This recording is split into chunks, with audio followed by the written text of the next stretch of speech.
It's kind of off to a slow start.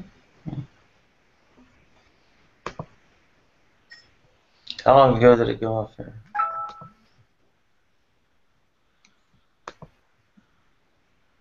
How long? Like, maybe. Is my audio off or something? No, we hear you. Can you hear me?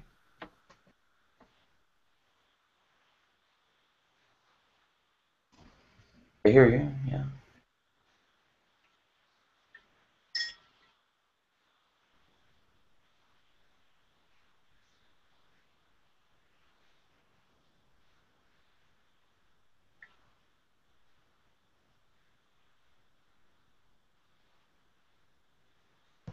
I thought people were having a good discussion when I got back.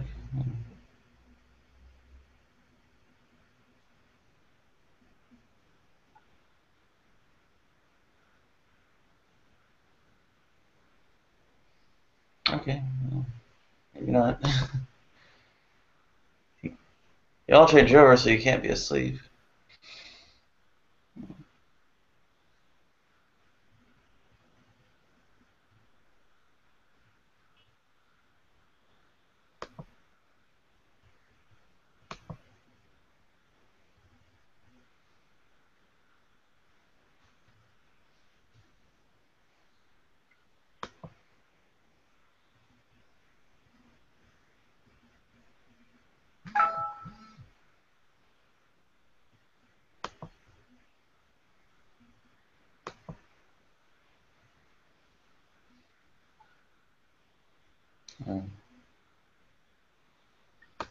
Okay, how about a communist revolution instead of an election?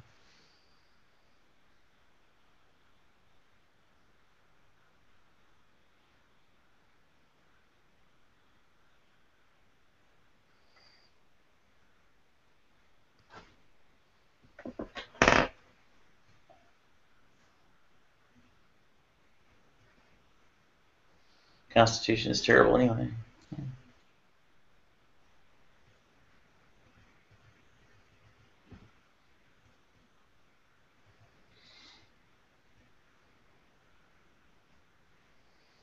For instance, they supposedly had all these ideas of,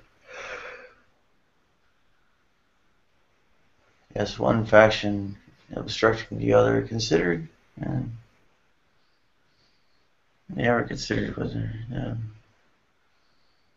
say, Supreme Court could be completely emptied out by, I guess, intransigent parties or whatever being obstructive to presidential appointments.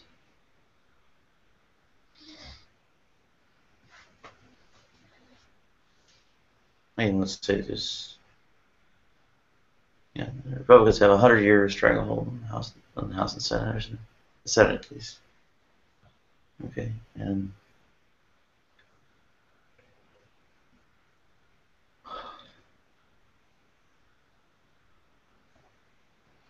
now, of course, the rest of the country by population is vastly to the left of that. So, yeah, they, filibuster all the Supreme Court nominees for 100 years.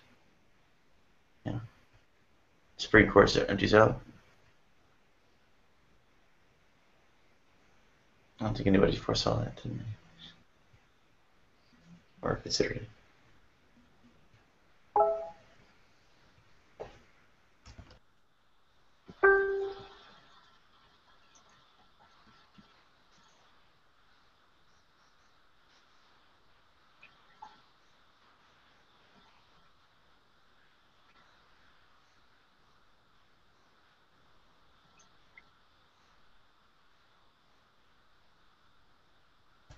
Okay, nobody's answered by looking about the Constitution sucking. You're kind of whispering. It's hard to hear you. You can't hear me? I'm not whispering. I understand you. You kind of are. You're talking very, very low, and it's very hard to understand. That was ironic.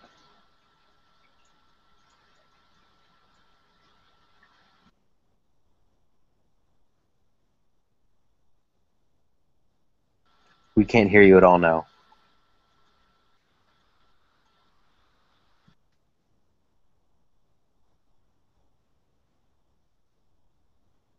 Nothing.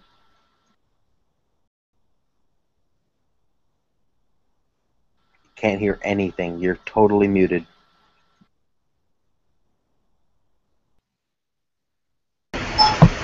I confirm I can't hear anything. Okay, now I hear a lot again. Yeah. Okay, how about now? Whoa, too loud. Okay, well. So I was saying, Oh Constitution. no, way too loud, way too loud, way too loud. Mm.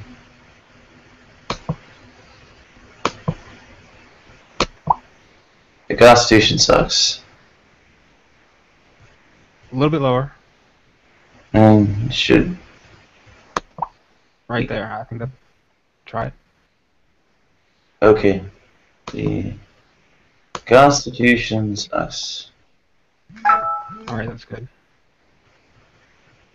Okay, what was the last bit about the filibuster, or not the filibuster, the part about, emptying out the Supreme Court or something like that? Go ahead. Yeah, and we could have this kind of, delaying tactic, persist long enough it empties out the entire Supreme Court. What sort of tactic? The obstruction tactic. Oh, okay.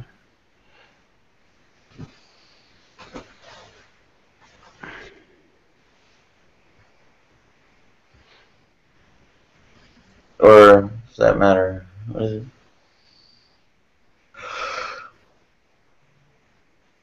The Huntington Hill apportionment method is, grossly, well, malapportionment. Right? And of course becomes, substantially more severe. The larger kinds of concentrations of population occur. Mm-hmm. I mean, it's so bungled that nowhere is it even specified where to find the U.S. Code.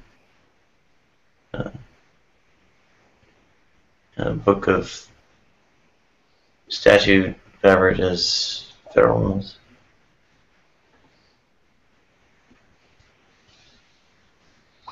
Who says what the U.S. Code is? By U.S. Code, what do you mean?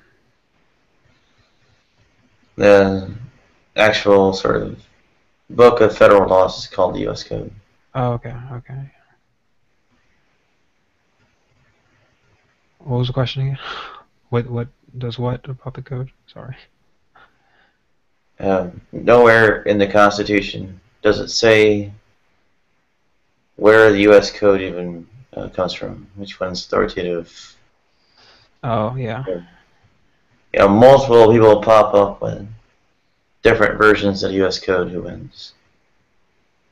Constitution's too stupid to actually answer that.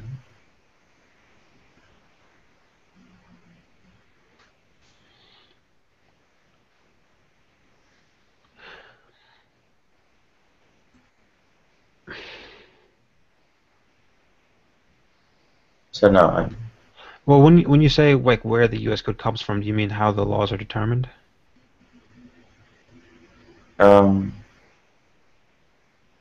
no, where the sort of repository of, I guess, laws and so on is. Let's say some, I don't know, jackass or whatever it is. Actually, what jackass would be what? conservative nutcase from the South or something like that says, well, the actual body of laws is in the U.S. The actual U.S. code is, something I'm holding up, and of course edited it to, have, I don't know, like, kill all the gays, re-enslave black people, and all that. Because obviously they're Southern. And okay, where does it say how that's arbitrated? It doesn't. Where does it say how that's what? Arbitrated. Where is the real U.S. code? I'm sorry, I didn't hear it. So wait, where does it say how it's what? Did you say arbitrary? Is that what you said? Arbitrated. Oh, arbitrated. Yeah, arbitrated. That's too loud. That's too loud. Okay. Volume. It's your enunciation. Fuck. Every time I stop talking, the freaking air just like the auto gain control makes it really loud. Anyway. I overrode the auto gain control. So. Oh, okay.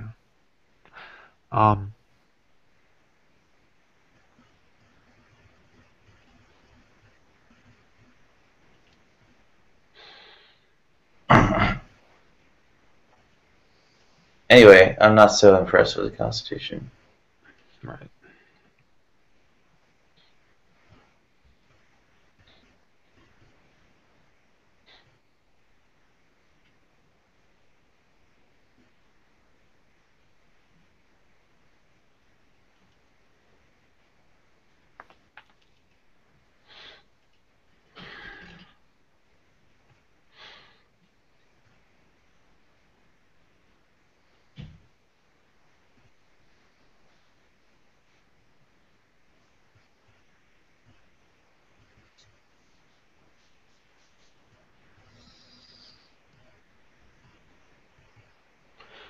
Yeah, I don't really know enough about the topic to really ask intelligent questions.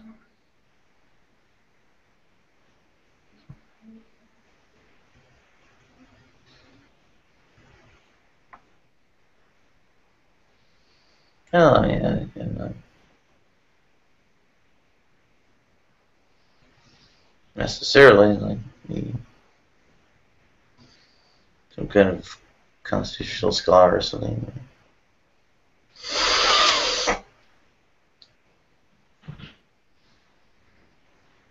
I mean, there's some pretty obvious, really big holes in there. Nadia, what was really interesting to me is just obstructing to the point where there's no more justices on the bench. That would be a really, like, that's an interesting proposition. I'm just kind of wondering, like, what would happen. I mean, the entire sort of mode of governance fails, right? It would take quite some time for that to happen, and in the meantime, senators would be primaried. People wouldn't put up with that. As a matter of fact, there's a poll out right now saying that the representatives that want to block any Supreme Court nomination before Obama leaves the White House is actually hurting their chances of being reelected.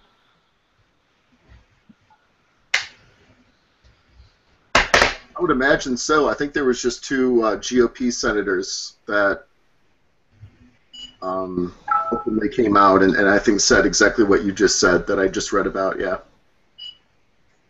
I mean, if you think people are fed up with the government, with the presidency, I mean, look at what people think about Congress right now. I mean, people are pissed, and if Congress is basically going to say, yeah, I know it's totally Obama's position to appoint a new Supreme Court justice, but fuck that. Honestly, you think even conservatives have got to look at that and go, yeah, guys, come on, this is way beyond. This is just I don't know. Like that's been this entire election so far, though. Is like that can't possibly happen, and Yeah.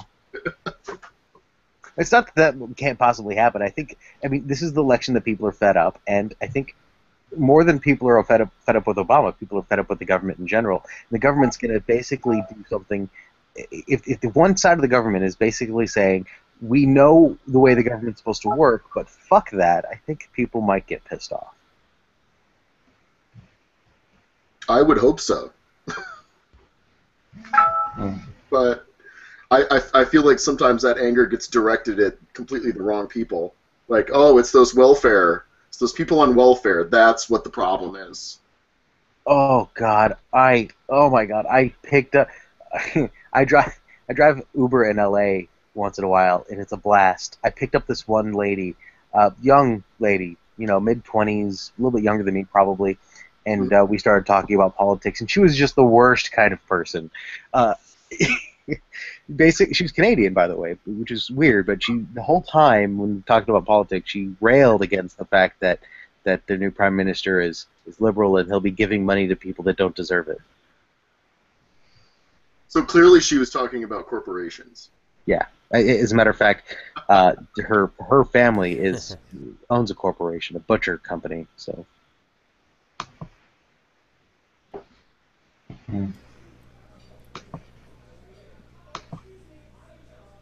Well, the rich know how their bread's buttered. Hi, I'm Aaron. Whoops, sorry. Pause that. Sorry. No, I mean, one of the things that she said that just made me realize, oh, she's a terrible person. Is she started saying how the government gives single mothers money, so people don't want to work; they just want to have babies. Like that's something. Yeah, that happens. Yeah. I can be heard, right? It's everyone's dream to become a single mother with barely enough money to survive. That's exactly. I'm sorry, Yeah, I've had audio Yeah, issues. I don't know if I you can can be heard. Or not. You're fine. Okay, because I've had audio issues. Thanks. What? Can you not hear Ludic stuff? I heard a bunch of people talking. I was confused. Oh, okay. Yeah, well, Ludic was trying to do a mic check. Oh.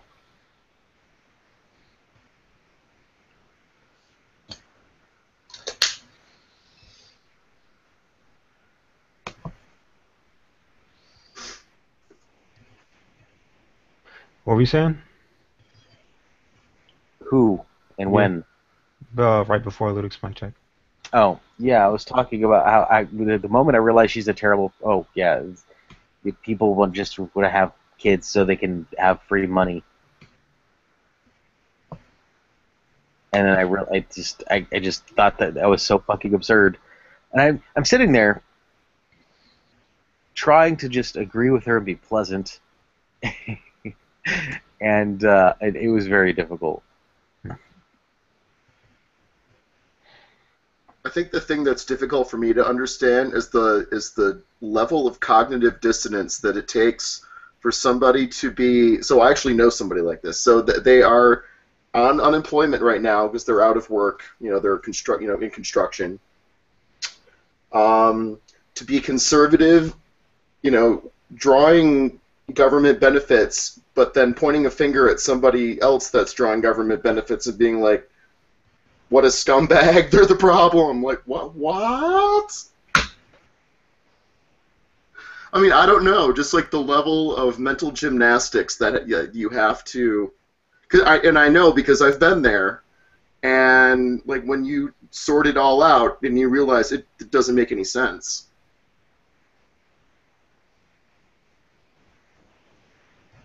But I run into people like that all the time. People that vote against their own economic self-interests.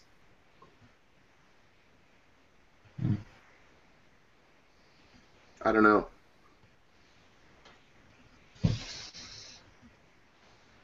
It's been 60% for any money you make over a certain amount. Assuming it was 60%, I don't even remember the numbers. So you make a ton of money that you're not taxed in, or taxed at a lower bracket, then you make more money and you're taxed at a higher bracket. So you're still making lots of money. You're not. I didn't say that. I just asked about. It's a progressive tax, right? Yeah, people. I don't know how, but they don't understand progressive taxation.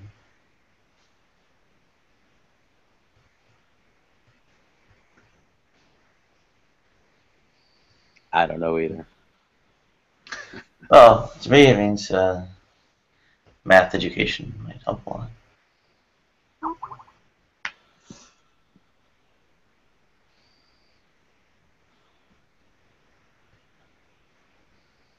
Well, the tax brackets are discrete levels, and there's only a finite number of them. So obviously, there's a maximum percentage or whatever.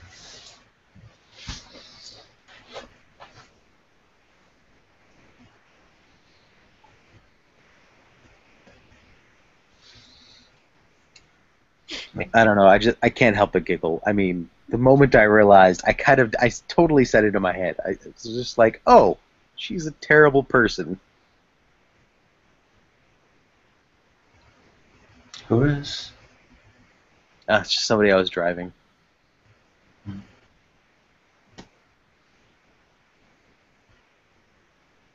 Oh. So I think it's a bit older than Welfare Queen Affair. And it's the essence of what is it? The whole Southern strategy, right? Nixon.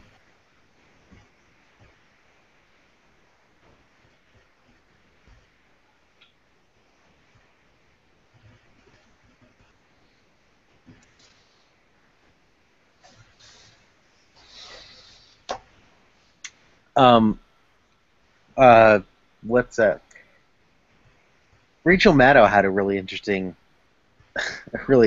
statistic. Really interesting statistic on the last show that I watched. She said, I think it was the last, like, 50, 60 years or something, the Republicans have not won a presidency without a Bush or a Nixon being on the ticket. At least for... What was that again? She said for so many decades, I think it was something like 60 decades, it couldn't be that long. I gotta look it up again. That the Republicans have not won a White House without a Bush or a Clinton being... Sorry, Bush or Clinton.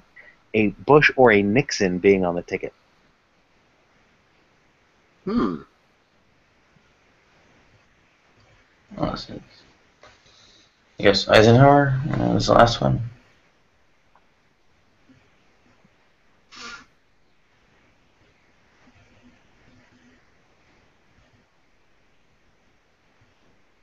Dick Cheney's in there a lot too, it seems like. In the mix.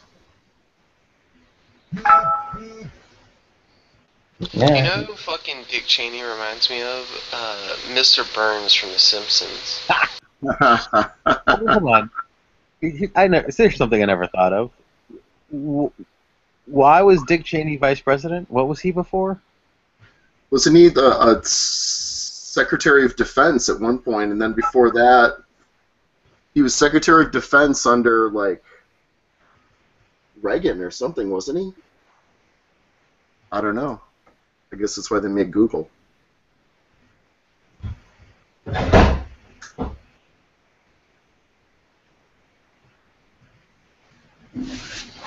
other question is how many people has Dick Cheney shot in the face?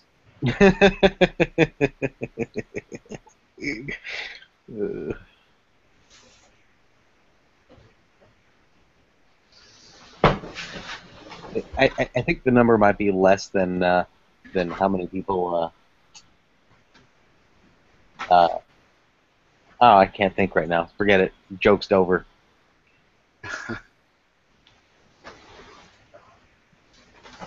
So of course he had a lot to do with Halliburton. Yeah.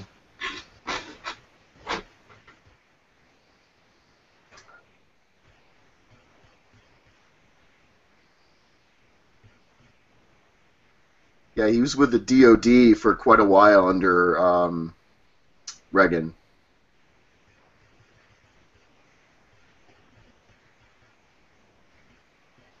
in various positions.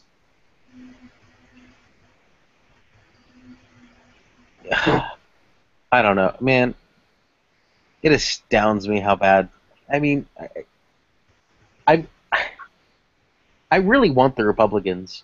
I really want the Republican Party to be a strong, sensible party. I'm fine with conservatism. I'm not. I mean, I happen to be a liberal, but I'd be.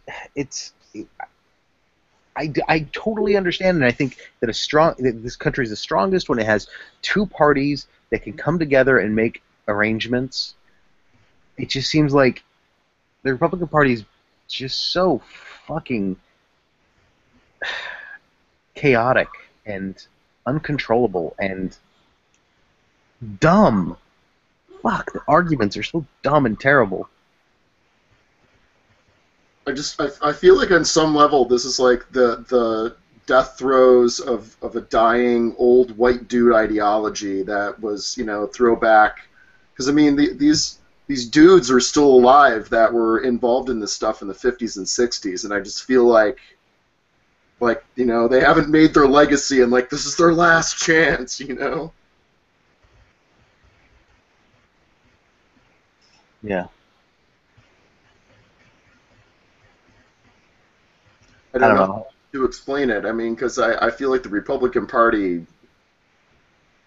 like,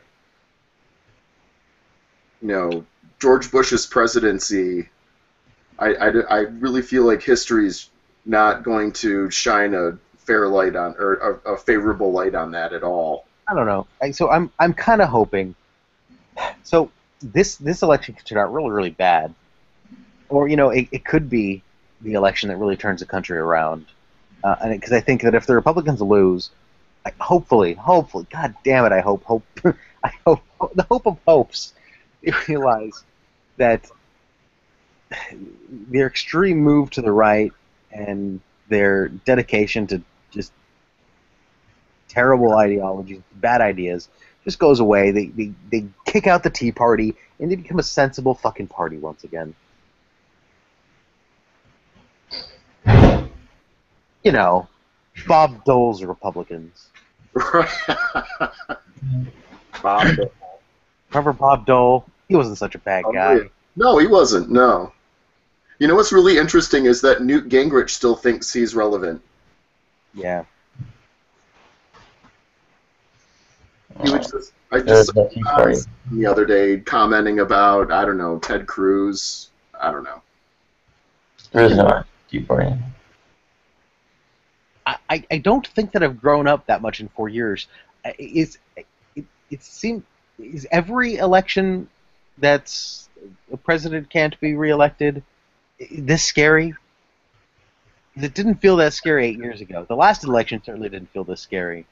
I'm just No. terrified.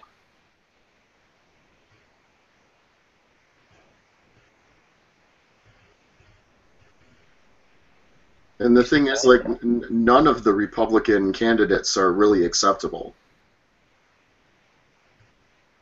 In my opinion, anyway. I mean, just on an ideological and values kind of standpoint, that it's just, you know, you have an open white supremacist, you have a theocrat, two theocrats, well, maybe one pretend theocrat. And then Ben Carson, who thinks he's running against Obama for some reason. And thinks that the fucking pyramids were grain silos. What the fuck? What the fuck is wrong with this country? I mean, fucking hell. Donald Trump, Ben Carson, and Ted Cruz. What the fuck? It was amazing. Jeb sounded like the most rational person out of the bunch from the debates I saw. That's fucking sad. I feel kind of bad for Jeb Bush, actually. But honestly, the way the Republican ticket looks makes me miss George W. Bush. It really does.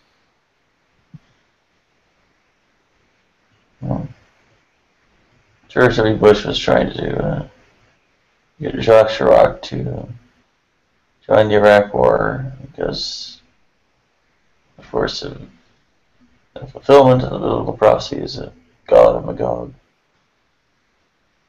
I'm not sure that's so different. Reagan was at least, I guess, Alzheimer's or whatever is afflicted enough to. I don't really have much of intention or whatever it is about him.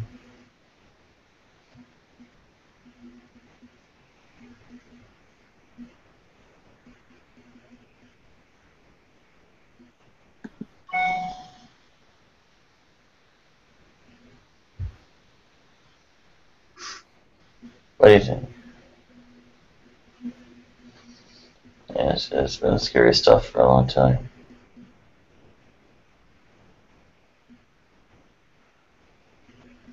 I wonder how this is. I wonder how Trump would be compared to Reagan in '80, because I know that there was a lot of people saying that, like, geez, here's this B-list actor, governor of California, running for president, and people were freaking out then too. I guess.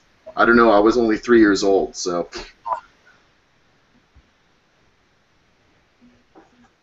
Yeah, I remember it. I mean, sort of October surprise was really freaking out, I guess.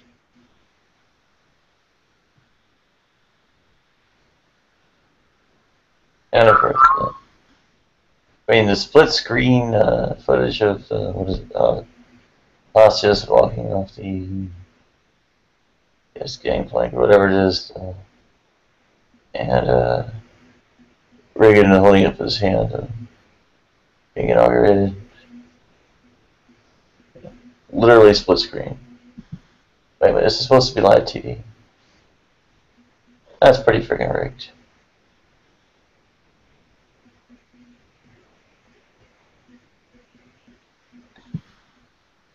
And I'll come back, Simon.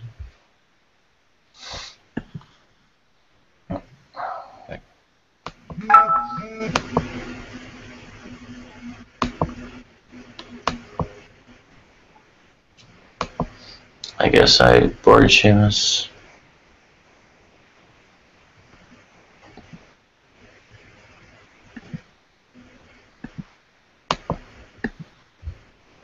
Doesn't sound like you're in the middle of anything. I wanted to ask Jack about something. Jack, are you there?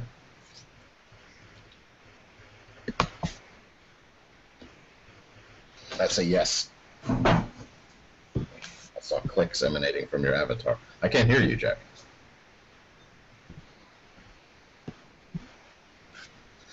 Still can't hear you. Let me try refreshing my browser. No, it's not you. That's all it's coming from. I can't hear me either. Hey Jack, go to your browser options and check to see if the plugin's up to date.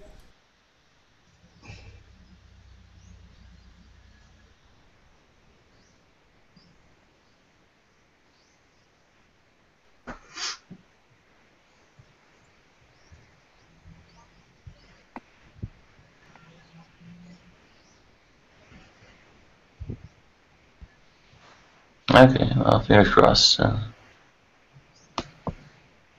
So how it is?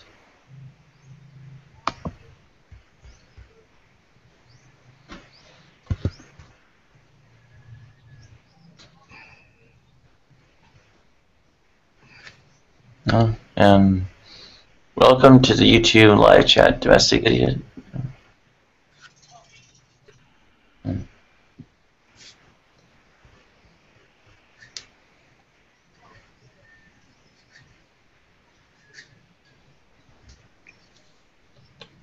Jack. Sorry, what did you want to ask me, Simon? Oh, it was something you I think we were once talking about aesthetic experience, about what sort of motivates the ranking of works, subject dear to your heart, which is that it's sort of built into the aesthetic experience that there's something objective, that you're receiving value.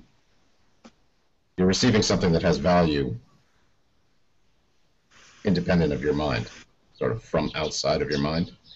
Therefore, it's part of the experience to regard it as somehow objective, and that even though philosophically you know that you can't sort of defend that you have to be a sort of relativist on aesthetics, nonetheless, there's a strong motivation to feel that aesthetic value is objectively present in great works. Have I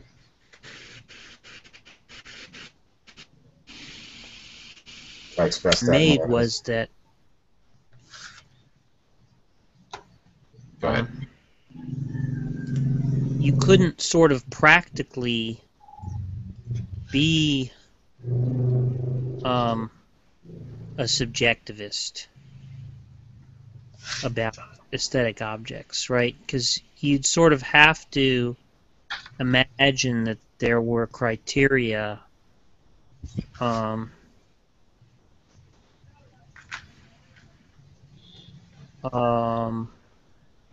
like that there would be a way for you to choose from all the different artworks there were.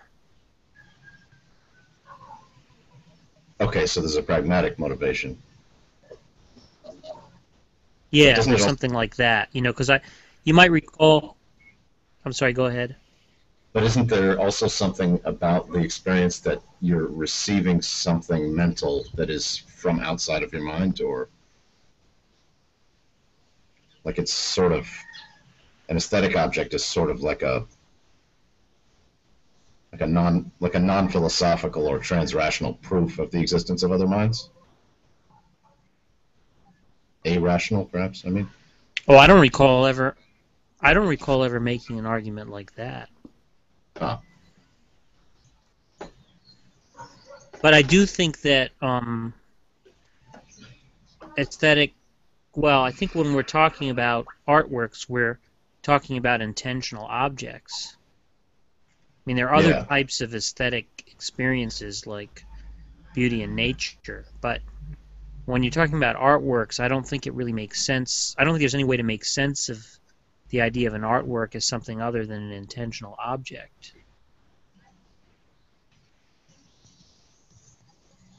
Right, so what is an intentional object then?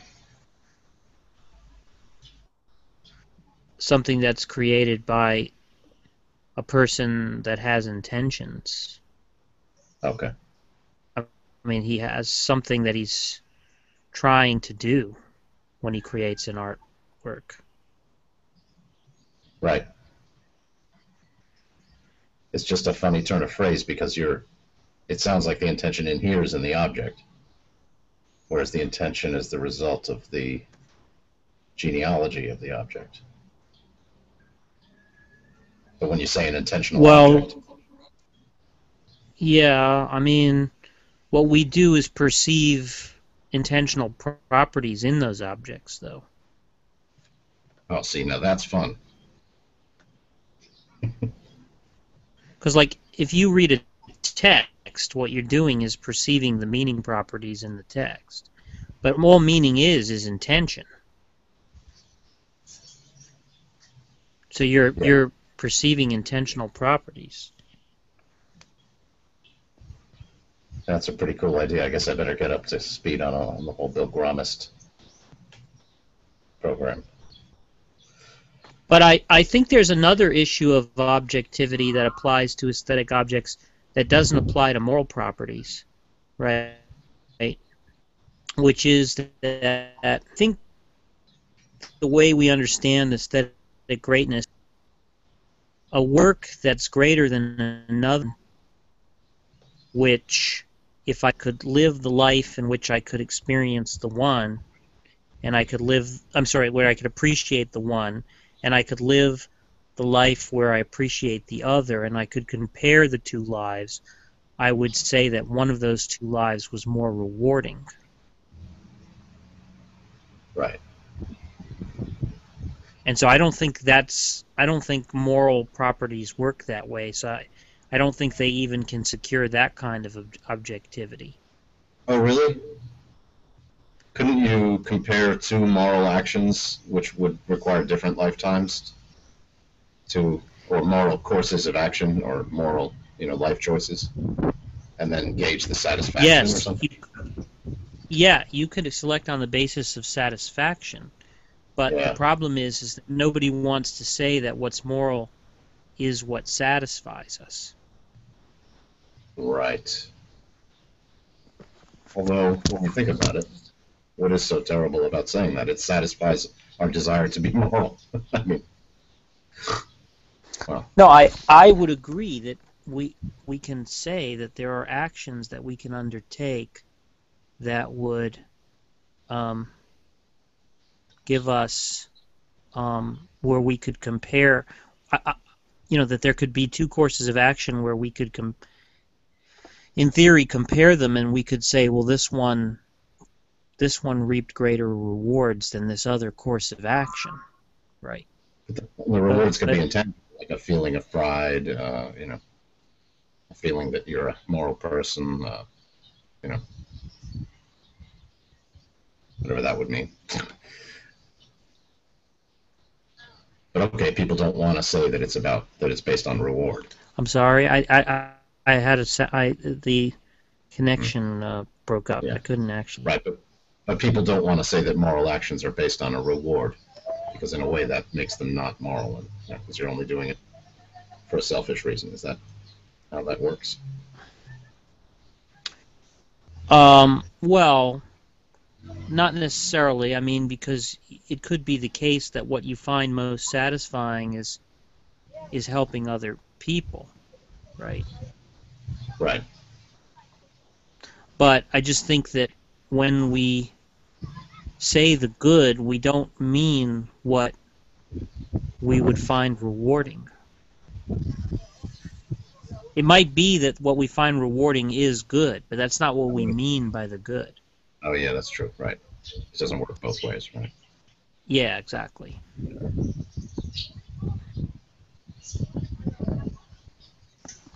But you see, I don't think there's... hold on. That's fine. You accidentally joined twice. So, yeah, so I was on a different device. So I think with aesthetics, though, that is all we could... I think that is something kind of like objectivity. I mean, it's not the most robust objectivity one might imagine, but it's just... it's a way we can make sense of the idea. Yeah. If somebody wanted to say, Shakespeare is greater than Britney Spears or something, Okay, let me. That's sort of what yeah. we would mean. Yeah, yeah. That's a good. I mean, it's a good thought experiment that sort of clarifies what it might mean. Yeah.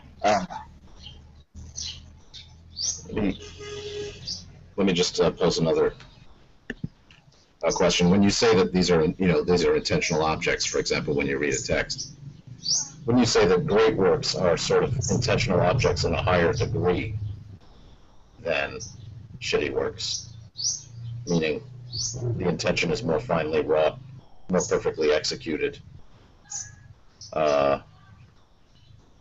more interesting, whatever that means, more original. In other words, and this is sort of Proust's intuition, that they provide stronger evidence of the existence of other minds than other types of intentional objects. So that's why Proust says, it's only through art that we get to the inside of other people's minds. That's his metaphor for it, anyway, for the intuition. I think it's hard that connect to a sense of objectivity, because it's more profoundly outside the mind when it's inside someone else's mind. You know what I mean? In other words, everything that you perceive, just because you perceive it, is coming from outside of your mind, right? More or less. Well, see, I think on Bill Grimes' view, coming from outside your mind, but coming from inside someone else's mind. You know what I'm saying? Is maybe even more of an objective thing. No? I mean, I know I'm not really... Well, I think there are a couple of things to say there. I think one thing is that the the sort of the auteurist view of art is that what an art. Now, I'm not sure this is the only way to understand artworks, because I think there's a type of approach called formalism, which I think is an interesting competitor. But one way to understand artworks is the way that auteurists do, and the way they do that is to say that what an artwork is an expression of the worldview of the artist by formal means. So the idea is that form, or style maybe we could say, creates meaning. Right. And so perceptually, what's happening is that you're sort of in experiencing the artwork, you're being taken outside of your way of seeing the world, and you are in the grip of a different way of seeing the world. Right. And that's what I think is meant by aesthetic ecstasy, partly, because ecstasy means take out of, right, or go out of, or something like that, stand out of. Can I interject just for a second? Let me interject just for a second here. Yeah. To some extent, that's a matter that you could think of that as being a matter of degree. For example, if I say, the way I look at the world, all people are evil, you wouldn't call that sentence a great work. On the other hand, if I did develop that idea into a brilliant book, it would be hard to say at what point it started being a great work. The point being that the expression of a worldview is sort of a matter of degree in utterances or intentional object creating practices. Well, I'm not saying that the expression of a worldview is, by formal means, is great in itself. It's just sort of a condition. On auteurism, it's sort of a condition for greatness. But I'm saying the degree to which that expression is available to the audience it's a matter of degree. So with a great work and an audience that's able to understand it, they more fully understand a worldview other than their own. Whereas if I just say to you, if I just briefly describe my worldview to you, it doesn't take over your mind or give you ecstasy in the same way. But on the other hand, the idea is that kind of but the ontology of what's going on is more or less the same. I'm expressing a worldview.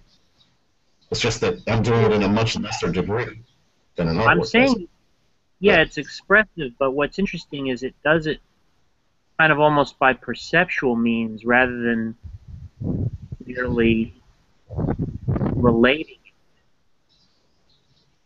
Well, see, like, take the idea of a metaphor.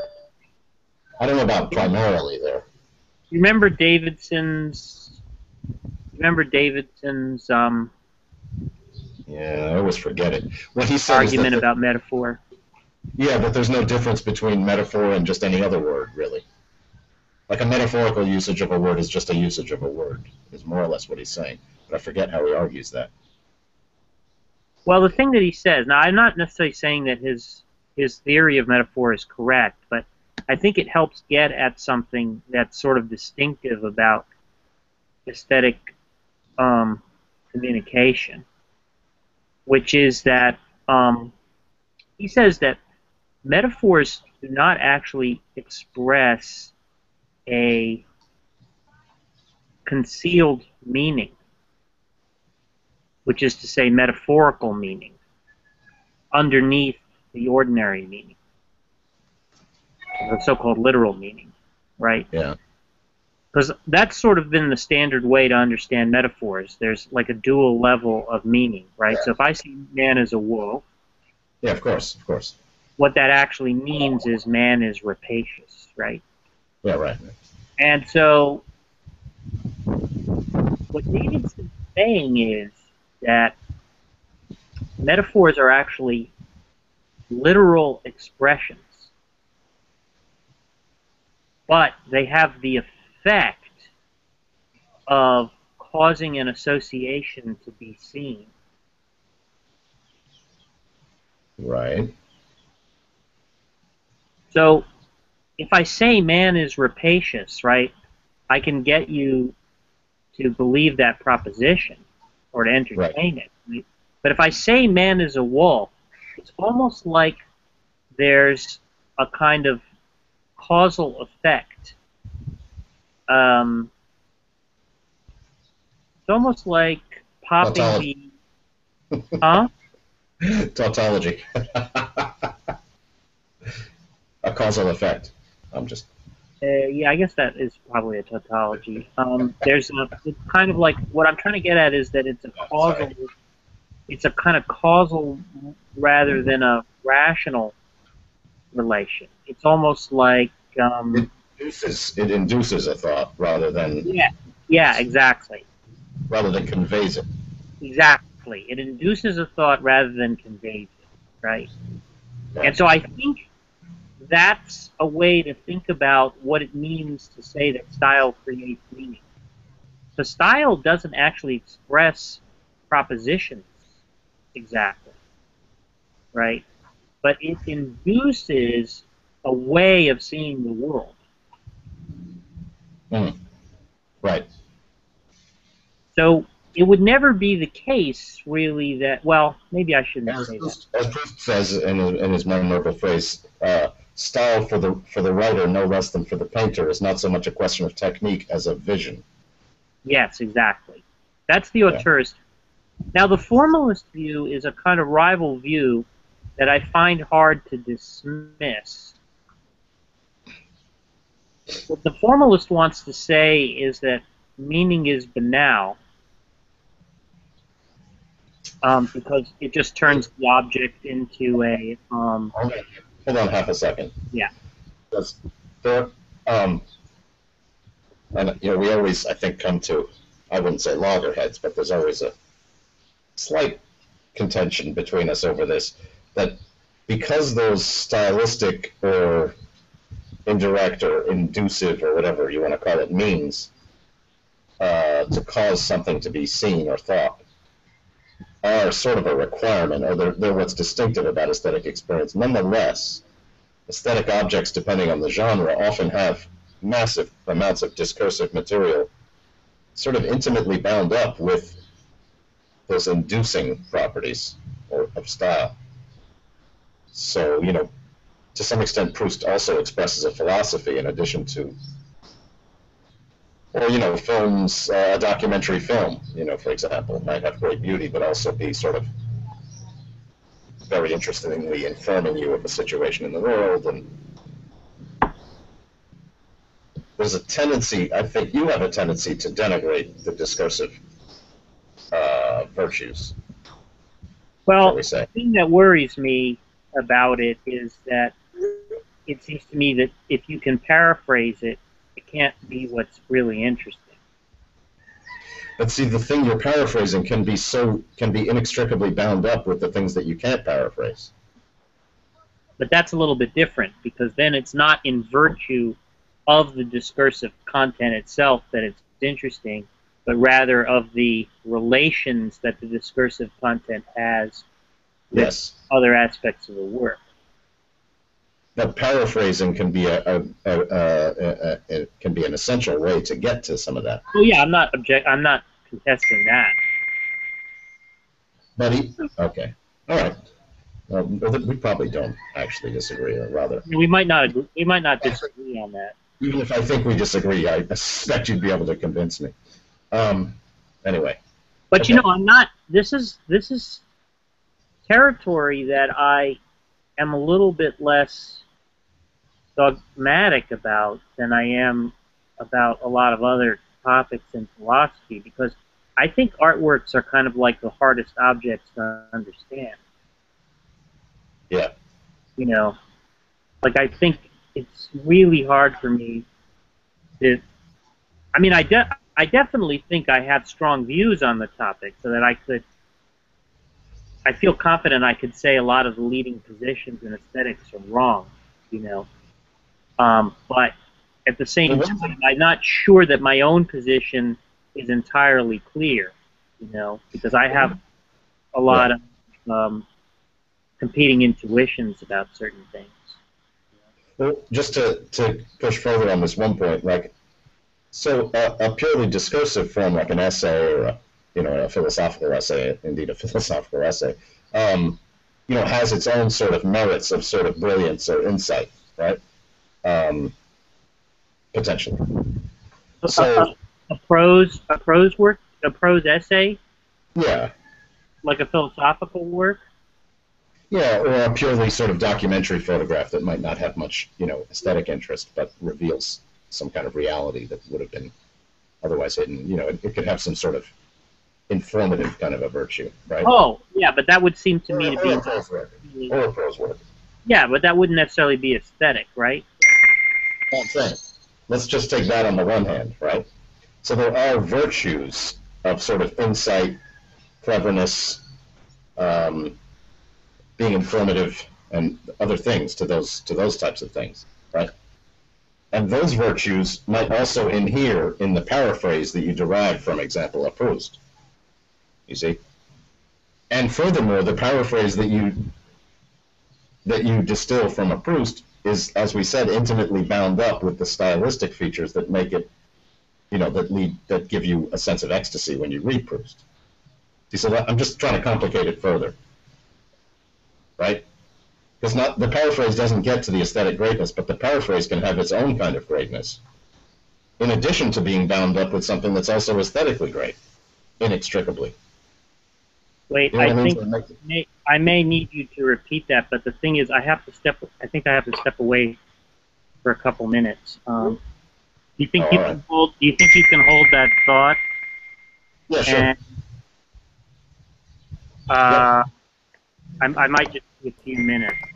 What's that? Is somebody bell dropping all about? tokens? Who's dropping tokens? Those are Are you at work, Jack? Those are Your bellhop or something? those are text messages. I'll be like, okay. He's tipping chicks on Turbate. In the form of tokens?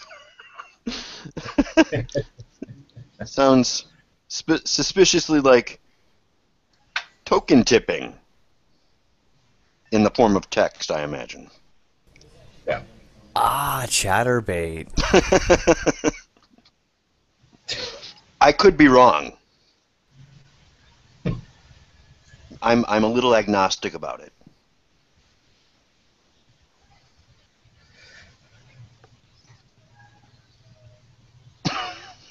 I can imagine the Turbate user having a Pavlovian response to the ding sound. You know what I'm saying? In the groin area. That channel must exist. I'm sure it's related without to a Drake's fast Law. forward. Yeah, Excuse me 1 second. fast forward.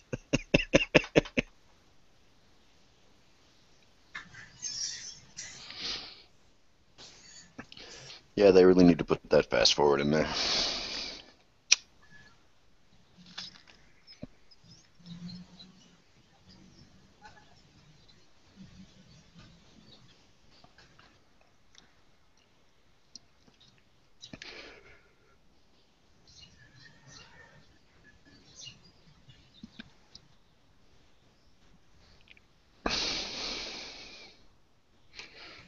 So, Jack, did you get a chance to talk to EF?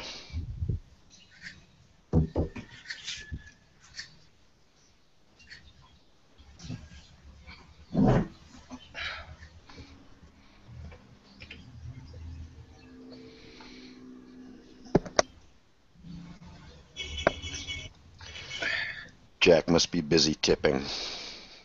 Texting. We said we were in the middle of a discussion. He had to step away and asked me to hold the thought, so he'll be back in a few minutes.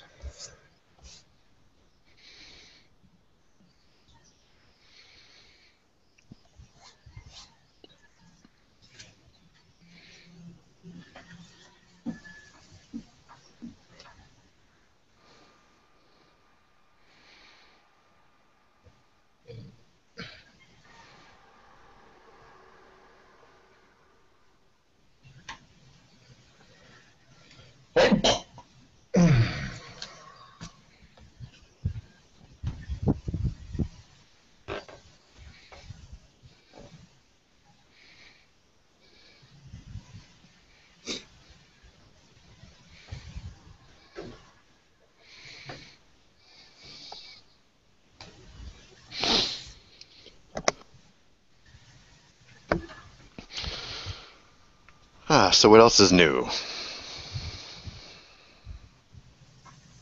In fact, what were you talking about? What are we waiting on Jack for?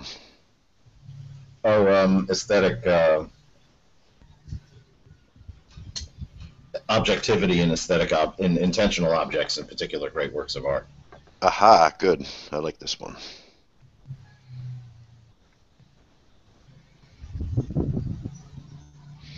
I was just trying to watch an old Nephilim-free hangout.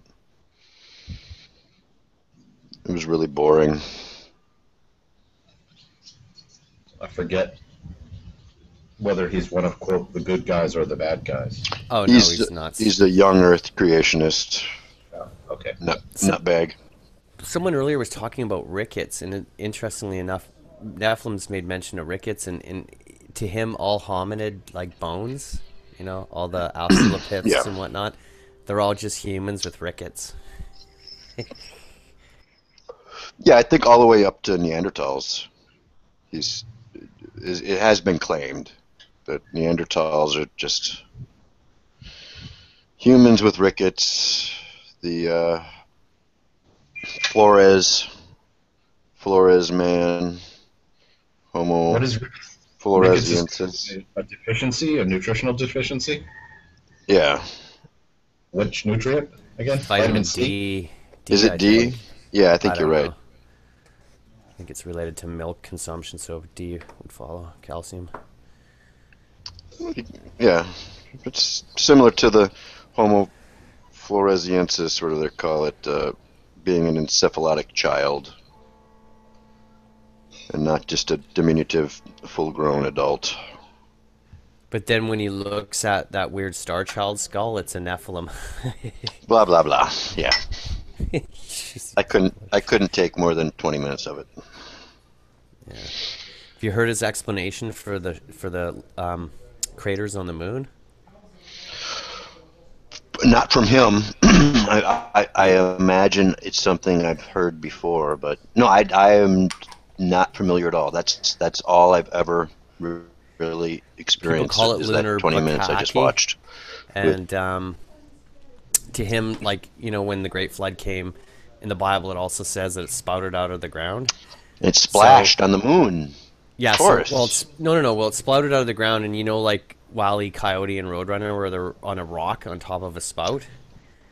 The idea here is the spout projected the rock to the moon, and then the rock hit the moon. Why not? You know, that's just as good a explanation as anything.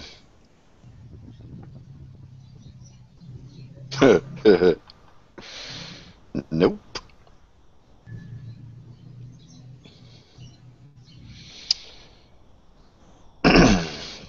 Spent a little time with Tommy Hall today.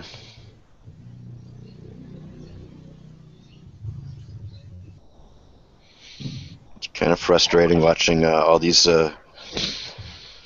science literate people try to educate Tommy on science as if that's going to help, but it's not, because Tommy can't get over the idea that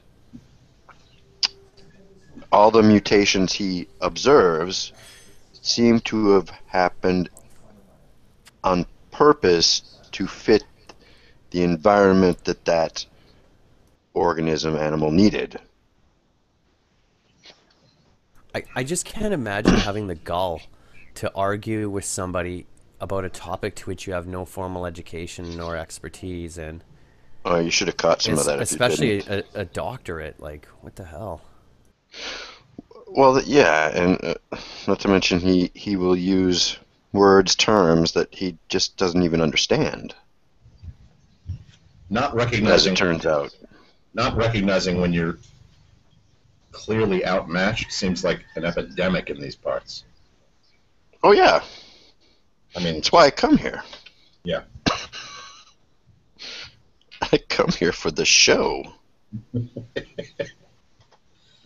And see, and I'll reiterate, Jack likes to say, I like to talk to idiots. I like to talk to crazy people.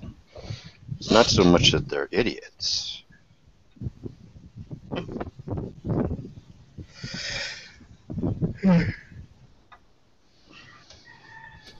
I think the key is knowing you're an idiot.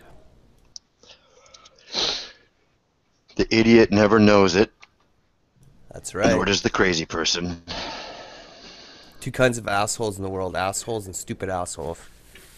Difference being the stupid asshole doesn't know he's an asshole.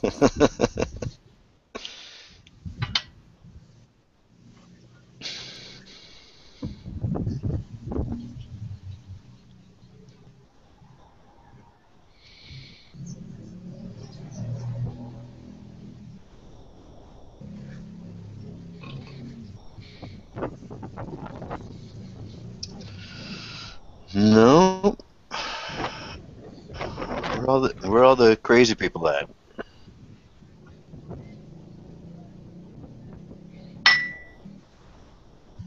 Ding.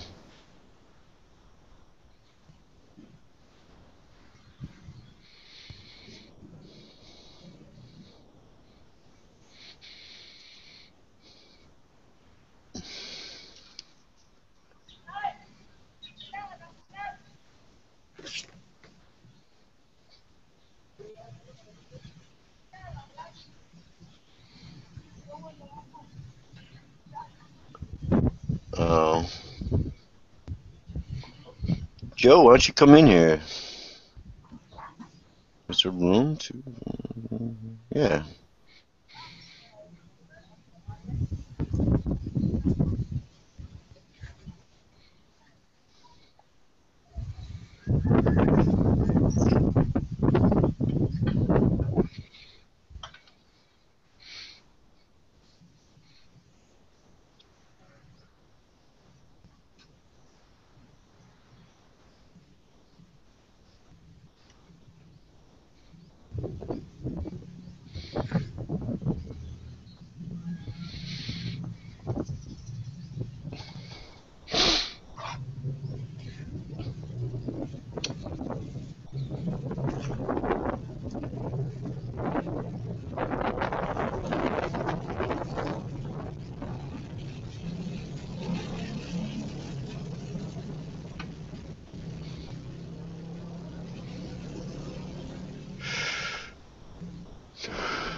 The sounds of Southeast Asia, you always hear the 4-strokes and 2-stroke, 125s driving by.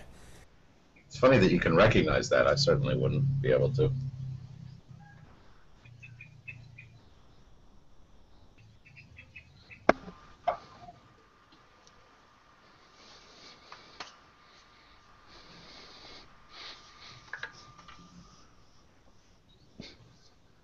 What's it like living in the Philippines?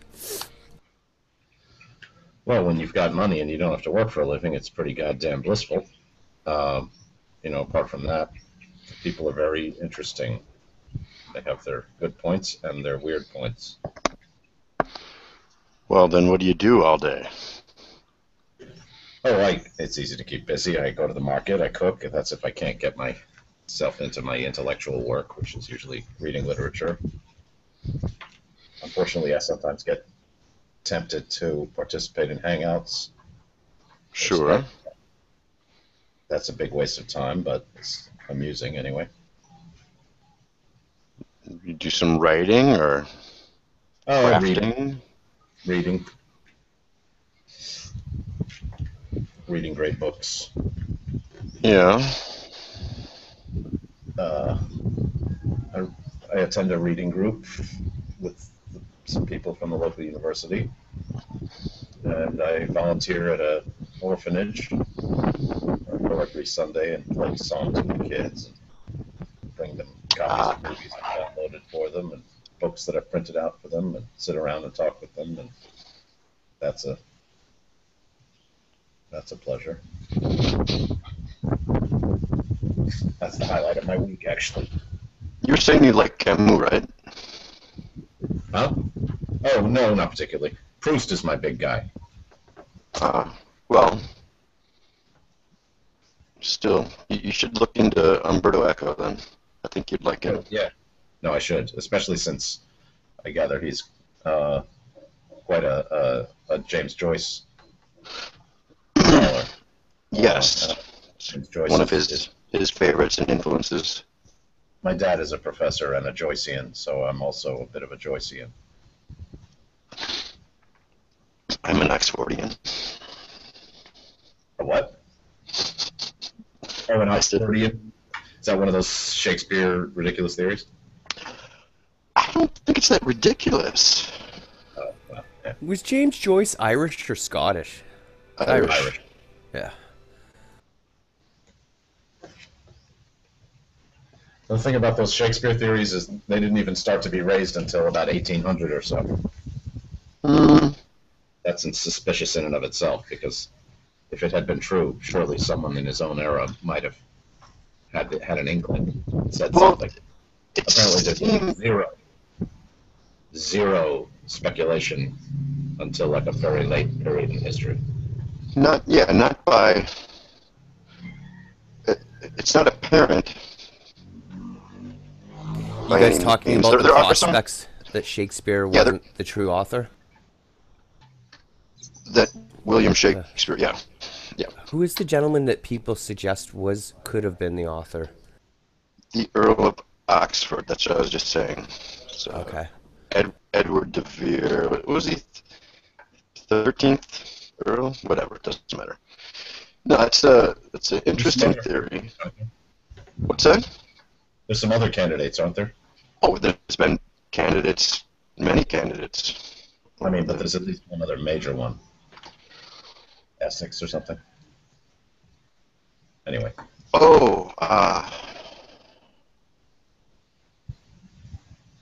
Anyway, it doesn't matter. I don't take it at all seriously anyway. No. Well, not that I have particularly good reasons for rejecting it. It's just Amelia Lanier has been thought to be a possible author or contributor, and that she maybe collaborated to some degree with De Vere. But yeah, that's what the movie Anonymous was about, and it was a good movie. What would be the motive to do such a thing? To do what? To write to attribute your penmanship to another person like that, especially such high caliber. I mean, it was noted even during its day as being brilliant. Right, and it was beneath someone of his class, his stature, to be published like that. Yeah, literature didn't have the kind of prestige back then that it has now. So there is a motive for him to hide whoever to hide the fact. and that's one one part of it. It's also dangerous. And when the subject matter are analyzed in a particular way, they seem to be almost subversive from a courtly point of view. Yeah. And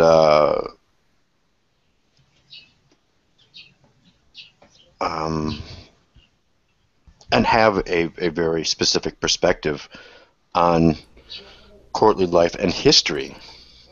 Did Shakespeare himself receive any kind of punishment, or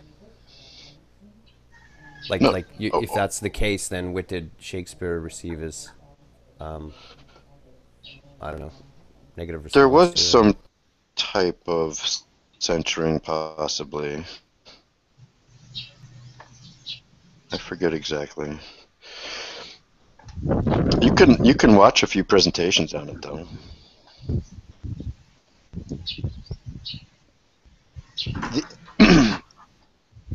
That hypothesis seems more likely to me, given the evidence of knowledge of locations, physical locations, and history, things that weren't generally available in that kind of detail to someone of the William Shakespeare stature.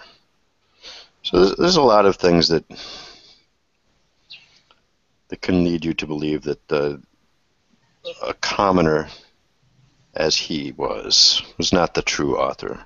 Whether it's Edward de Vere or somebody else.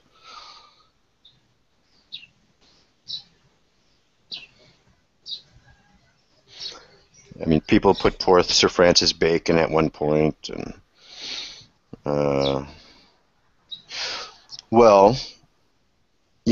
actually, it's funny. Umberto Eco covers this in Foucault's Pendulum.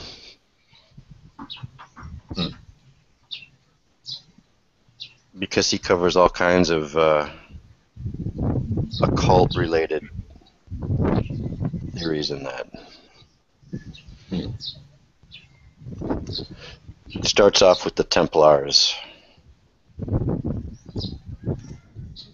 but for good reason.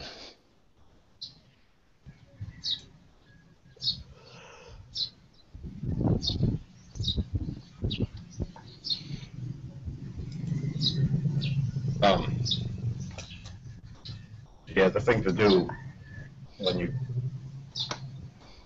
there's a great edition called I think it's called the New Variorum edition of Shakespeare by a guy named Furness, Furness. Some of the work was completed by his son, Horace. I think it's Horace Howard Furness and Horace Howard Furness Jr. I'm a huge fan of those editions in two senses. Meaning I'm a very overweight, and I'm a very big fan of them. But they're just over the top scholarly in terms of commenting on each and every word and summarizing the comments of all the different Shakespeare commentators down through the centuries. So anytime you come on one of those things that you think, oh, Shakespeare couldn't have known this, I mean, assuming you're interested, or what I would do is turn to Horace Howard Furness and see if he addresses it there, because as I recall, some of the plays that I worked through in his editions sort of refute those things point by point. It is often claimed that Shakespeare could not have known XYZ, but in fact, we know that this and that book was published and Shakespeare could have read it, so on. Yeah. It's possible. Harold Bloom rejects a lot of these things. That's a reason for me to reject it. So. Yeah. Well, I wouldn't. It wouldn't make much difference to me anyway. So. No, it doesn't really to me either.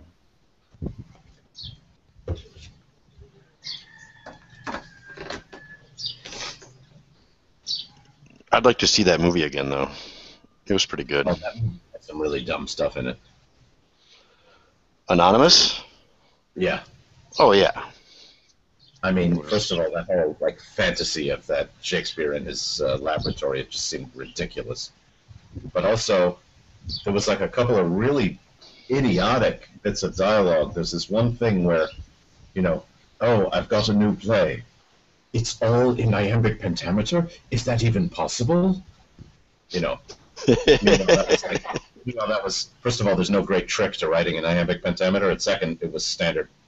I think a bunch of Marlowe plays are almost all in, you know.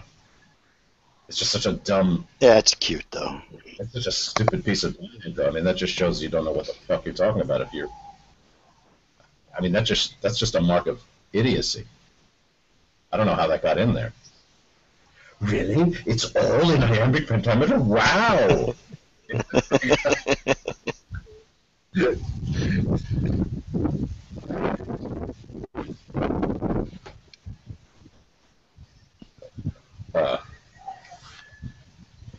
Were whole plays done in iambic pentameter? What's that? No, but I think like Marlowe's plays are in iambic pentameter, and in any case, it's no great trick. Right. Yeah. But I mean, it's a very flexible reader. I mean, you know, if you wrote your whole play as a sestina, you know, that would be something. You know. Anyway. Sure. Yeah. I thought it was entertaining, though. Yeah, the movie was entertaining. I agree.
How you guys been doing?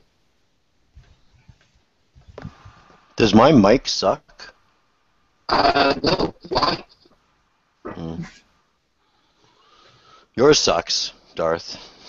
Let me go to check my settings. I'm using Windows 10 anyway. You might have a bandwidth problem there, Darth Kitty.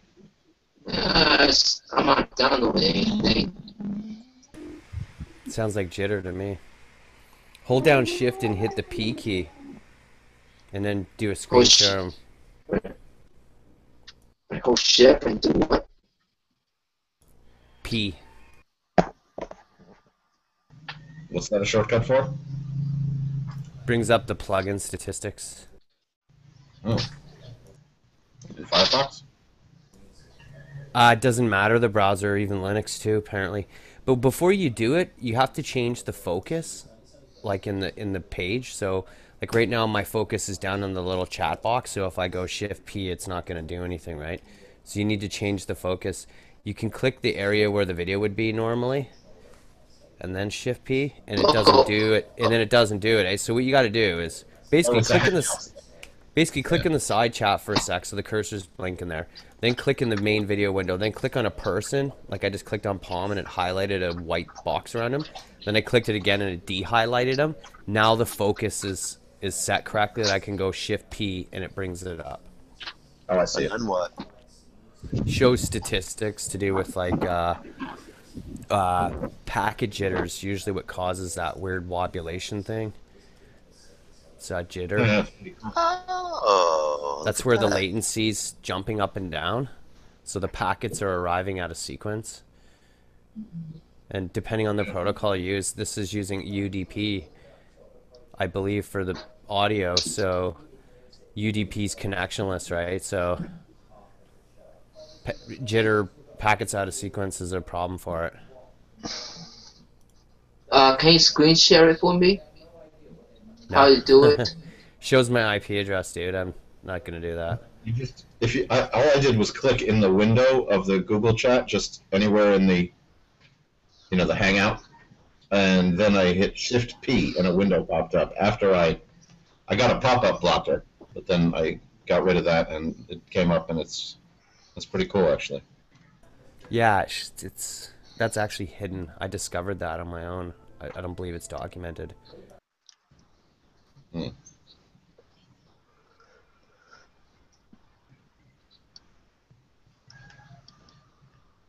My audio is good, right?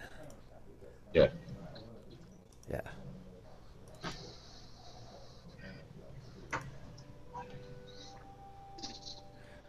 Wonder what happened if I'll fire up a torrent here and see if it affects me. I'm using QoS in my gateway router, quality of service, and it's set to look at packets that are for what we're doing now, Hangouts, and it prioritizes them.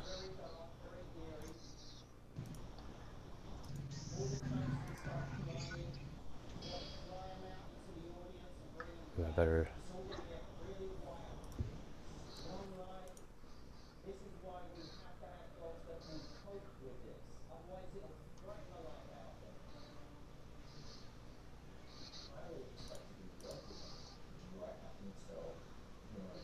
Just joining a couple of swarms. It shouldn't have any effect for me.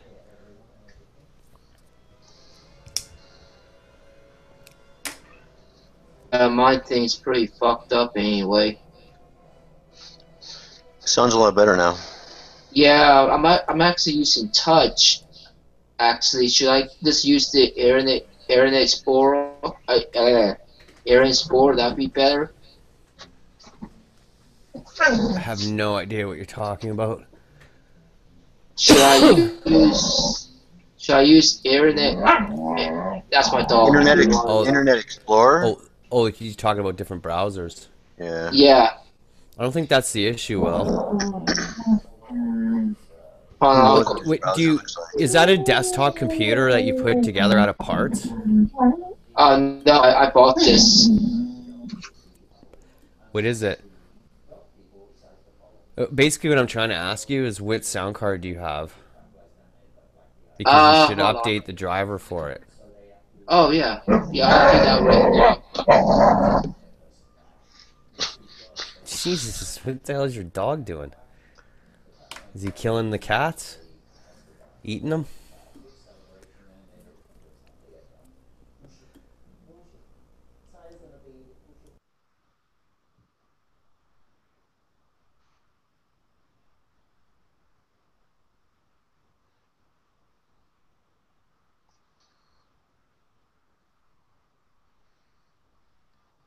Yeah, he just wants you to play with him, I'm sure.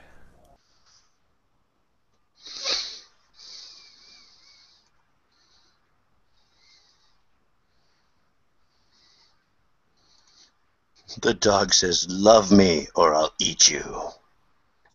Yeah, it's my dog. And she might be pregnant. I got 2 dogs in my room. I know one dog is pregnant, but I don't know about this one. If I'm lucky enough.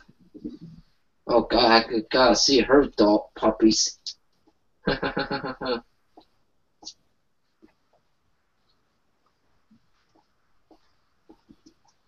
Which state are you in, Will? South Carolina, SC. South Carolina. Yeah, it's a pretty amazing place. It's very the good thing about this place is everything's really close where I live at, so I don't have to worry about it.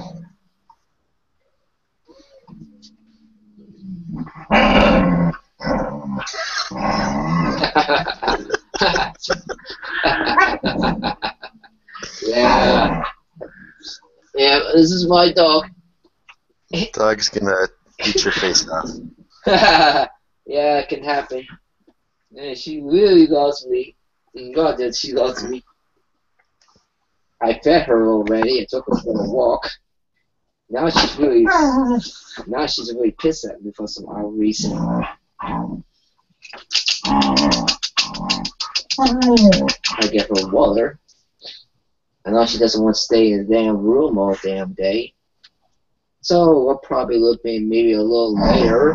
I'm gonna take her outside because of the weather. I decide maybe just let her walk around in the Alright, calm down.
So how long was Naya asleep?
Hell, your mic's off, William. Your dog's not annoying if you want to put it on mic. It's not that bad. And we might as well fuck around with your audio, fuck around with your mic till you... It sounds fine to me. I understood why you were figuring it out, but it's fine since you did whatever. I don't know about the Control P, but Ludic's right about that. I don't know that till I did it myself, but that's a cool trick. Yes, if you want to look. I don't know. I've never even thought of doing that.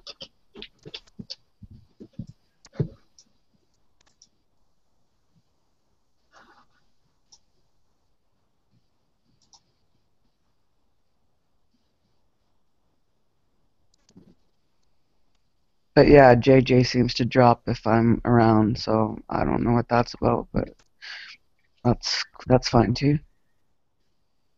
Appreciate that if you're still listening, JJ, because I don't know. I'm just here, but I did read the chat, Nadia.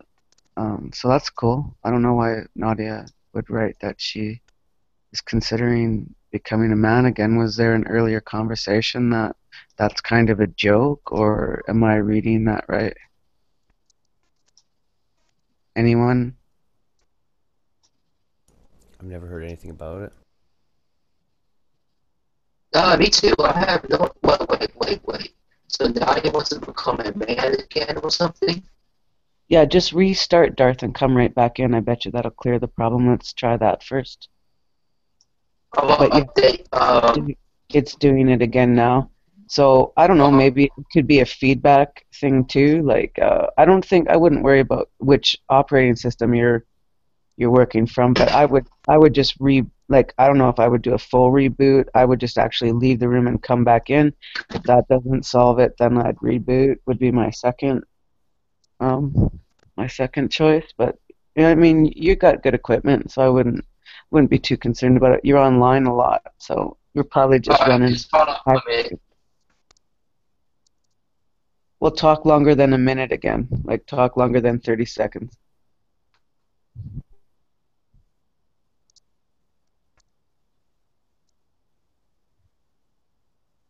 But yeah, Ludic, it's in the above chat. Like when I just came in to kind of plug in before I leave. Like I'm just thinking, oh, I'll be passed out in a second with my tea. So I thought I'd see what you guys were talking about, and I just scrolled up in the upper chat. I don't know if you'll be able to catch it now, possibly depending on how many people are talking. But Nadia wrote that she's considering. I'm just wondering if she was joking or was she talking about being a male, becoming like working on being a man again. Like I would hate she'd ever cut her hair off, he or she. Her hair is wonderful, so male or female, don't cut that hair off. But she seemed like it's a like the text, what I read, seemed like she was interested in dating a woman again based on moral sex. Does that hit a trigger at all? Was there an earlier conversation about moral sex, or do I have to wait for the upload to rewind?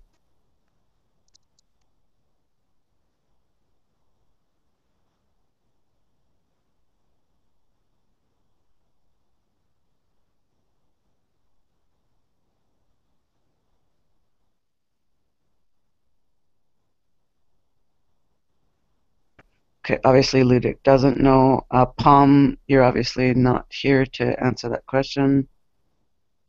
I can't read the outside chat, so I want to go out and look at the outside chat to find out. Jack might know, but Jack and I do not get along very well, so why would he care? Yeah.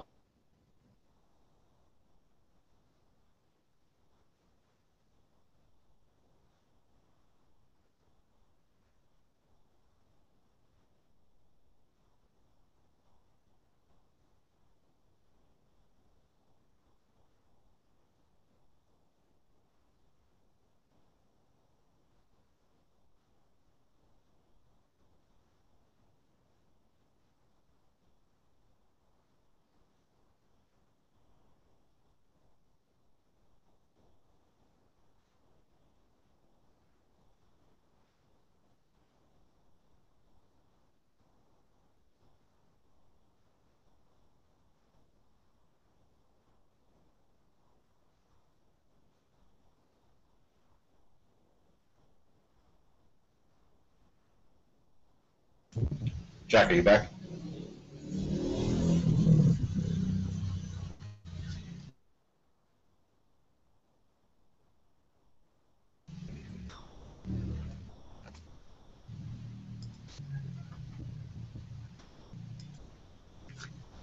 Jack.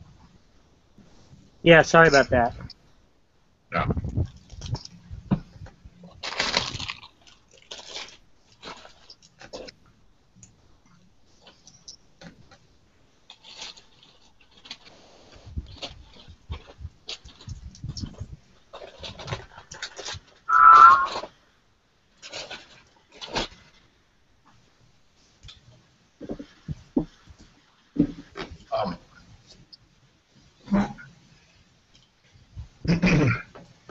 We need a different ontological account of, I'm trying to phrase this in philosophical terms. When we experience great works of art, and we then are induced to see the world through someone else's worldview, or to experience someone else's worldview, let's say. Isn't that different than perceiving just a regular object in the world?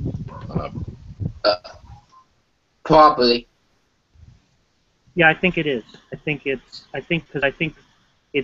ecstatic, and so the idea is going to be that ordinary perception is not ecstatic.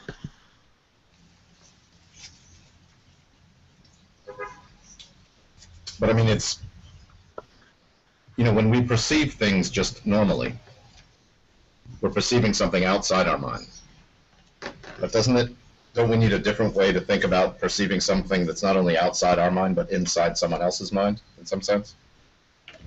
Yeah, we're taken outside of our mode of perception and we're inserted into somebody else's mode. Yeah. I mean, it's sort of like I guess what I'm trying to do is relate that to this feeling of the objectivity of the great, you know, the sense that the greatness of a work is an objective. Well, one way in which it's objective is that it has nothing to do with preferences. Yeah. Right, because you see, there's something that we might call taste, which has to do with preference, right? Yeah. And that's to say, I like movies that, you know, that with guns or girls with big boobs or, you know, stuff that relates to being a Jewish American or, you know, whatever. It could be anything, right? And those are things that are specific to me. I mean, other people might share some of those traits, but the point is that's about myself, about what I prefer, right? But the idea of a great work is that it's accessible to all, and it's something that is independent of preference, independent of taste.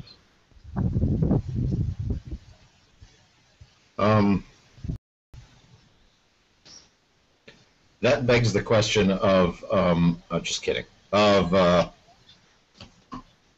what qualifies you to be the audience of a great work exactly?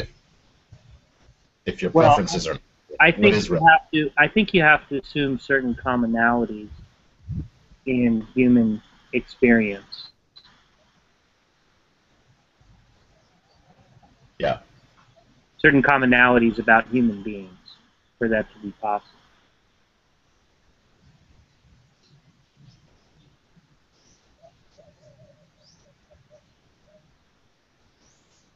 Oh, yeah, the thought, if we may dignify it with the term, that I was holding when you stepped away was, okay, so let's say in certain genres of artwork, you know, discursive or just flatly informative elements come into play.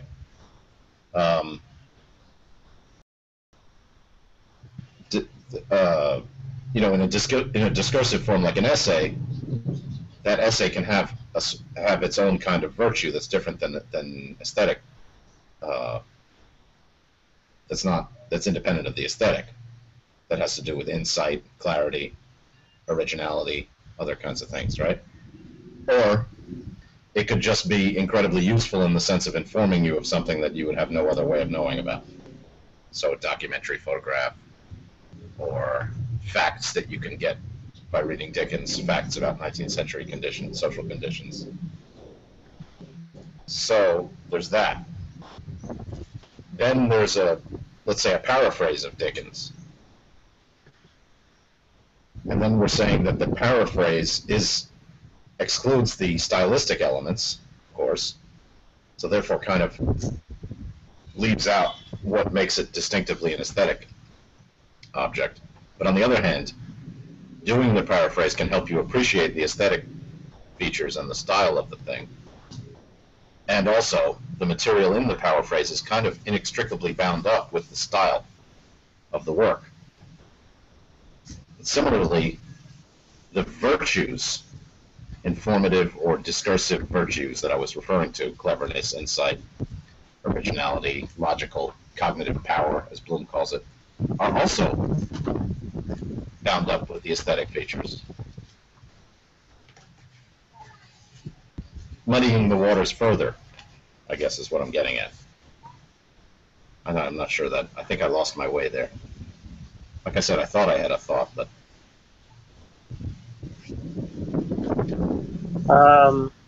maybe I'm like Curly. I try to think, but nothing happens. Three Stooges.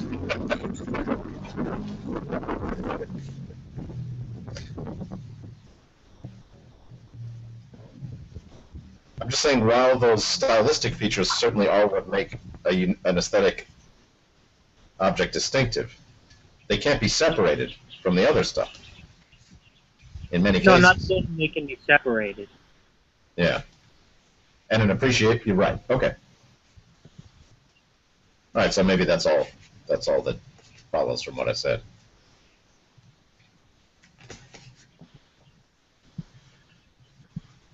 But what that means is talking about that stuff is still talking about a work, even though you might not be touching on stylistic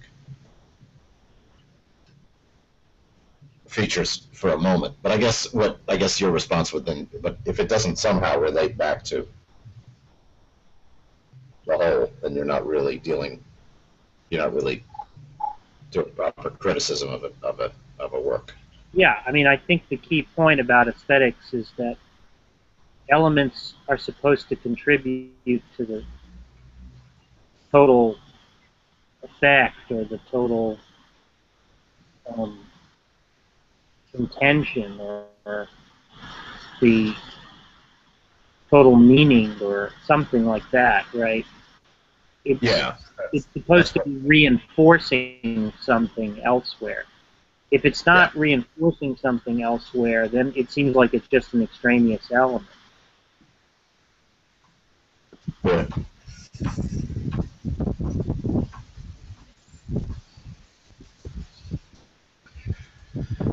Okay, right, but we were talking about objectivity. Then you were saying another reason it's objective is that it doesn't. References are irrelevant. Yeah. Okay. I guess I was trying to say that it needs its own ontology because of this worldview thing. Well, one thing that's interesting is that some people would like to say that what artwork can express are things that can't be expressed any other way. Yeah.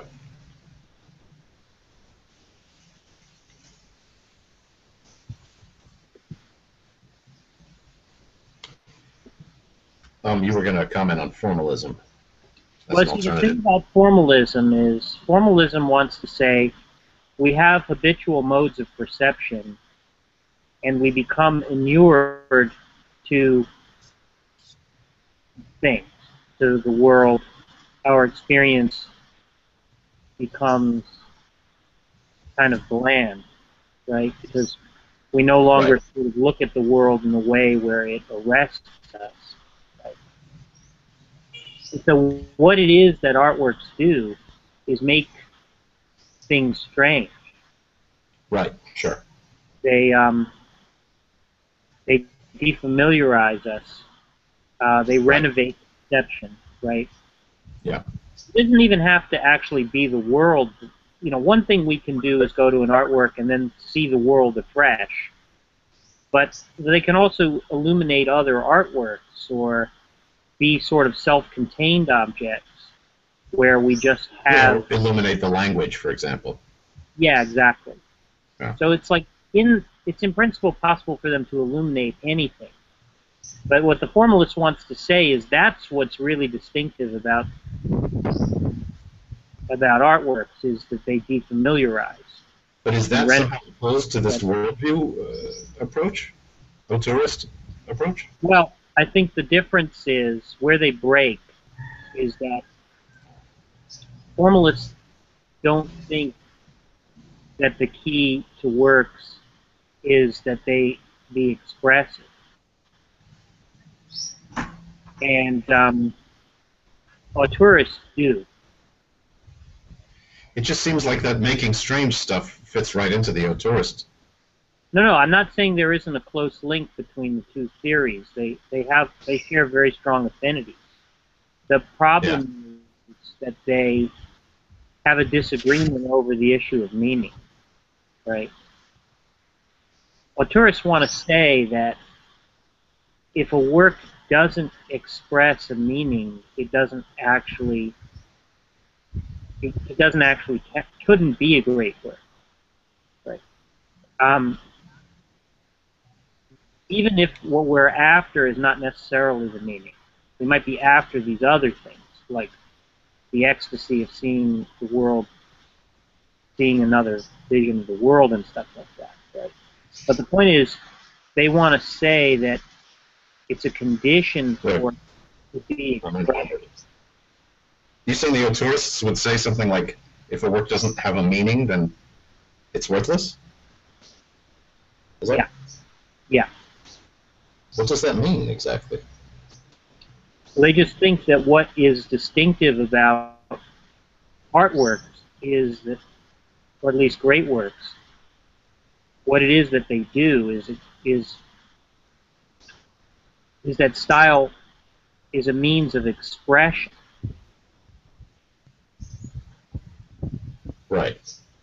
Whereas formalists deny that expression, even if it happens, is in any way interesting or necessary, right? They want to say that that a work that actually expressed nothing could still be a great work.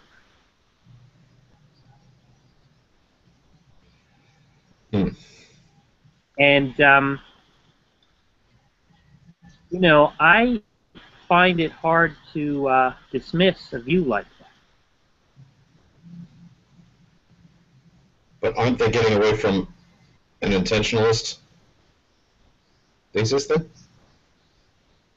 Well, the idea is that the artist is sort of calculating how to produce the effect on the viewer, right? So it is a functional kind of analysis, right? You can say this is here because it helps accomplish this effect. Yeah. Right? That's intentional. That's saying that each part is there for a reason. You can motivate. The idea is you can motivate every part of the work. But the point is, what you want to say is that it's not expression which the work is serving to do. It's not serving to express something. It might, in fact, express something, because obviously there's going to be, you know, if you're talking about a novel, it can't help but be expressive, right, in some way.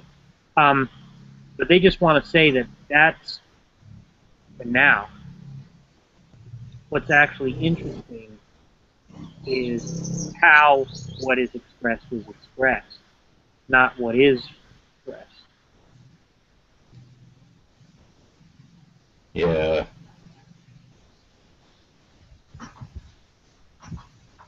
Now, where that First, what is expressed can be interesting in and of itself. Second of all, as we were saying, the what is expressed is inextricably bound up with how it's expressed. And the salient features of how, and analyzing the features of how it's expressed can't be done without being very clear about what is being expressed. Yeah, well, I mean, I'd recommend you look at some formalist or neo-formalist criticism and see what it is that they do. I think it's very interesting. I mean, I sort of grew up with it. I mean, because my dad was more or less a formalist, you know. Right. So he was a fan of people like Shklovsky. Yeah. And Yeah. Prop. Well, Prop, I think, is a little bit. He was maybe part of that school, but he's kind of a distinctive figure because he was looking for structures that were sort of common to. He was looking for basic structures that were common to different stories. And so I think that's maybe something a little bit closer to archetypal criticism than formalism, even though he, was associated with the formalists. So you would distinguish formalism from structuralism? Yeah. I'm not clear on the distinction. Well, structuralism is basically a kind of semiotics, right? So it's all about meaning. It's about discovering structures of meaning, right? Right. But see, formalists would be happy to deal with the work that they didn't think had any meaning at all. It sounds rather similar to this contemporaneous imagist movement in poetry.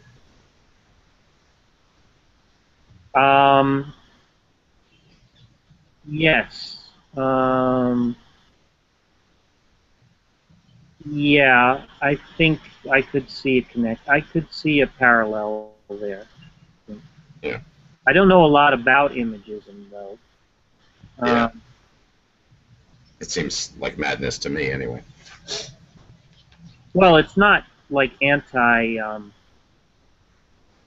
It's not anti-meaning, though. Image. I mean, in other words, it's not like concrete poetry or something. Right. Like concrete poetry and Dada. Like I'm not talking about all Dada, maybe, but like the Dada that's just like nonsense syllables, right? Dada poetry. I mean. Dada poetry that's just nonsense syllables and concrete poetry. Right. That's the real madness, right? Right. Like imagism is not really that extreme. Maybe the theory is extreme, but like the practice doesn't seem that extreme. Yeah, I think it's the theory of it that's extreme, yeah. Yeah. I think you put your finger on it there. Yeah.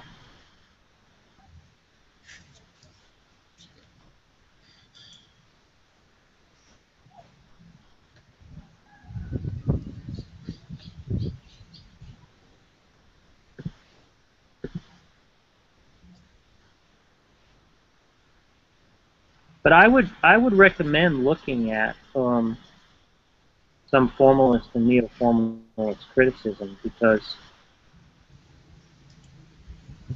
those people seem to be really brilliant critics. I mean, I feel like I've got it in my bones anyway. Yeah, maybe you do. I mean, I may not understand. I guess I don't understand how it relates to this stuff about expression or this stuff about intentionality or worldview or all that. I must admit, but well, I mean, I think we talked a little bit about this, right? I'm really familiar with it. But we talked a little bit about this because I was saying that even abstract music seems to express a worldview, or at least some of it does, right? So there's a worldview in Bach or Beethoven or Mahler, even when they aren't dealing with programmatic works or works that have text, right? There seems to be a vision of the world. Yeah. In them, right? Yeah. There are some artists who I think one could argue don't have a vision of the world. They just have something like pure style. Really? Yeah. Which isn't to say that they aren't distinctive, right? You could recognize them. But it's not really clear that they're expressing it. Like who? Stravinsky. Maybe George Balanchine. I'm not 100% sure about Balanchine, but at times I think Balanchine. And there's actually an interesting literary case. Because you'd think with literature it's basically impossible. But I think in a certain way, Nabokov is like that. Who? Nabokov. There's something about Nabokov that almost is anti-meaning. I mean, obviously, he's, using language, right? He's telling a story, and he's, and there's all kinds of things he's doing, like he's conveying irony and stuff like that. So in that sense, there's clearly meaning all around wherever you look. But I think in a certain way, Humbert is a sort of a strong character as well. Yeah. But I think I have the impression that Nabokov is not sort of. He isn't. It's just there's so much of his personality in it, though. Yeah, but see, I want to distinguish. Personality from expression. Oh. Right? Because personality is something that can be discerned even when no one is trying to communicate it.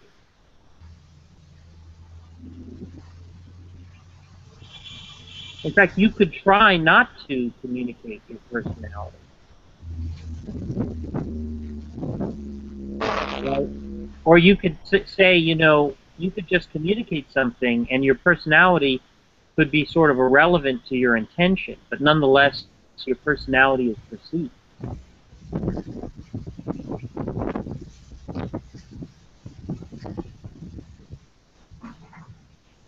I must confess, I'm quite lost. Well, I mean, you should think a little bit about what Nabokov said about his own work, because that was where I sort of got this idea about Nabokov, was that he attacked... I don't understand what you mean by expression. So, I take expression to be expressing a worldview and your, letting people into your, which is sort of another way of saying letting people into your personality. Well, I want to make a distinction between what's intended and what's not intended. What's that? I want to make a distinction between what's intended and what's not intended. You don't think he intends to infuse his work with his own personality? Well, I'm just saying that I think that personality. I think the thing about Nabokov is that I think he wants to resist the idea that there's a meaning beneath the text. I'm sorry? I think I have the impression that Nabokov wants to resist the idea of there being a meaning beneath the text. Again, of there being a meaning to what? A meaning beneath the text. In other words, the meaning is all on the surface. But what did you say? He resists the idea of there being a meaning to what? A meaning beneath the text. Beneath. Oh, sorry. Beneath the text. The meaning is all on the surface.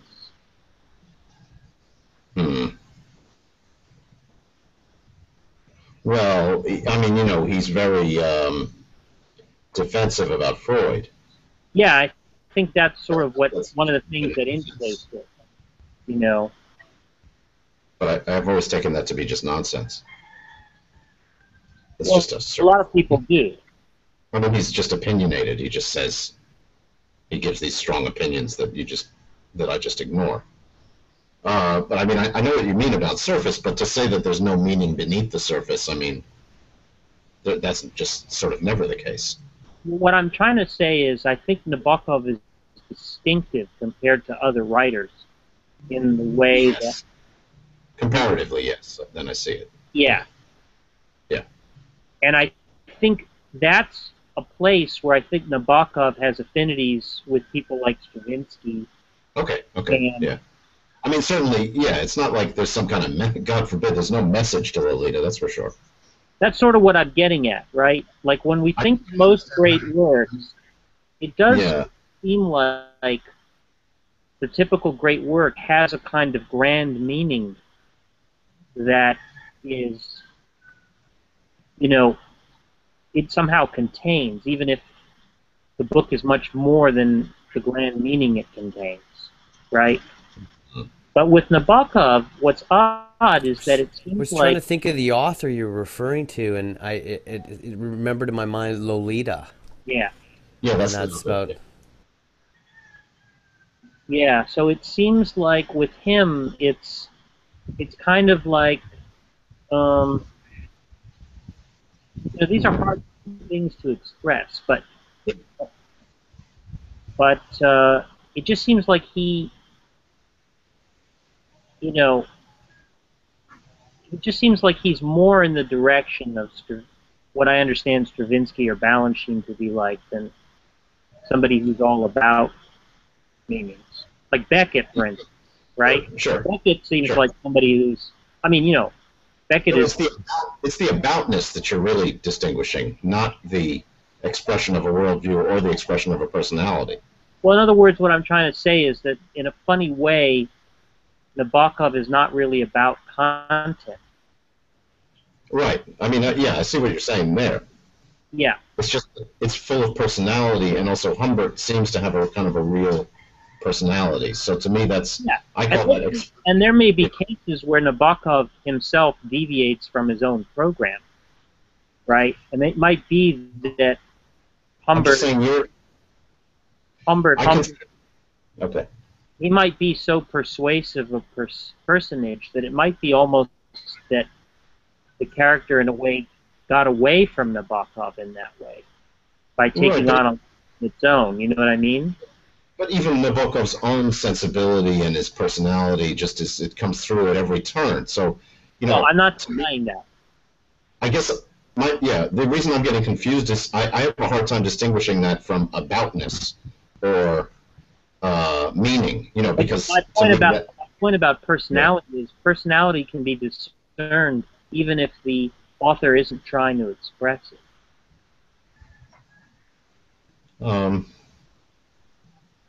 It just comes through in what the author does. Yeah. But my point is that the author can sort of, their personality could be sort of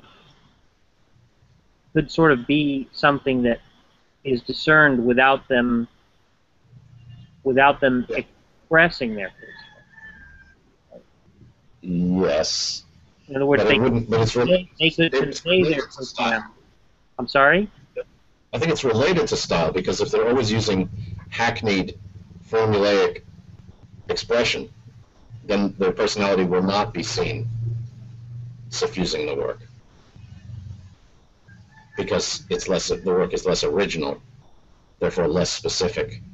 Therefore, you don't get this feeling that only Nabokov could have written this paragraph. Oh, yes, you know? I think that's true, yes.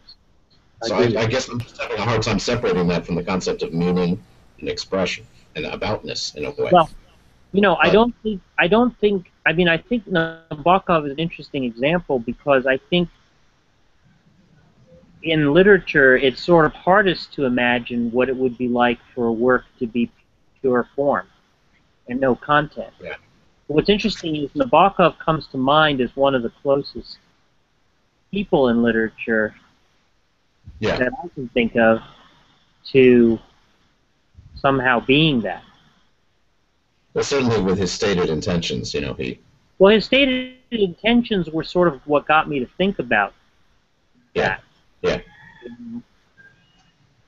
And so when I started thinking about this, thinking about, maybe, because, see, the interesting thing about Stravinsky and Balanchine is they said the same thing that Nabokov said. Oh, really?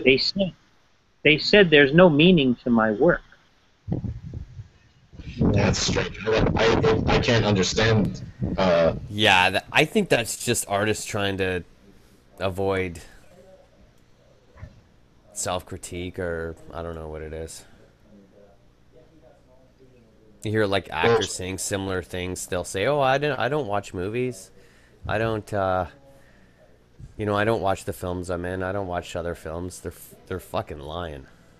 It's like, can you imagine being like that's your art, but you're a musician, but you don't listen to you're a rock musician, but you don't listen to rock music? I do think artists are often very deceptive about their own work, and it's possible that these artists are. But sometimes that's what I'm supposing, Jack. Yeah.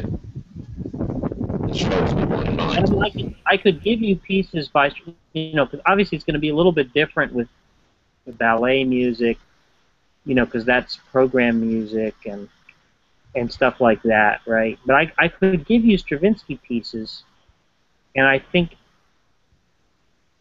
they have this odd quality of not being. Writer's Spring always seems to have some rather emotional themes. I agree, but that's a ballet score. Oh, you're not talking about the ballet scores then? No, I'm talking about this other music that he did, that seems to be purely formal. Oh, I see. Okay. Inspiration. And I think with Balanchine, it often does seem like he's just engaging in pure form. There's no actual meaning to it. Well, I certainly feel that way when I watch his work, but I always thought that was because I was dull. But no, I certainly know what you mean. There's some artists who are,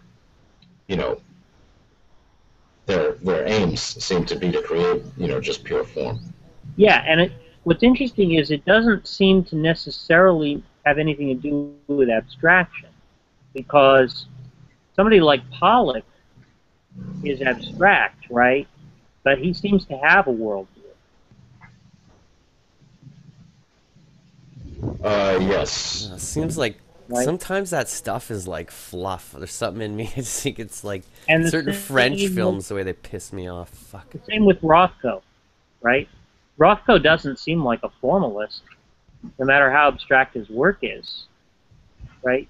It seems like he's got a lot. There's a lot of meaning there, whatever it is, Yeah. And just like, as I say, even if we looked at Beethoven or Mahler and Bach and we found pieces that had no text and no program, we'd still feel like they were expressing a vision of the world. But so does this speak to some type of unspoken narrative in various art forms that kind of help guide the agent to view the perspective of the artist? And is it possible that the artists themselves might not be fully consciously aware of what they're expressing if it's a real abstract form?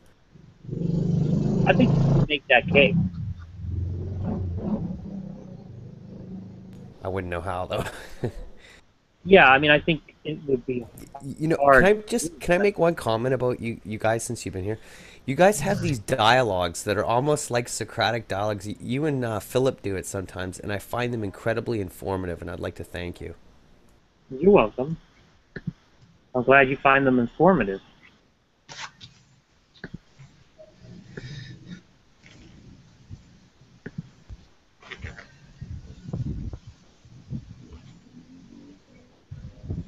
Yeah, it's always good to pick Jack's brain. He's been thinking things through for a few decades now. Yeah, so I mean, I wonder, now, so somebody like Fred is going to just say Stravinsky's not interested. And one of the reasons might be that he thinks that Stravinsky is really not expressing anything. Right? I don't know if that's the reason, but I suspect it may be one of the reasons. You know.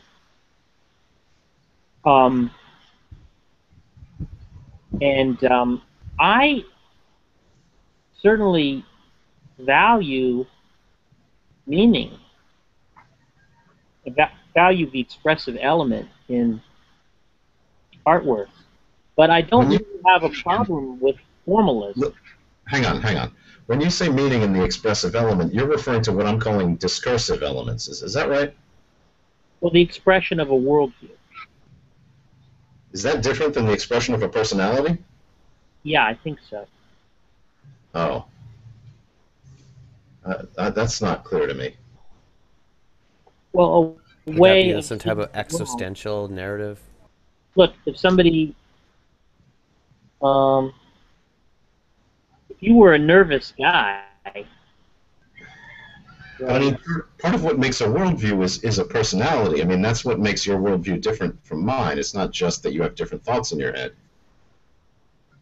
There's a total you there that I'm calling your personality. Yeah, but artists are. Your worldview wouldn't be any different from mine. See, my point. I think an artist could have a very different personality from what's discerned in their work. Yeah. It's a sort of ideal version of the person you're getting, but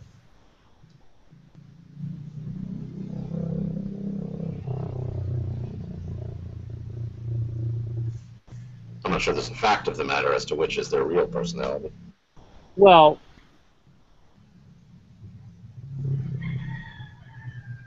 I think maybe that's what I'm calling a worldview.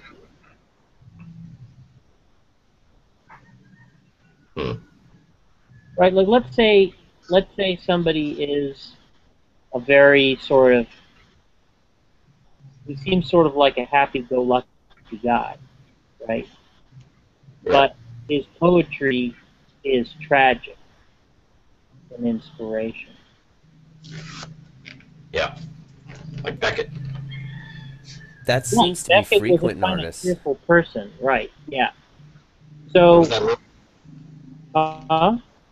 That Ludic was saying something. Oh, I was just saying it seems that a lot of artists are like that. There's something inside them that's quite different from what we see on the surface. Right. Some artists, it seems like their personality is very close to what you perceive in the film, in the works. Whereas with some, it seems like they're that. But when you say their personality, you mean the impression you'd form of their personality if you actually met them. Yeah. Got to interact. Yeah. Right. Their social personality, as Bruce would call it. Right. Yeah. So somebody like Tarantino, he doesn't really seem that distant from his work in a certain way, right? Right. It's just not clear to me that one is him and the other isn't. No, but in his case, I'm saying that they're very close. No, but I mean, if they were different, it wouldn't be clear to me that one was actually him and the other one wasn't. But if anything, the one in the artwork is the more real one. At least that's the Proustian.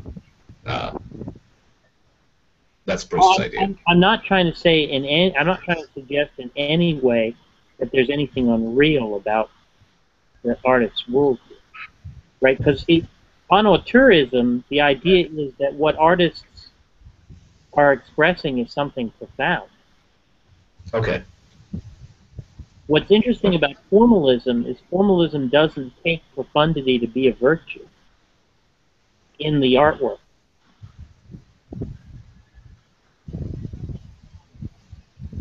Yeah, I mean, And what's interesting about Nabokov is he denied that his work was profound. And Balanchine and Stravinsky denied that their work was meaningful at all. Right. Yeah. I mean, it seems like the kind of thing that could be interesting for certain practitioners. I'm not sure it's a theory I would really want to endorse. Oh, no. I'm not in any way trying to say that I could ever be a wholehearted formalist and reject. Right. I mean, I don't think I can even really entertain it, except as a way of looking at certain artists, which is what you're kind of doing. Yes. Yeah. Yeah, otherwise it seems like it's a supplement to an auteurist analysis. That's what I would But want. but in those works where there really doesn't seem to be a real meaning at stake, and there's just pure form, it seems to me you could approach those works by a formalist method of criticism, without having to appeal to expression. Yeah, I mean, there is a kind of delight in those kind of works, and maybe even a lot of Japanese art has some of that pure form aspect, and just sort of a kind of a Zen, not meaning anything. What do you say? Well, I think there it's a little tricky, because I think there that's a worldview,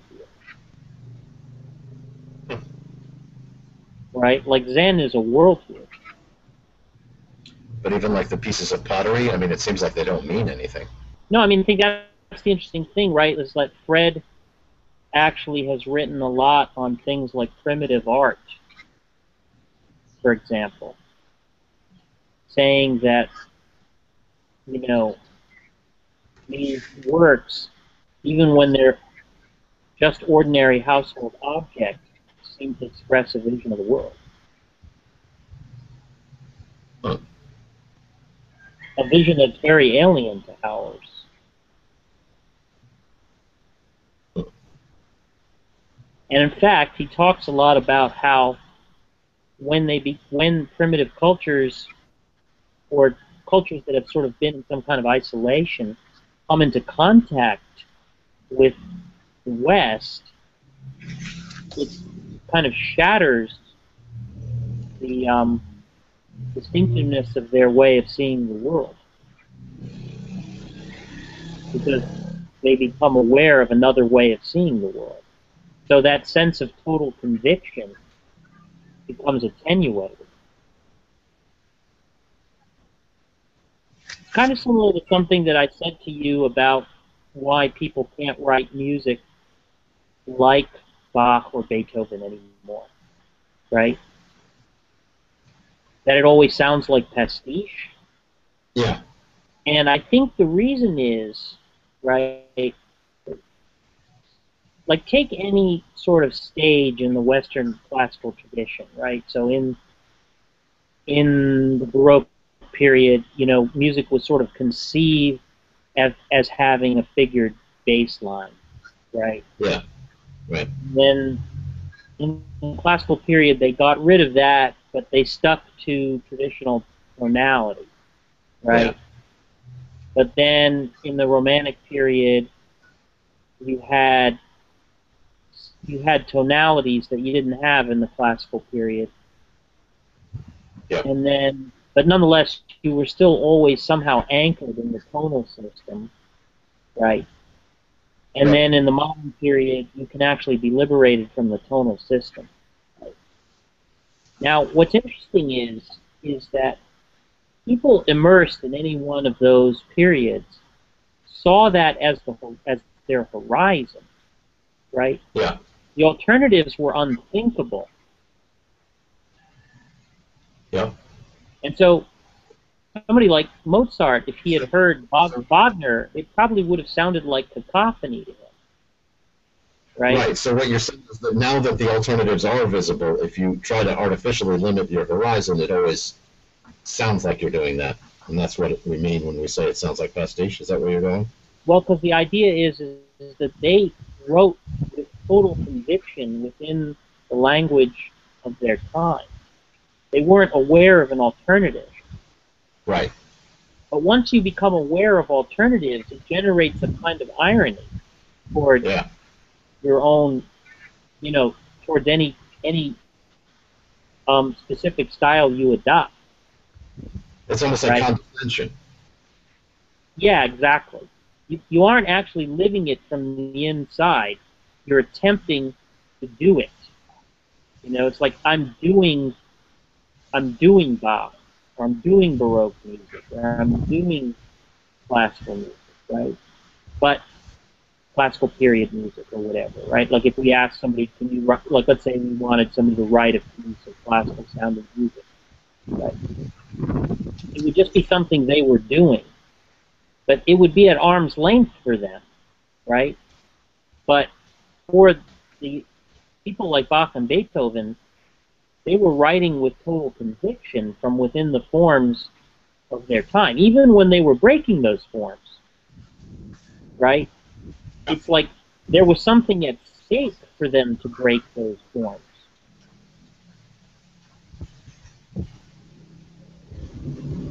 So that their music has a kind of conviction that we can only achieve by, it's hard for artists. Artists can't sort of go back. They can't go back, right? They just have to sort of find some way within their own time to make art of conviction. But they just can't. They can't go back to a style that belongs to another time. Yeah, it's depressing. Yeah, and so I think it's the same thing with primitive works or with Japanese decorative objects, from many centuries ago and so forth, is that those works actually are expressive of a worldview. They're expressive of a civilization. They may be less about the artist's own distinctive point of view in some cases, and more about a kind of point of view of the culture as a whole. Yeah. Right? But nonetheless, they're like profoundly expressive objects. But what's interesting about these kind of formalists is that it doesn't seem like what they're doing is expressive necessarily. They're just sort of delighting in the ingenuities of constructing these types of objects, right? Like, they're almost sort of like, magic boxes or something like that. Like,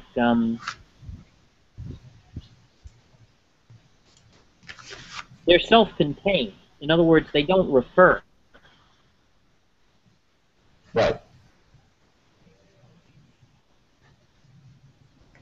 Well, it's like, let me just create something new. It doesn't refer either exactly. Yeah, that's sort of what I'm trying to get at. I'm saying Rothko doesn't refer. Oh, Rothko. No, I think Rothko does refer.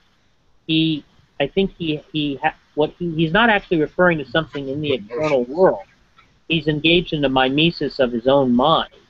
Right. Which is different. Yeah.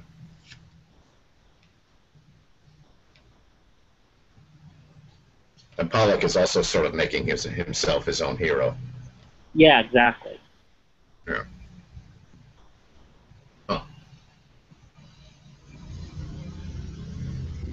So I just don't have the temptation to dismiss formalist artists because there's something shallow about what they're doing. No, I don't either. Yeah, and so that's one of the reasons why I'm attracted to formalist criticism. I mean, obviously, I think formalist criticism... Even the very idea of being a formalist is, in a way, trying to push things forward and break certain rules. It's just they happen to be very foundational sorts of rules, In other words, it's just a further progression in the art of music or the art of... How would something really abstract like a Jackson Pollock fall into that? Well, I think what we're saying is that Pollock actually does seem to be a very communicative artist, despite the fact that he works in abstract rather than figurative mode of painting. Because he's the sort of hero of his... Yeah. He's celebrating his own ability to sort of create, to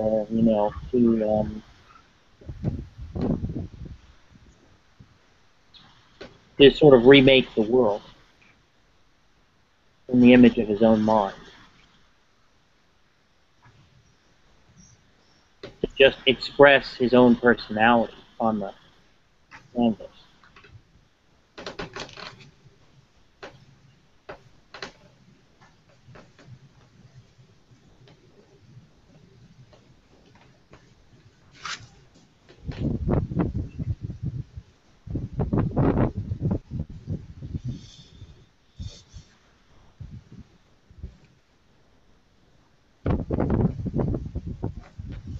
Yeah, so I tend to operate with kind of like a dual track theory.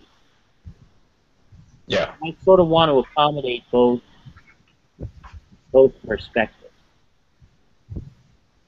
Well, And me too, because I learned it from my dad that, you know, the first thing you do in a piece of literature, for example, is break it into parts if it doesn't already come broken into parts. Yeah.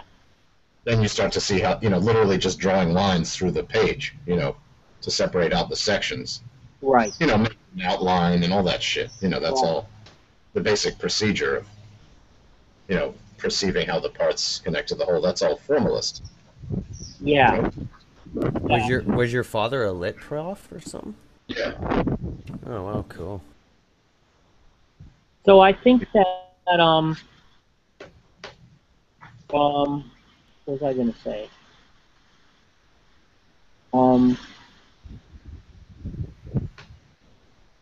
But I think that the formal analysis gets you to the intention because, you know. In the typical case, yeah. Yeah. Are you guys old friends? Like, knew each other when you were in New York, Simon? Oh yeah, I've known Jack since like 1988 or 7. Oh wow, so you're old buddies. Yeah. Well, I used to go over to Simon's house like practically every night of the week and like stay up talking to him for like hours.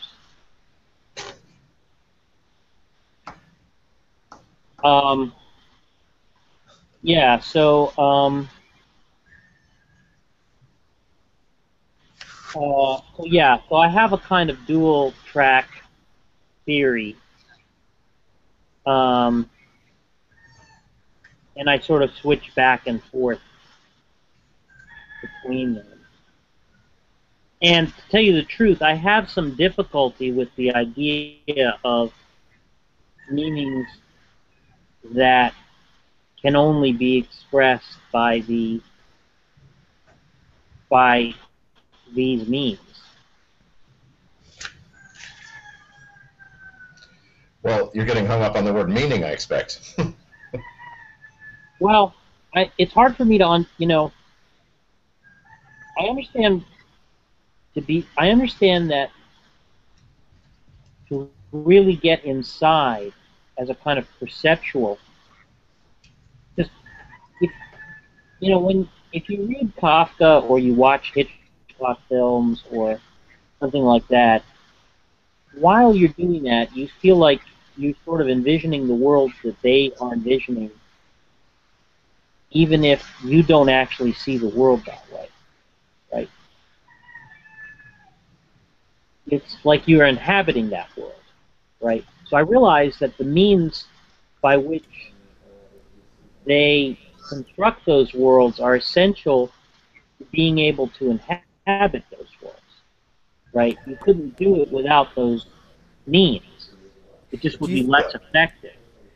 But that's a little bit different to me from the idea that there's a meaning that's being communicated that could not be expressed any other way.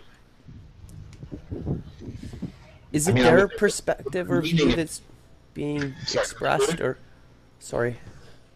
Sorry, go ahead. To me, it feels some of those films as though they're revealing something that they have found themselves, perhaps. Yeah, I think that that's it's not necessarily their subjective reality, but maybe some kind of common objectivity that they share with you. That it's like, come take a look at this.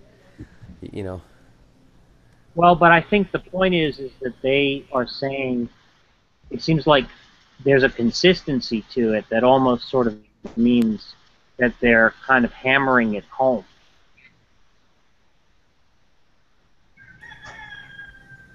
I definitely feel that way with some artists. I mean, like, if you look at somebody like Hitchcock, right, he made 55 films. And from his second feature, which was made in, like, 1926, it just seems like it's all there. And it's there over and over and over again until, 1975 or whenever he made his last. Are you speaking to the form? No, I'm speaking of the vision. I'm speaking of this, all these themes and these patterns, and there's just an incredible consistency. Like a motif. And it just seems clear this is how he saw the world. You know, this is just what his picture of the world was. He was constantly expressing it over and over again. I was going to respond a minute ago that, you see, maybe the word meaning is just not adequate to what we're talking about. Seeing That's the world. the way I feel. I feel like the word meaning is not adequate. Right. But what's interesting is when you see, when you live your life, in a sense, you have a sort of point of view on the world. Right. And what you're doing is know what anything means necessarily. Yeah. Yeah. Yeah, I think meaning is inadequate. But, when Bilgrami says that a metaphor is something that expresses a fact about the world that can't be expressed any other way, I have some discomfort with that idea, even if I have some attraction to the idea as well. Well, yeah, I think what you were saying about metaphor before is kind of contradicts that, and I would agree with that position. That what metaphor does is it reveals an association, but it does it by inducing the thought. It induces you to sort of discover that association, rather than just simply explaining it to you. But on the other hand, you could simply explain the association. No? Yeah, no, I agree that I think that what Davidson is saying is extremely revealing. I'm just about what metaphors do. I'm just saying, Bilgrami wants to say that at least one of the things a metaphor can do is to express a fact about the world that can't be expressed literally. Right. It requires the metaphor to express it. And so in a certain sense it could never be paraphrased. And that's an idea which intrigues me, but I have a lot of discomfort with it. It seems like a little bit like it could be sort of vacuous, like, the metaphor is its own unique object, and therefore if it didn't exist, then you wouldn't have that particular object in the world. Well, I don't think he wants to say that it's somehow like purely self-referential. No, it's not, but it represents a sort of binding. I think he wants to say that it is actually. I think he wants to say that it is actually communicating something external to the metaphor. It's yeah. No, I don't see it. I think the special thing about it is that it's not doing that. It's using reference, but it's creating a purely mental construct that binds different referential facts. Yeah. And that's why it's literature. It's the literary figure par excellence, because it's something that just can only be directly communicated from mind to mind. It doesn't actually refer. Yeah, right. So he wants to say it refers, and I actually asked Fred. I asked Fred recently, do you think that works of art, because Fred has this idea that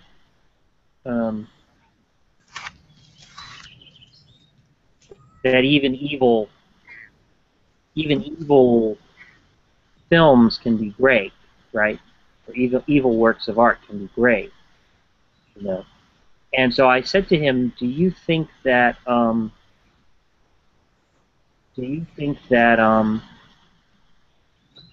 artworks?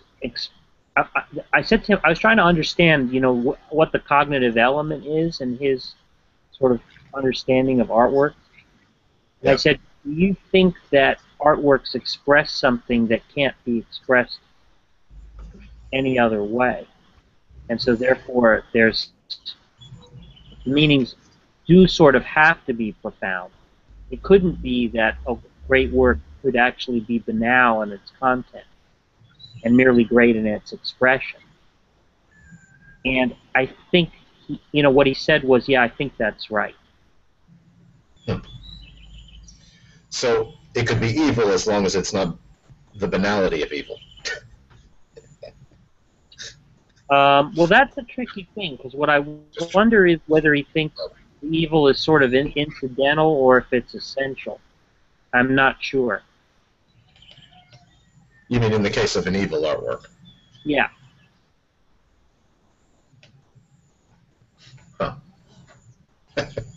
Because, you know, the whole point is, right, it's related to this idea of visions of the world, is that any vision could be a great vision, even if it's a vision that's very alien from one's own, right? And so that's going to have an amoral dimension to it. You know, in that passage where Bloom talks about, you know, that passage in the Western canon where Bloom says that, you know, literature isn't in the service of, you know, correcting social wrongs, right? It's in the vision of expressing the vision. It's in the business of expressing the vision of artists, and their visions might be profoundly distasteful in a certain way, you know, from a moral point of view. Right. That isn't going to make them any less sublime as artists, you know.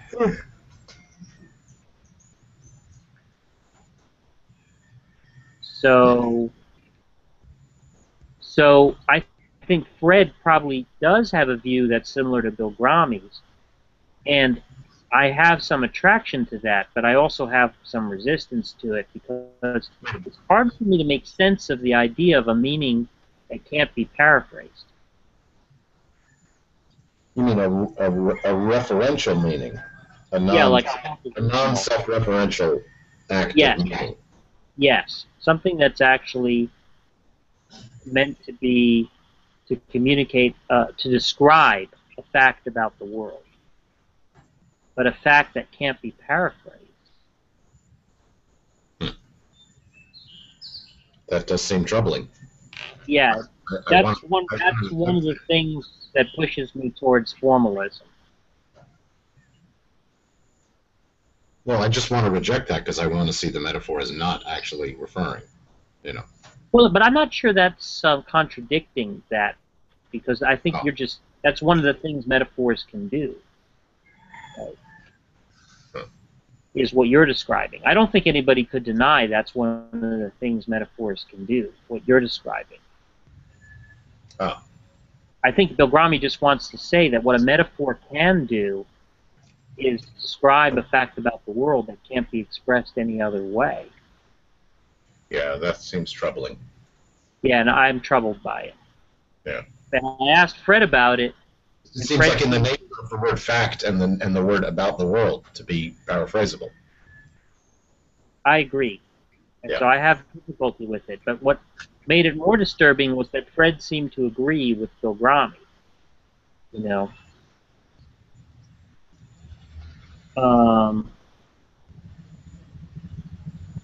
So, you know, there's a part where I'm not sure I can go the whole way, you know, with some of these theories. I'll see you guys later. All right, see you later.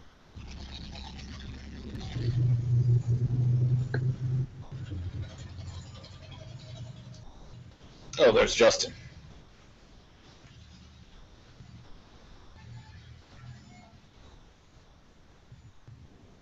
And, you know, an interesting thing is the way Fred puts it is he says, well, for a work to be great, it has to have a style that's expressive, right? If it doesn't have a style that's expressive, it couldn't be a great work, right? But then he says it's not enough to have a style that's expressive, right, for the work to be great.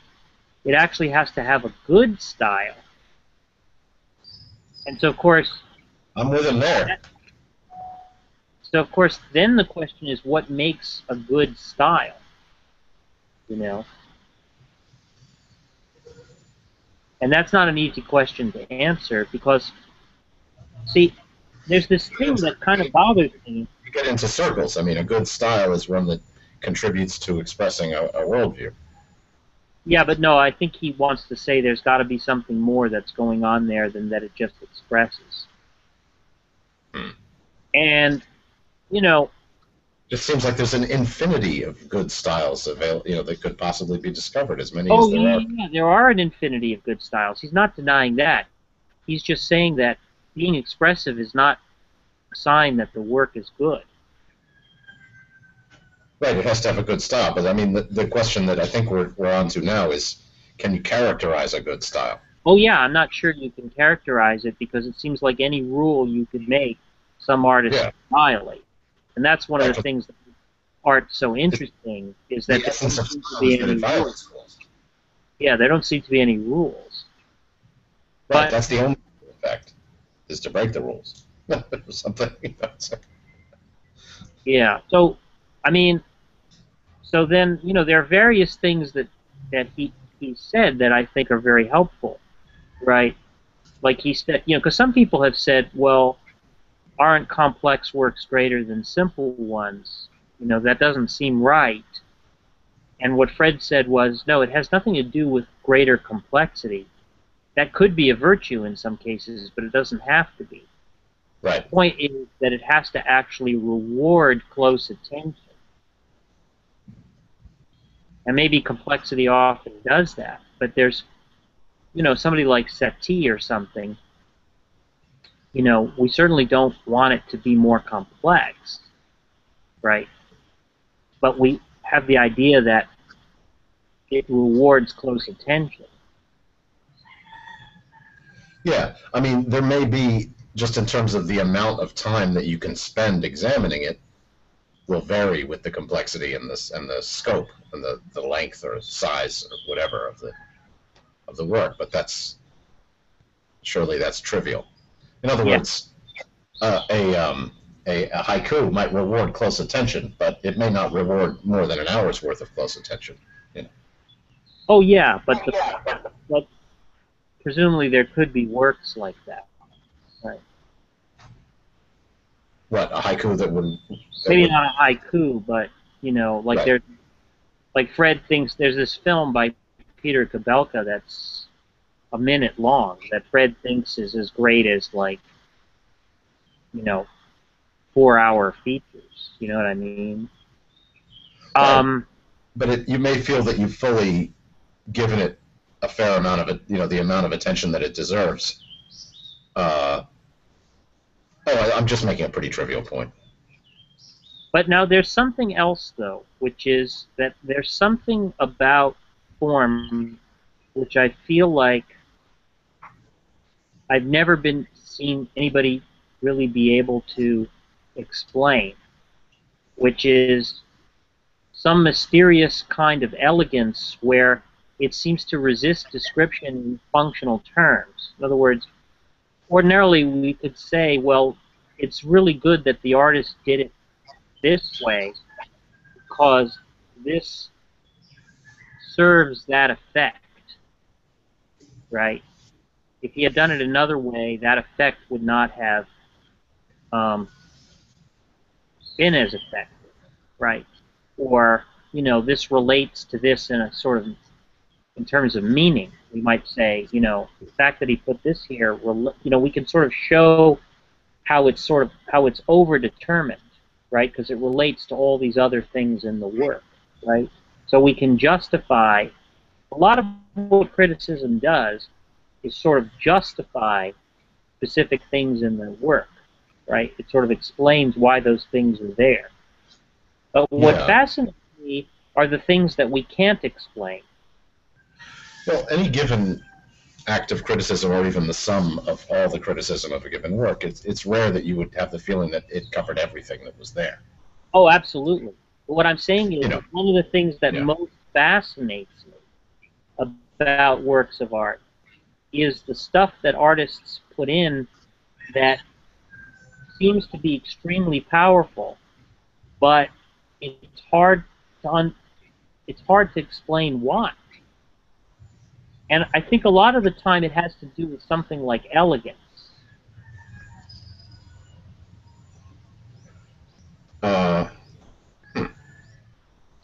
Like, in other words, there's... The explaining why is a sort of artistic act in itself.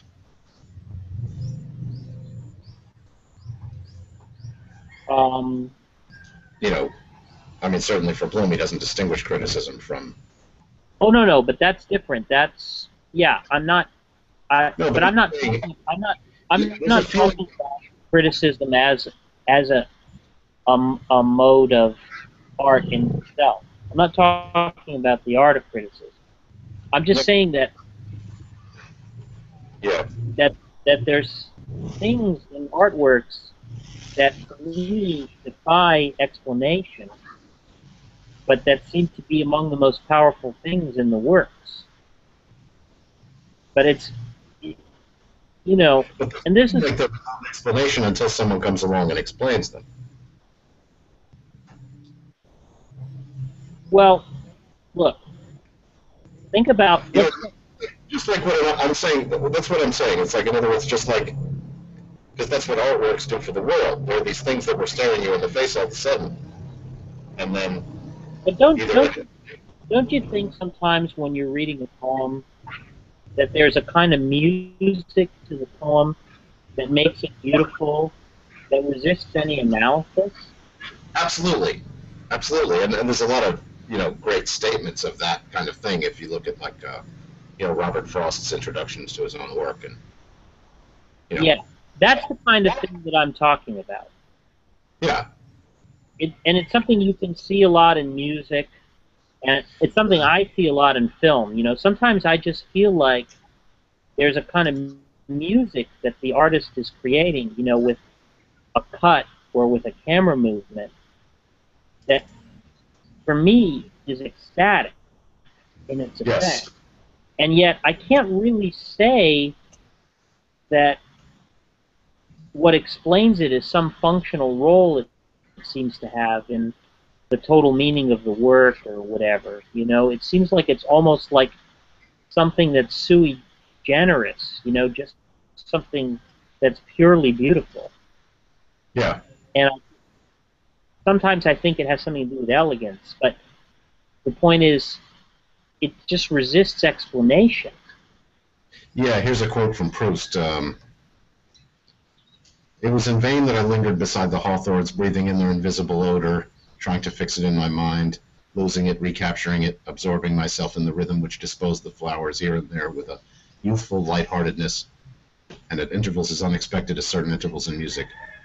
They, the hawthorns, went on offering me the same charm, in inexhaustible profusion, but without letting me delve any more deeply, like those melodies which one can play 100 times in succession without coming any nearer to their secret. Yes, that's exactly what I'm talking about. Yeah. So that's sort of the thing that I kind of feel like I just don't even know what a Harold Bloom or a Fred Camper could say about those things. Do you think they're committed to everything being explainable? I don't know. I don't think so. I don't know what they say, but I'd like to know what they would say about those. Because those things are very hard to theorize. Yeah. Like, what is that? I just thought it was a commonplace that there was that stuff in poetry, and that if there wasn't that stuff, it wasn't poetry. Sometimes I think that those moments in the work are what constitute the essence of the aesthetic. Yeah, well, I think that's a commonplace in theorizing poetry. Yeah, poetry is what's lost in translation. Yeah, but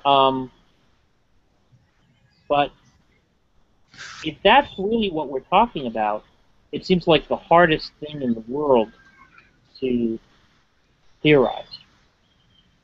It's hard to imagine any object that would be harder to theorize than that. Oh, this reminds me of there's something in it's either it might be in Coleridge's Biographia Literaria, or it might be the preface to the Lyrical Ballads, or some essay associated with Lyrical Ballads. But they talk about this poetry teacher that they had. I forget the guy's name, of course. But very, very influential on Coleridge, I think. Maybe Wordsworth too. Maybe the both of them. I'm not quite sure. But basically, what they describe being in this class as just being incredibly rigorous about a line of poetry, each line by line, not only having to justify the choice of each word in the line, but the placement of the word in the line. Yeah, and so I think It's just crazy. Well, that's the thing, you know. But see, that's the thing that I always wonder about. Is it really the case that this word really had to be there rather than there? Or this camera... Yeah, I don't believe it. Yeah. But that's what I wonder about. That's the thing that sort of haunts me about works of art. But it's worth trying to figure out, you know. Yeah, oh, absolutely. I think that's an extremely useful exercise. Yeah.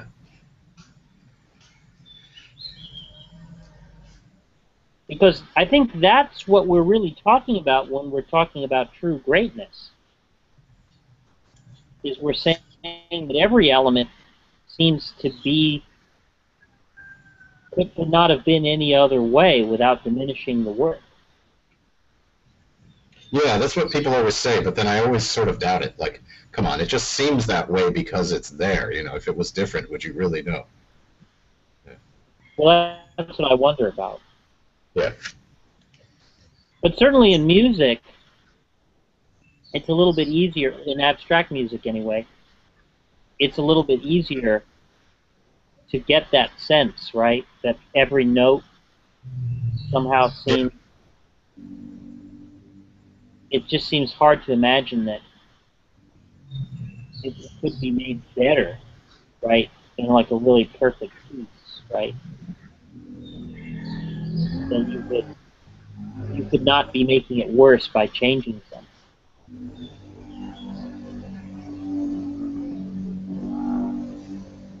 And you know, in the most tightly wrought poems.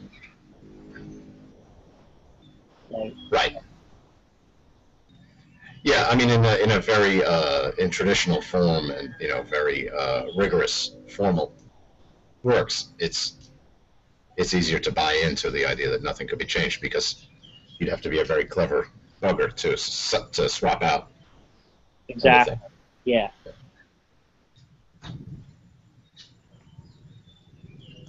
But I think that's what we're often talking about, like in film, when we say every shot, every cut, just seems like, yeah. It just seems, that's what we mean when we say it's so perfectly wrought. We're saying every cut. I just watched M recently. Yeah, that's a good example, because if you read the criticism of M, they really are able to sort of justify every element of that film. I mean, it's just like everything seems so well thought out. So everything seems to be contributing to the total effect.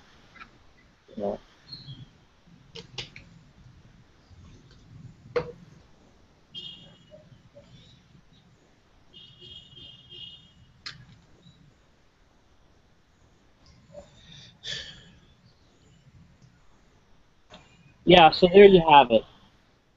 Thank you. I love this.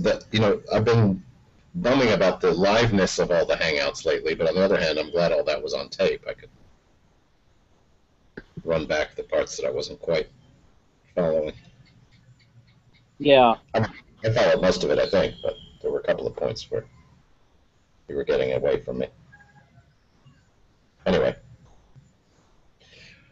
Justin is claiming that we have small penises in the side chat. Well, you should see the girl that Justin has this photo of him fucking this girl. You should see this girl. It'll make you cry. Yeah, the Skype client I use doesn't show me the photos, the Skype chats. Such a pain in the ass. Is it because I can see them on, I have a Windows client and an iPad client that I can use. The one I usually use is under Linux, and it just doesn't. But doesn't Justin know about Linux? Well, yeah, I like to save the plaguing of Justin with Linux questions for when I really need it. Oh, okay. Well, Amon can get on the big cock bandwagon because he's black.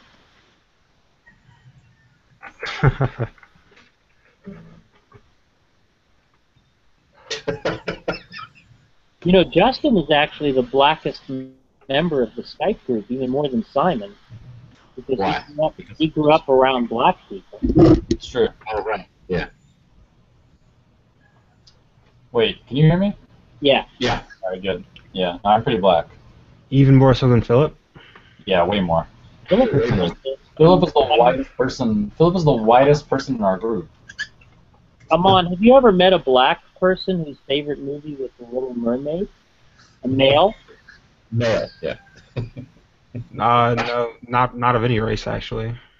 But if they were to be of any race, that was the perfect answer. Black, would it? No. Wait, what? What was the question? If there were to be a person whose favorite movie was The Little Mermaid, it seems certain it wouldn't be a black male, right? Well, I guess it depends on the environment that they grew up in. And now you're just being PC.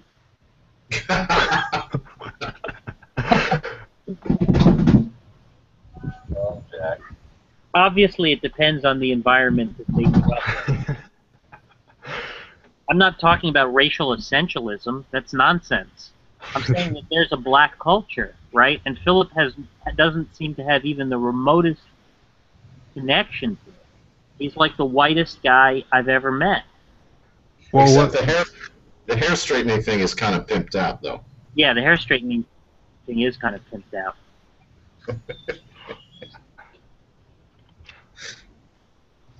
I've never seen him in person. I just assume he looks like Jar Jar Binks. Oh, because of his avatar.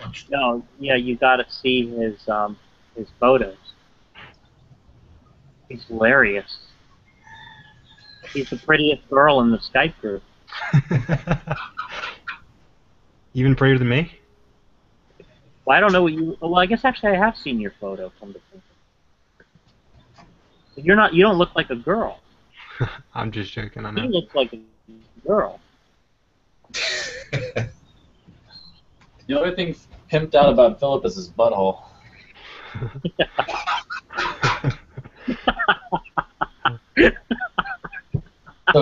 So easy to make Jack laugh. That was a good one. I just say something butthole. Oh, gosh. For all Jack's film criticism and knowledge of the arts, something butthole works every time. Oh my god. Right.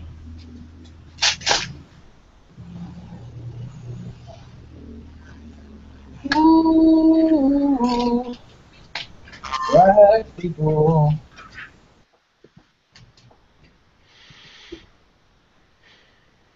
So what's up, guys?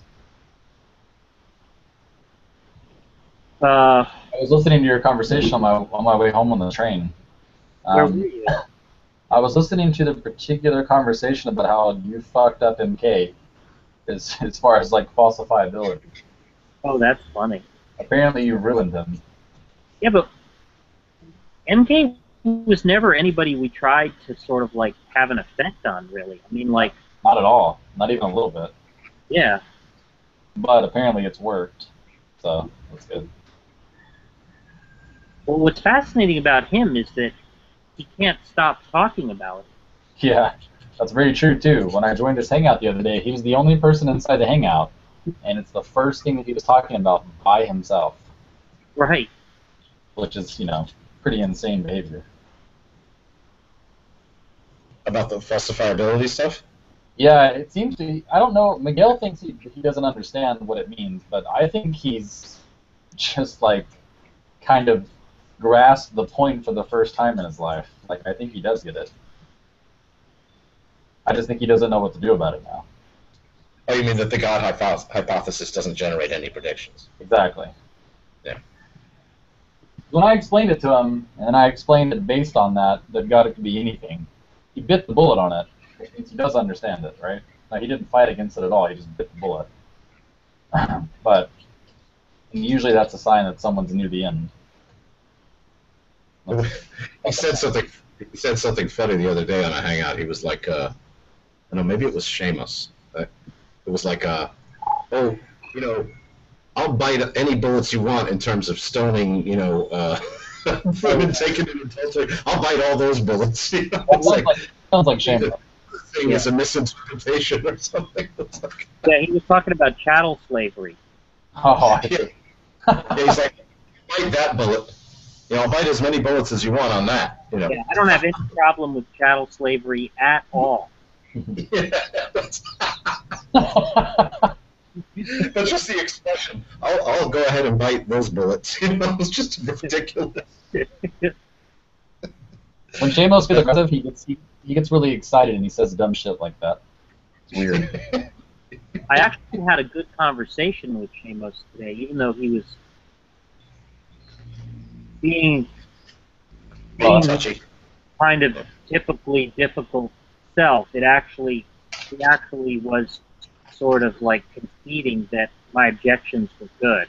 What was the conversation about? I think he always does that, Jack. I think he plays both sides every conversation. No, sometimes he gets very petulant. And right, yeah. He does have that. Yeah, and so I feel like even when I'm being very polite to him, he still gets very, right. Whiny. Right. So what was this one about? This was about whether it was the case that all intelligent design arguments are actually arguments from ignorance. Oh, okay. And I think turned out you don't affirm it, right? Huh? Do you affirm that? Do you think they are arguments from ignorance? I think so. Yeah. I think so too. What did Shamos say? He's saying that it's hard to believe. He was saying that it was hard to believe that the arguments that that they came up with could really have that formal structure, even if they ultimately fail. They couldn't have that formal structure because it's too obviously a fallacy, right?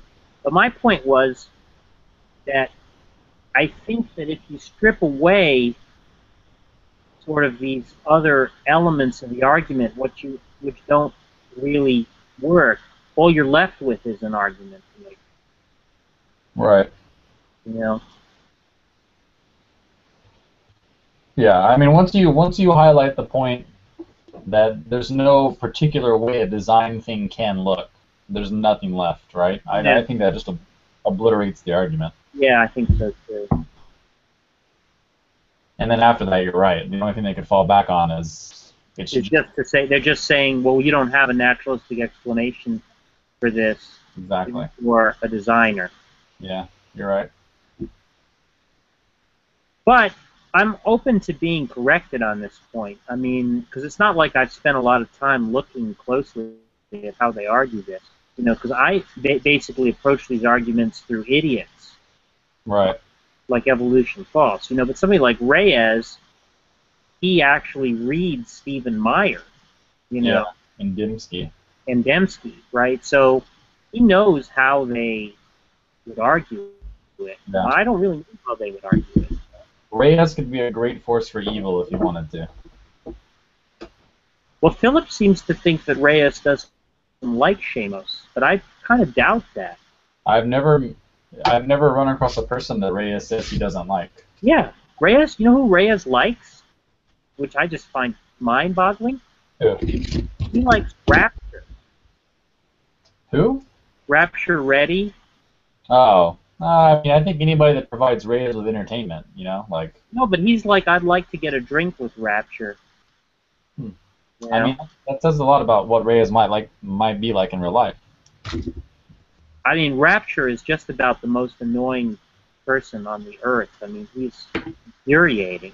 I just can't believe Reyes likes Rapture. Reyes might be trolling you by saying that, though. No, I don't think so.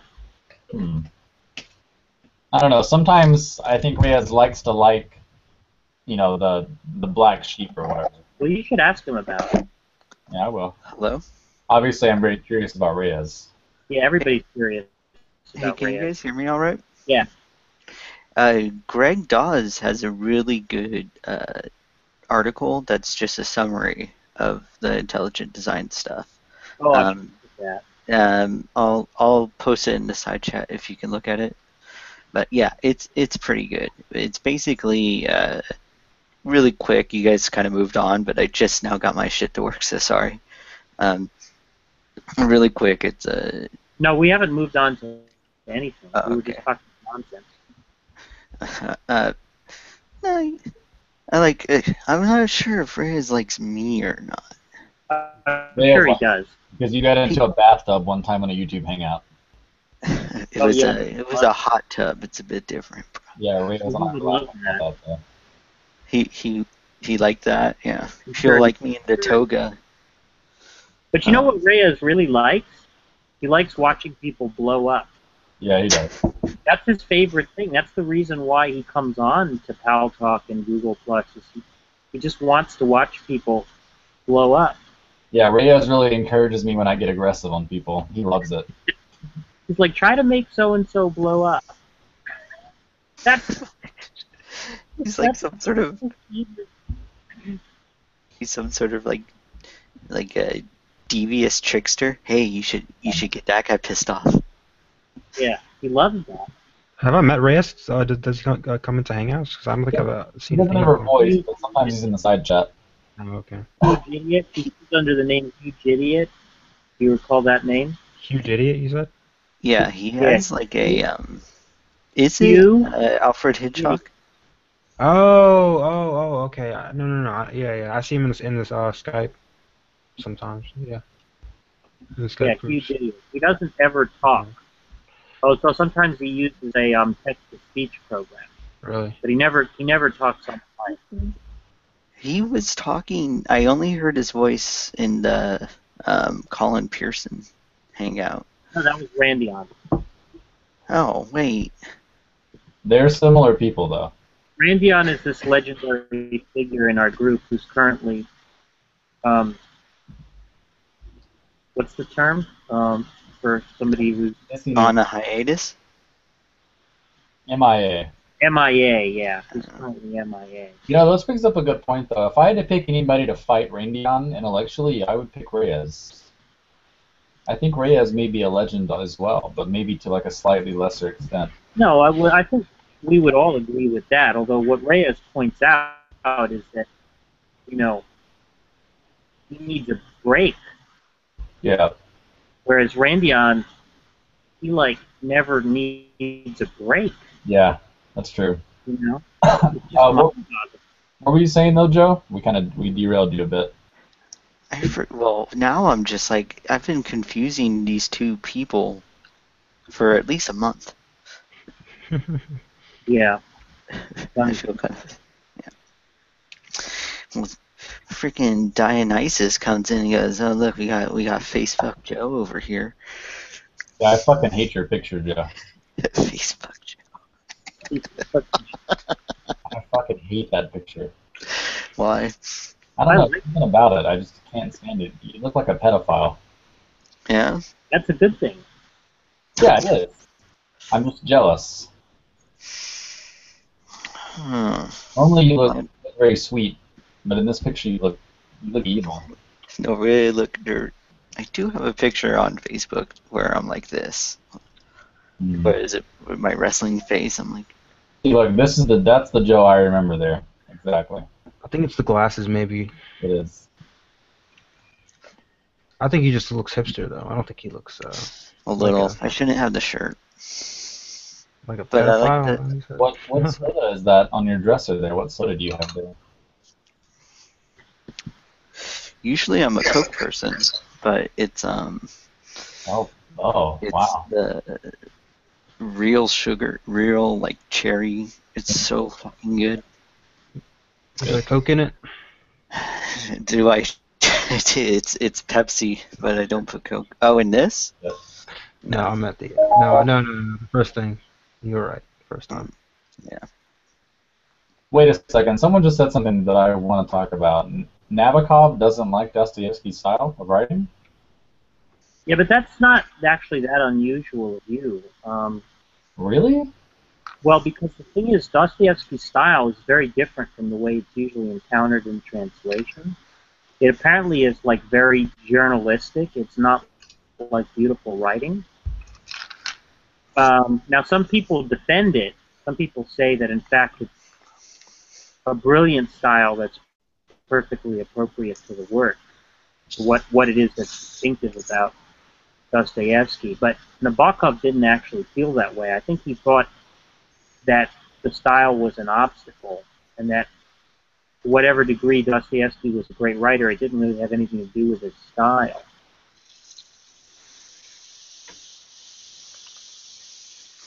Oh, that's boring. I mean, I read The Idiot, The Gambler, House of the Dead. I mean, I've read all of it.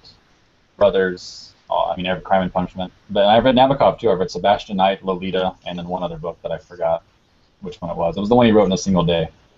And I don't think they're that much different, to be honest with you. I don't see like a striking difference in style between the two. I see a lot of different content, but it's not like, I don't know, it's not like reading Jack Kerouac and then reading Dostoevsky. Like, there's not that big of a gap to me. Is Van Veen Van the man, or is that somebody else? No, they're two different people. Oh. Who is Van Veen? He hasn't come in and like talked in a long while, but he's all right. He's cool. He's been quoting just people like that. Just he'll even send me messages on Facebook exactly like that. So I think he's like switching through just doing these quotes on Facebook and then doing them in the YouTube chat. And I guess now he comes into the room and does them, and then it's like, I don't know. It's like freaking covert. I don't even know what they're from. They're famous novel quotes. I can't read. I'll just say it. I don't know. I think Dostoevsky's a better writer than Nabokov. Well, almost everybody thinks that. Although, if you think about it, a lot of what Dostoevsky does, if you read something like Crime and Punishment, it really plays out a lot like a soap opera. I mean, honestly, the Russian drama thing is so melodramatic to the point of being like utterly ridiculous, which is something that he takes advantage of, right? The passion of the young people and the naivete and then the ridiculousness of the older class and stuff like that, and the idiocy of the working class. But if you really think about it, he doesn't do anything really groundbreaking in his books, but for some reason they're just amazing. Hard to explain why, though. I don't know. I think the Notes from the Underground was groundbreaking. I mean, I think that's the idea that you could have like a perfect society, then you still have like a person. I mean, this comes from like a social engineering perspective. You could have like a perfect society, but you still might have that one person that would like to fuck it up, right? Are you talking about The Idiot? No, the Notes from the Underground. Oh, well, I mean, that was just about his incarceration in Siberian prison, though. But I thought I learned a lot about psychology in that book. I mean, that's all his books are about. He specifically does the drama of like mental anguish of love, romance, and then poverty and shit like that. I mean, he was a gambler as a human being. He had a horrible gambling problem, and he had epilepsy, which caused either acute blindness or total. I don't think he was ever totally blind, but maybe. He had a pretty fucked up life, and a lot of what he writes about is just kind of like adolescent anguish. Like, he even has a book called The Adolescent, which is a really less popular thing that he wrote. And it's about a young guy who was joining up with a Marxist group. And he didn't really support their ideas directly, but he had a real urge to get prestige and accolades from these people. And the whole book is kind of about him pretending that he has all this self-discipline, and he's going against the grain, and he's not going to be like everyone else. But the whole time in the entire book, he seeks admiration. And Dostoevsky uses themes like that time and time again. Just like Freud said one time that Dostoevsky could have been mankind's savior, but instead he chose to be its jailer. And I think it's because Dostoevsky plays on the worst parts of people, just the inability for people to be genuinely good. And that's what every book is about. In some shape or form, that's what the book is about. So, I don't know. I love Dostoevsky, as you can tell. He's my favorite writer. I disagree. No, I'm pretty crappy with literature. I don't think I'm as well read as Simon is, but I read a lot of fiction. I think I kind of think literature became kind of. I mean, it sounds stupid, but I think Shakespeare pretty much covered all the bases, and so did Dante. I think after you had Shakespeare and Dante, then everything else is just footnotes. So. Are you talking about just in the sense that they mapped out that everything's either a tragedy or comedy? Well, I guess the best way to put it would be like the way that T.S. Eliot put it, is that Shakespeare covered the width of man, where Dante covered the depth of man. I've never heard that, but I like that. You know a problem that I have, maybe you guys can relate to this. I can't find any good contemporary writers. It's really difficult for me to find a good current writer as opposed to just going back to classics. Like, I tried Murakami. Have you guys heard of him before? I know who he is. Yeah, and people talked a lot about him, and then maybe he was going to be a classic, author of the ages. But I read his books, and I just don't. I mean, I didn't get the same like holy shit feeling that I do when I read other people. Isn't David Foster Wallace supposed to be? I don't. I read Infinite Jest, which is a huge fucking book, by the way, and he's talented for sure, but again, he just doesn't. It's not literature, right? Oh, no, it definitely is. That's up on my list of favorites, but it's just not. I mean, I'm trying to classify a thing that I can't really do that for. I'm just going to say that my impression wasn't that he was going down in history. I mean, that's just that's the extent of what I can offer. And like I only read like war memoirs or what is it? I guess modern fantasy, and I haven't even done the latter in a while. Besides just nonfiction. I've been reading a lot of Arthur C. Clarke lately. It's called Childhood's End, which is really good. I don't know. There's something about the I guess more archaic or not like antiquated language that kind of, I don't know. Like it's not just with literature too. It's like with music, and the only thing where it doesn't really transfer over is film. But like there's something about modern stuff, and it's weird thinking that way. That like I can only listen to modern music. I can only actually like modern style writing. Like there's all these classics that I'm probably never going to check out because I can't get into any of it. Yeah, I almost feel the exact opposite. Yeah, I mean, what is it? Last night, it felt like night, but it was actually in the morning. Like Ozzy said, he read all 6 of the versions of The Origin of Species, and like, no, I'm not going to be able to do no. I can't. Like, you what? Sorry. I could never do that. No.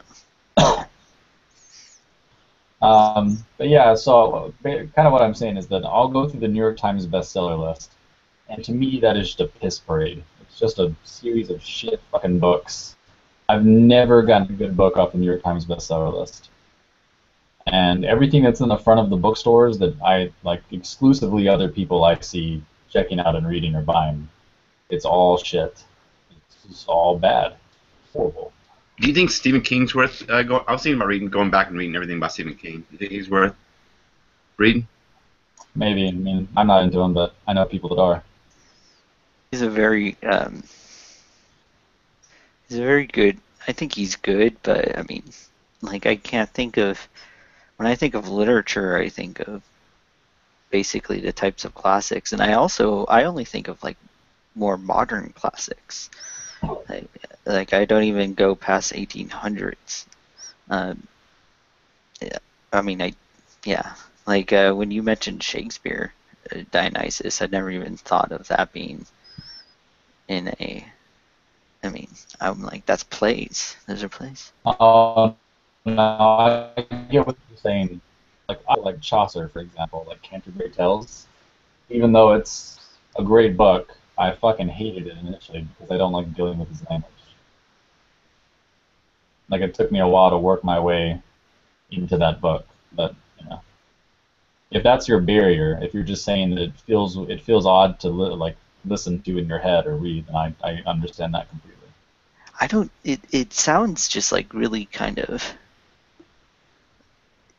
Shakespeare's actually pretty easy for me to read. You know who's hard for me to read? It's Tom Stoppard, the more contemporary playwright. Shakespeare is pretty difficult to read, though, and not because of his language, just because of the amount of characters you have to keep up with. Yeah, I mean it's in, what is it called? I can never pronounce it right. Iambic pentameter. Iambic, yeah. Yeah, it's throughout that.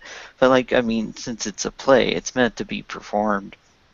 It is a lot more understandable when you watch it performed amongst people. But I'm trying to think of a play that, I mean, I was forced to read certain plays in high school. Shakespeare's very musical, so like you can. When I was first going, I read all of his plays, pretty much all of them. I got the audiobooks, and I would used to go walk around the block a few times, and I would listen to it, and you could almost get a feel for just by listen to the musical quality of the piece. And you can kind of get a feel of what's going on. Whenever he ended a scene, he always tried to end it with like a rhyme, even. Well, it also depends, like who's talking. So, for example, somebody who is of more higher stature will have will rhyme in a certain way versus someone who has lower stature, right? They have different ways of speaking. One is extremely esoteric, and the other one is not.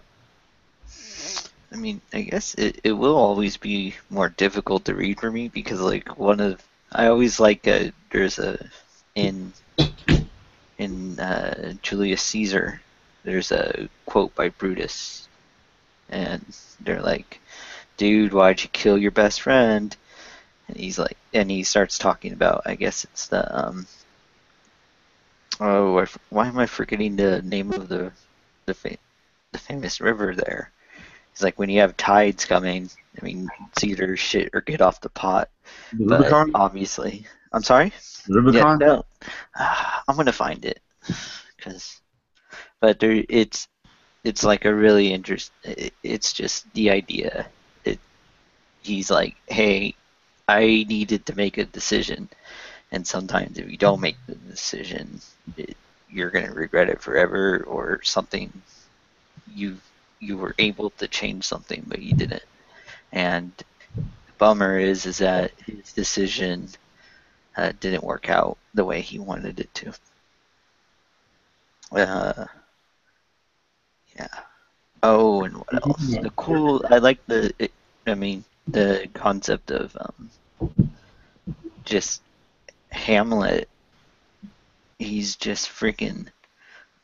He's the prince that just moped around the whole time, but there's this other guy the other prince at the very end, who pretty much went through the exact same thing as Hamlet, only he, in order to ultimately avenge his father,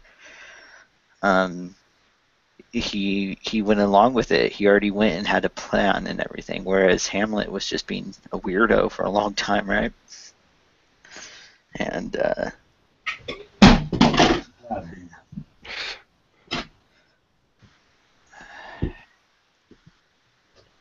yeah, I think last year or maybe the year before we read Taming of the Shrew in class, and I didn't really appreciate his wordplay and wit. Like the constant wit and wordplay reminds me of hip hop lyrics. Yeah, when they both meet, that's always when the Shrew and Percucci. Love, Labor's Lost is the best. If you think about wordplay, if you're interested in that. Okay. Did you just try to summon MK? Oh, MK. I don't know anything about MK, really. It's kind of hard for me to actually pin down and put him in the box. He only stays in his... Well, was he invited into another room yesterday? But he only stays in his room. For some reason, I find that funny. because he used to come into Nadia's room all the time. Yeah. And I started laughing really hard because when Simon was in here, because there was one rooster who was very angry in its roostering. It sounded like this rooster's like, how come these people aren't getting up? Like, it started getting shrill, and I just want to just have like some random creature yelling in the background as I talk to people. And then it started sounding like there was like some sort of like thunderstorm or hurricane. What are you talking about? Simon. Oh, yeah. You just have like, and then eventually there's a rooster. He's like, come on, wake up. And it's like, don't worry about it, Mr. Rooster. Where does he live? Like South Korea or something? Philippines. Philippines? Yeah. But him and his wife, they have a apartment that they rent out in the States. And the money they get for that apartment's rent it goes a lot further in the Philippines. Mm. So he just has this apartment. That's it. He doesn't do anything. Crazy how much you guys know about this now. What's up? It's weird how much you guys know about this. I said it's weird how much you guys know about Simon now. The Skype group and this Google Hangout have now bled in pretty well. Yeah, it took a little bit of time, actually. Yeah. What was it? Like you guys know about Randy on here. Initially there were separate groups, and now I have just one big group. Well, there's a huge group on. Yeah. Oh, okay. They were actually okay. There still is like another group, but no one posts in the other one, right? Well, there's many groups. That's the secret, though. Oh, okay. Yeah. Layers upon layers.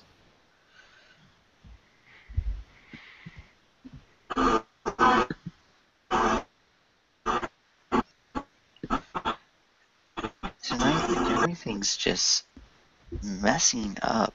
There's even the side chat was messing up. You sound high, Joe, or tired. I haven't slept in. It will be 5 days. Damn, you still haven't slept? Holy shit. No. You have to have slept a little bit, though, right? No. You cat naps here and there? What is Aaron doing up this late? There was one time at, I think, 10 in the morning where I would have just slept almost standing up. I could not open my eyes. And then I took my medication, and then I'm like, okay, now I'm awake. You're going to feel so much better after you sleep, Joe. Maybe. If you don't sleep for that long, you usually feel like shit. Well, I mean, better than he feels now. Yeah. The thing about it is, I won't wake up until I'll sleep for a day then, and I really don't want to do that. I'm trying to figure out like what's the best game plan, and I think it's gonna have to be cat naps until I, kind of become more of a human being, and then. Well, I mean, do you have responsibilities? I have to. I mean, I have to go and what is it? House sit. That sounds so weird. I was about to meet with the person, and David, he called me on Skype, and I'm like, I have to meet with, and I just said a client. And I just realized it sounded like I was a prostitute. But I couldn't, I'm like, it's a person whose house I'm going to watch with a dog. But that's pretty much all I do. Jealous. Because I have an anthropology degree. You can't do anything with that. Well, you can house it, apparently. Yeah. it was a bummer when I went and met her. She's like, okay, this is where the food is. This is where everything. And she's like, so what are you going to do with yourself? You got an anthropology degree. And I'm like, ask you, have you ever masturbated in this woman's house? Be honest. no, this is the first time I'm going to be working there. But soon, though, right? I don't know. Come on. Because I have to come back here and feed my guinea pigs. So I could probably now that it's live, I think I'm gonna I think I will have to commit to it. Yeah, this is your fault, if anything. Does your guinea pig know awful things about you? My guinea pigs? Oh, there's more than one. I have 2 of them. They were on cam last night. Palm eats guinea pigs. Oh, he's not in here. Never mind. Palm? He what? He has gerbils or something that he loves to death. They're so cute. He loved the guinea pigs last night. Gerbils are very communistic. Communistic? Yeah. No, it was more funny because I was like, which rodents were you saying were communistic? And he just immediately, oh, gerbils.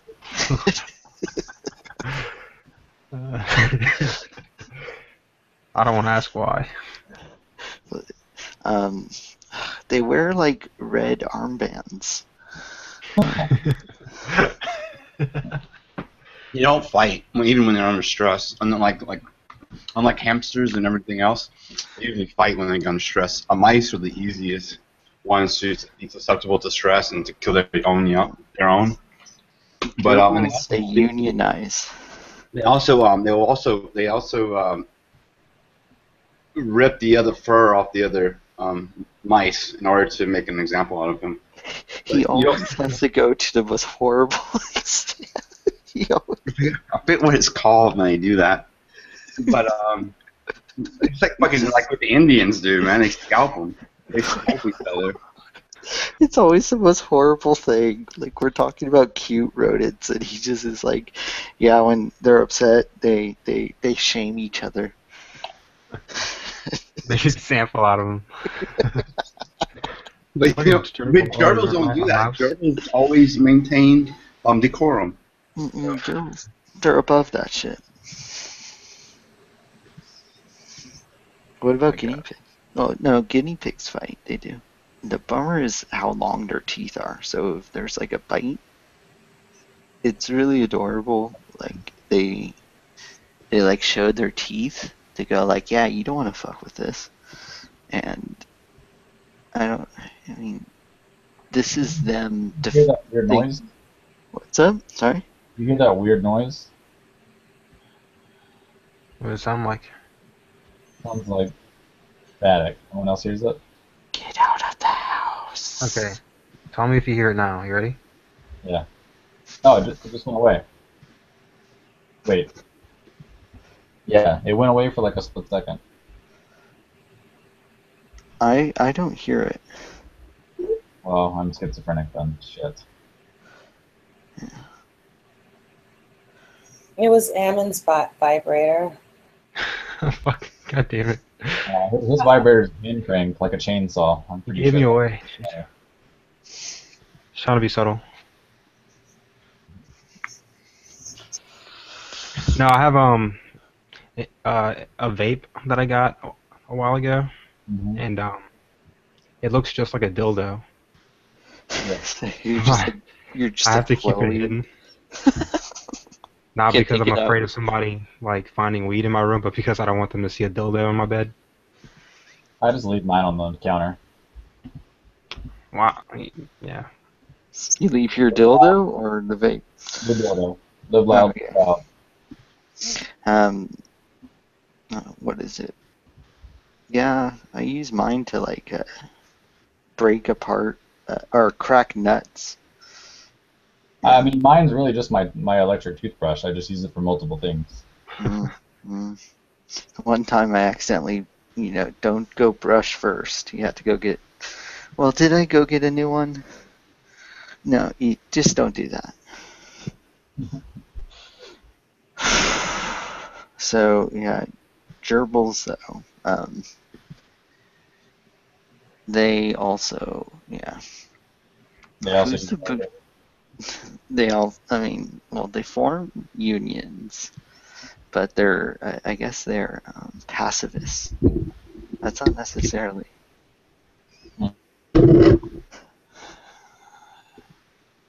I wonder who the socialists are.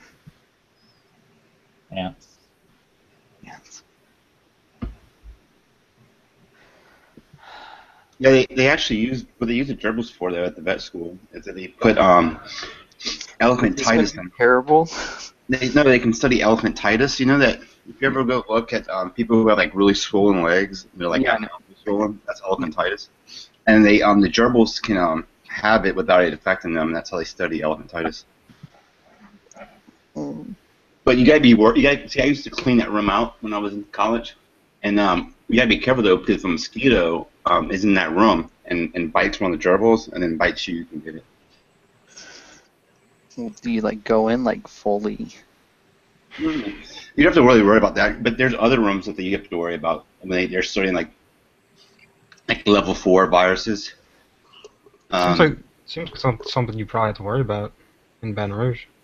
No, not the room is so ventilated that it's not one of the. It's a very small room, and so you do have to worry about it. They do tell you you have to wear like a certain dress code in there, but You have to look like a gerbil. You have to wear like a fur. Basically, but there's a lot of higher risk areas in that one. So, but we always foot in there.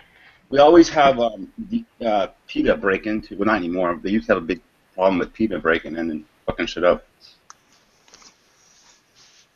And then they all got elephantitis. They're so stupid, dude. You go in there and they save about 5 mice, and they put it on their blog and act like they saved the world. And all they did was make the situation like 20 times worse than it was before. They're like, we're gonna kill 20 mice because you did that. Those pricks. No, they destroy the equipment. The equipment is very hard to get, and it's very expensive. And they don't really do nothing. They act like they're doing something, but they're not doing anything. Well, wait a minute. You said they post on their blogs. Well, they don't. This happened around in 2002. It's not really happening anymore. The security is so it's so tight now. Like they have eye scanners now. But before that, though, I don't know how they got in one time, but they did get in. And how do you take basically domesticated mice or hamsters and let them out and think like they're not gonna die? They're gonna die. They're probably gonna die a lot quicker than they would if you left them alone. But they do fucked up shit to certain animals that other people may have problems with. Like they'll put fleas on cats and let fleas like bite them for I don't know for whatever reason, in order to like do research, I guess, on probably bloodborne diseases. What's that? They probably study bloodborne diseases. Ticks are blood carriers. They do studies. They don't just do studies on like animals. They do studies for like for humans too as well. So it's not. What I'm trying to say, it's not just pet based. It's also for humans, like Alzheimer's and other things like that. They're studying. But most of it is recycled back into the veterinarian school.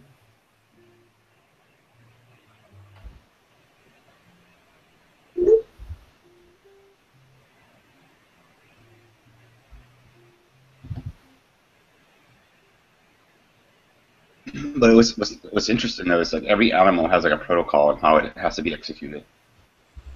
And see, this is what happened. It's just interesting, like how do they make those decisions? Because the reason why I find it interesting is because it's almost like it's almost based on like their ability to suffer is how much care we put in or how much care they put into doing the execution. So like for example, like you can't execute baby mice the same way that you would execute grown mice. It's a completely different execution method. So, and then gerbils, and then not gerbils, excuse me, like rats are even different. And then when you get to like horses and larger animals or like chimpanzees, it's even more, right? So you can imagine the difficulties that you would have in that. Well, yeah, it has to do with their central nervous system. Like, there's people that are animal rights activists like to point out things like oysters have a central nervous system, which is a weird concept. And such could probably experience pain based on what we know about the brain. And there's organisms that lack a CNS, so it's likely they don't experience pain. It's usually what they base it on. Which is fun because it's philosophical, right? How can they determine that pain is felt? What gets me though is how we ever went from the guillotine for humans to the electric chair. Like that's like reverse progress in my opinion.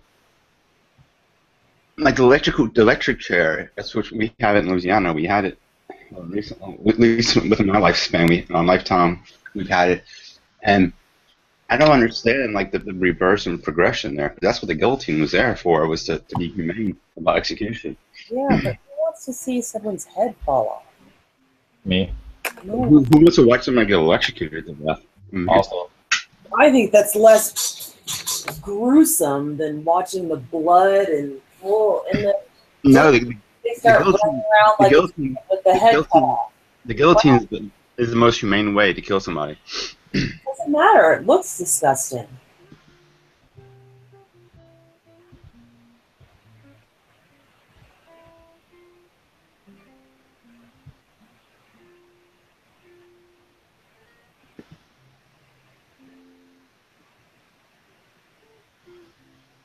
Well, I heard that when they used to use the guillotine a lot back in like the Victorian era, I guess. Maybe no, it wasn't the Victorian era, but maybe it was. They used to take the head and show the head to the body, because like for a temporary moment you actually would be conscious still. Well, that's what they thought. Yeah, I mean, who knows?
Thanks, asshole. You're welcome. Oh, I thought it was some asshole who broadcast me. I'm a little disappointed. I thought Facebook Joe was like special to me, but I guess he calls everyone Facebook.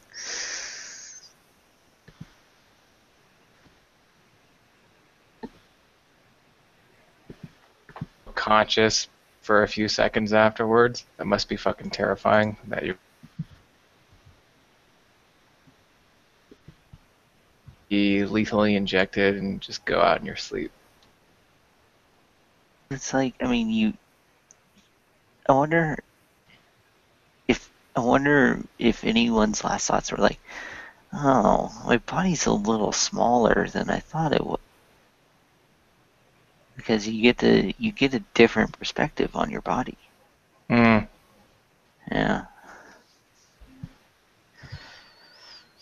I'm gonna stock up on heroin, and then like I'm gonna take my own self out. I'm not gonna let like nature do it, or I'm gonna do it myself when I'm ready.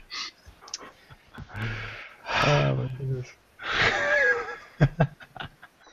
Stock. Like, what do I even say to that, right? I mean, stock up on heroin. He's just gonna have like it is storage.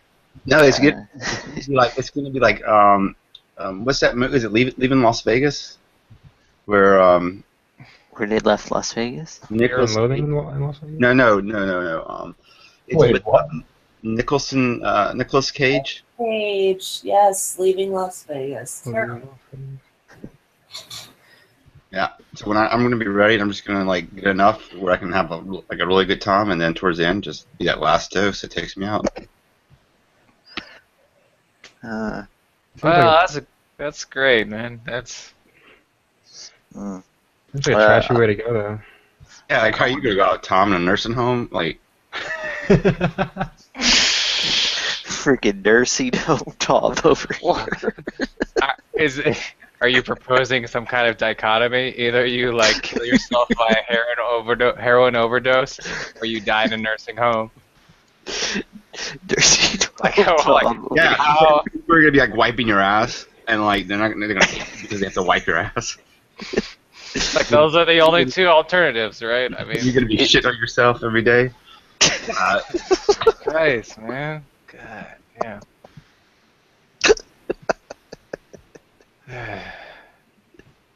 He's so intense about it. You're not gonna even be able to wipe your own ass. Fuck. Dionysus, man, he never disappoints. Nothing, just nothing, but it's always something terrible. I'm never fucking touching a Schopenhauer book. That's all I know. Yeah, I'll never read Schopenhauer. I will fucking like want to kill myself. Was it? What if by accident, like, you know, for some reason that's just completely innocuous, I can't wipe my own ass. Like, say that just like, you know, I have a fucking like carpal tunnel or something like that, and then I'm like, well, I guess it's fucking time now, right? So, take myself out. Well, yes. No, it's two. No. Well, you see. Don't forget, Theo, I am your father. I will always protect you. I can't do it because I can't be loud right now. If I can't wipe my own ass. You want to like OD or something? I will get some heroin. Yeah. Take myself out. I am going to pee and poop my pants. Yesy. But dude, I'm not talking about like. I'm not talking about anytime soon. But you gotta say like, if you know the time is coming, like a lot of gentlemen do it all the time, and Gentlemen. Like, where did the choice of the word gentleman come from? Like, that was just totally. I think he's thinking of like upper class people in Victorian, like Mr. I see a gentleman do the same thing. Yes, high society. Not because I'm trashy. I just want to go out on my own accord. Fuck off, Dionysus. What are you talking about? Gentle. It's like the classy, trashy version of suicide. I want a sky burial, and then I want to be buried in Pope's coffin. That he has as a coffee table. What Pope? I hope he dies sooner. Pope Benedict, he comes into the rooms every once in a while. He doesn't like him though. Why? He's like, I can never hear what he's saying. I don't know how I can. I actually can understand him, oddly. No, I can understand. He's just so far. That's what makes me laugh. He's just so far away. Why on the other why side does of he, the room. why doesn't he like put the fucking thing on his table or something? Well, he got the Where he can reach coffin. it. The Instead, coffin now, he's slightly closer. He's sitting on the coffin. instead of just putting his laptop on his coffin table, he puts it way across the room. He gets up from the couch and then sits on his table just to reach his computer. I disagree.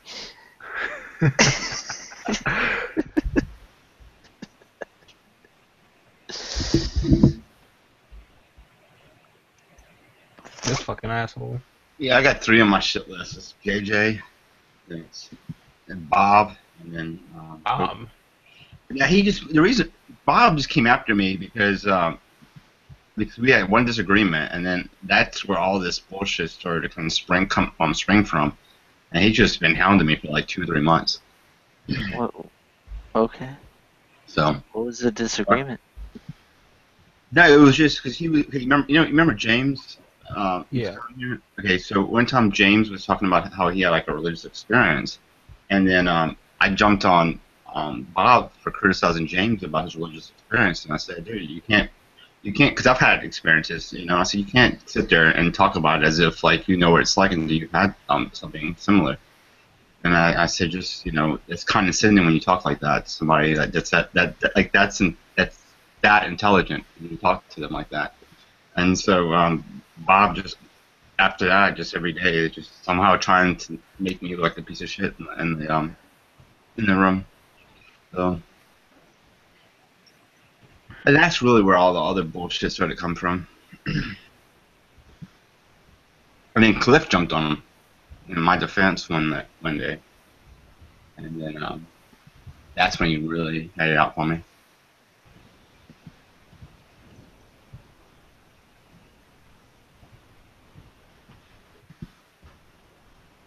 But I didn't like JJ from the first 5 minutes. I was like, I don't like this guy. What? JJ's the best. Really? Ooh. Yeah, JJ's awesome. What? I like JJ. I think he's funny. Who? Yeah, exactly. He never knows who you're talking about. It's me! I'm Rational Theist! I'm here! You see, a lot of people don't like Matt Bell, but I like Matt Bell. It's funny who we like and who we don't like. Him and I got along, but then he started being a dick to me. He's always been. He's always a dick to people, but it was like this fucking guy kind of dick. But like recently, I don't know. Funny part about Matt Bell is that sometimes Matt Bell is very logical, and he'll start that way, right? Yeah. But he doesn't know when to just say, "Oh, I don't know," or "You may be right," and then he'll just trap himself in a world of bullshit. Yeah. No. Going off the deep end. It's a very, very apt description. Yeah, he'll sometimes, and he like becomes less committed to something and affirm like contradictory views. And yeah, exactly. And at the end, he says, "Well, I don't care." he's like, it's bullshit. Fuck off, chicken shit." That's what he said to me. And because I started laughing, he started laughing. I'm like, okay, that's just his way. But recently, he's been like, it's not just he's like a hard ass. He just doesn't like me anymore. I don't like him, so. Yeah, Bob is a little got a little bit of SJW in him. So if he feels that you're like someone who is anti, like all people, different colors, whatever, then you're kind of on his shit list, I think. What did you say you don't like, Amon? Not Bell. Oh, not Bell, yeah. I don't like the way he treats Nadia. Oh my god, that's kind of an understatement. I mean, like I can't imagine being even more accurate and just terrible. You don't like Gus? Oh, not Gus? No, I'm talking about Matt Bell. Oh, I thought I heard. I think I know G Whistler. Does I don't want to throw you under bus. You don't like. He doesn't like me. Who do you like, G Whistler? No, it's not. I don't dislike you. It's just that you say strange things. Wait, what strange things does he say? Jack, just. Well, you asked me how people would, what the day routine would be for someone under communism was, which I thought was a monumentally bizarre question. Why is that? So of all the things, that's the strange thing. Well, I'm not privy to everything you've ever said. You may have said all sorts of weird shit in your life. I don't know. Why are you going to an absolute record of all the things I've ever said? I mean, this is your example. Why are you saying that? Because it was a question that made no sense to me. Facebook Tom over here. Well, how about this? I mean, can you answer it? Well, I said to you, I didn't know. You don't know, and so it's. I couldn't give you an answer, and you didn't like that. He can't even wipe his own ass, G. Don't even. So do you think it's that bad of a question if you can't give me an answer? Well, there are worse questions in the world. I just don't think it was a question that made an awful lot of sense. That's all. I mean, I imagine a lot of people will probably do their same routine. It's just many of them won't have to go and bloodletting, so their blood will fuel the capitalistic machine anymore. That's it, really. So is that your only objection? That's or do you have anything else? It was a rather. What do you mean? What do you mean? Objection? I don't know. I don't object to you. Whether you know what, Tom? What bugged me about you for a while is that for any one side you'd be and it never helped, but then I realized you have really good timing with it. So. It's not supposed to. So what other? Okay, excuse me, Mr. Pedantic Nazi troll. What do you mean by strange things that I've said? Besides that example about me asking you an example. Yeah, by G+ standards, it doesn't seem that strange. I mean, you just heard Dionysus talk. Well, that's a whole nother level, isn't it? You've got to upgrade to get to that level. See, I think things like what you just said about me saying strange things and then what you backed it up with, I think that's strange. Do you think G. Whistler is typically strange, though, Tom? You probably should. Strange how? So do you think he's typically strange? Physically? No, typically. Typically? Yeah. I wouldn't say that. No. I think all you guys are strange. I think everybody's weird. I think everyone here is weird. I think Joe correctly said that everyone in these hangouts usually has some kind of weird issue. Right? That's why we're here. That's probably true. I mean, go ahead, G. I don't dislike you. Sorry, Joe. I don't dislike you. I just think that. Sorry, Tom.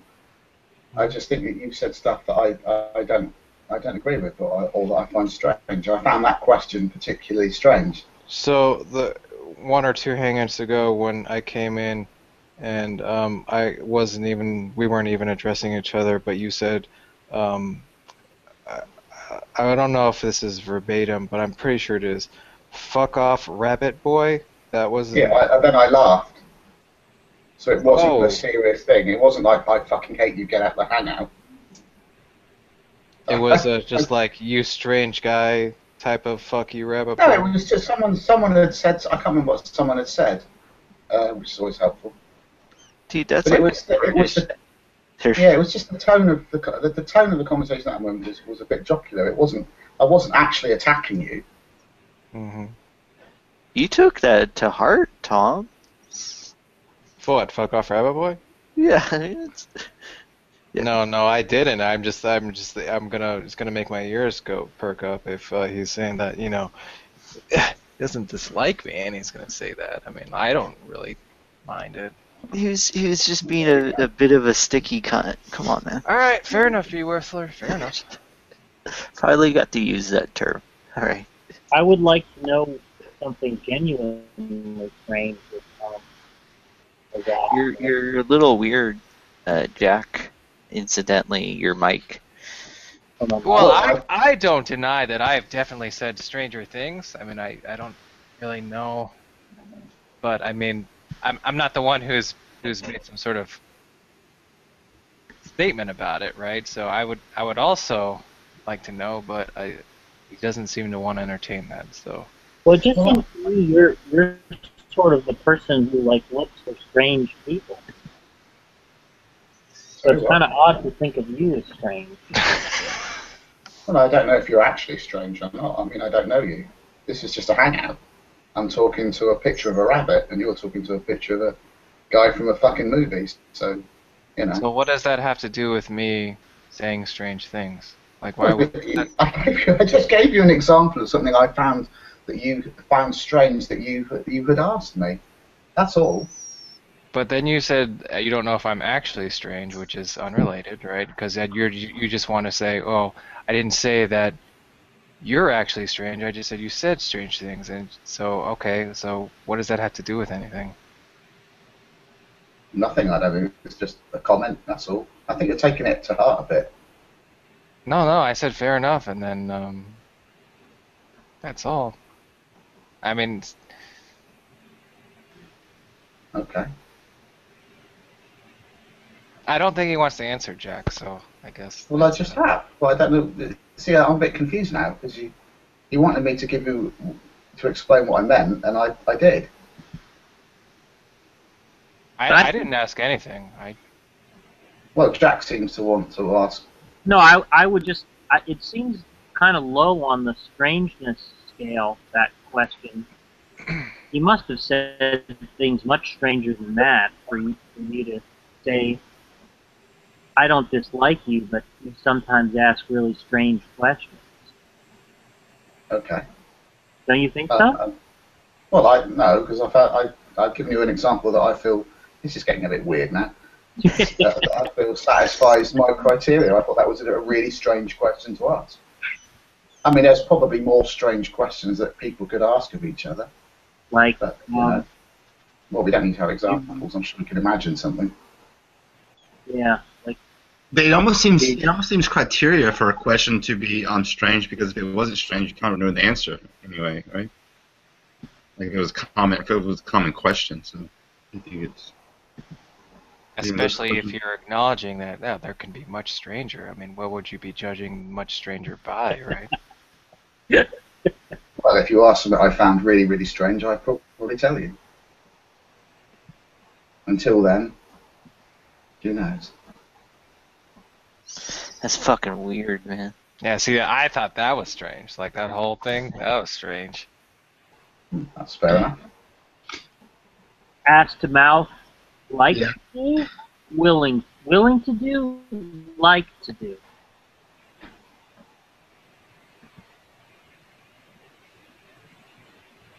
Jack, Mina's not here. No, I was just thinking about it. I kind of think what a strange question.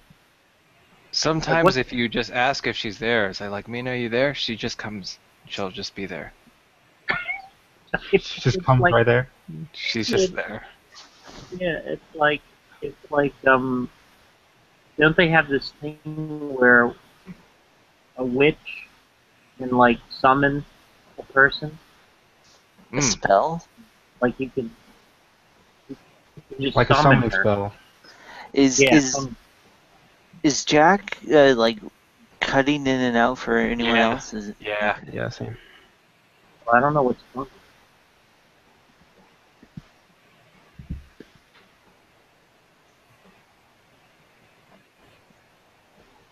Well, is it hangout full? No. That doesn't stop a witch anyways. Yeah, where the hell is she? She must be like on her knees. Is there a Thomas update? Is there a what? Yesterday? Let me see. This guy Thomas, I don't know him, but he sounds like really funny. Let me check that. I haven't. Yeah. There's a group devoted to his mishap. I haven't checked yet. See if there's new posts.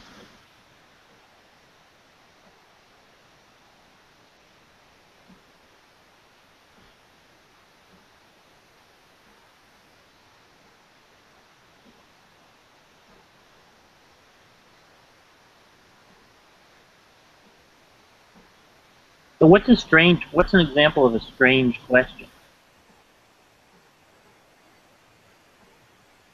It would have to depend on the context. No, I don't mean you. You've already answered. But I mean, I was trying to think if somebody can think of a really strange question. Dionysus one night just thought that I knew how to get escorts for him in Louisiana. Oh, I guess yeah. that's kind of strange. Yeah, now, G. Whistler, doesn't that seem like a lot stranger?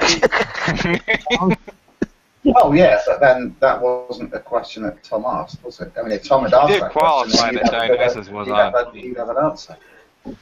But, I mean, it's Dionysus. That's the context. So Dionysus asked that question. It's fucking normal. Anyone else asked that question? It's bizarre and strange. That was the best answer. Good point. So wait, Joe, can you tell me, can you sort of reconstruct how he asked it?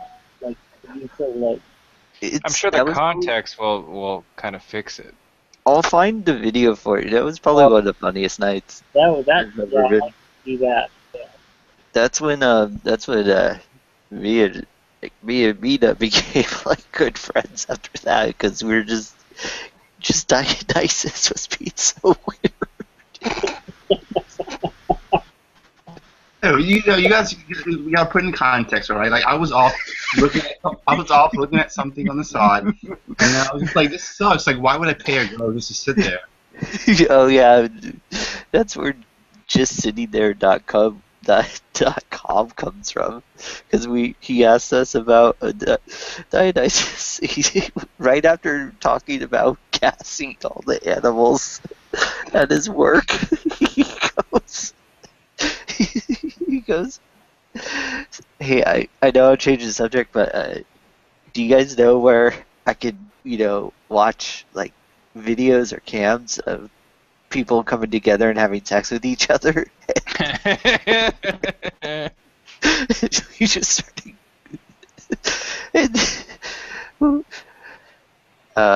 That was a good night for JJ, because JJ found out about Gone Wild, the subreddit. Oh, yeah. He was like, he was like, he was missing in action. Extra long nasal exhale. Nipple piercings are hot. It's just. I remember one time, there was this. I guess this is not a strange question, but a strange thing that Dionysus did, and we're just Rustin, don't take it the wrong way, right? We're just giving you a hard time. But there was this heated discussion, and there was just back and forth between two people or something, and it wasn't over by any means at all. But there was just a lull. There was just each party just kind of took a step back and regroup and about to go at it again. And then you hear Dionysus unmute, and he's like, "Guys, I solved hard solipsism or something." He's like, "I figured it out. And we're like, "What the fuck are you talking about?" I solved hard. Was that right, Dionysus? Was it? That was a weird period in my life, actually. See, he knows it. He just has these answers like that. So, wait, what was your what was the answer to hard solipsism? The point that I was trying to make is just like with the Matrix, like you would never know that you were not still in the Matrix if you were like Neo, for example. Right? Like you would not, like he would never ask like how am I sure that I'm not still in a Matrix? Right. And that's how I'm saying if you were like a brain in a vat, like even if you were able to make that discovery, you still would never be able to make it. It could go on ad infinitum, and Right.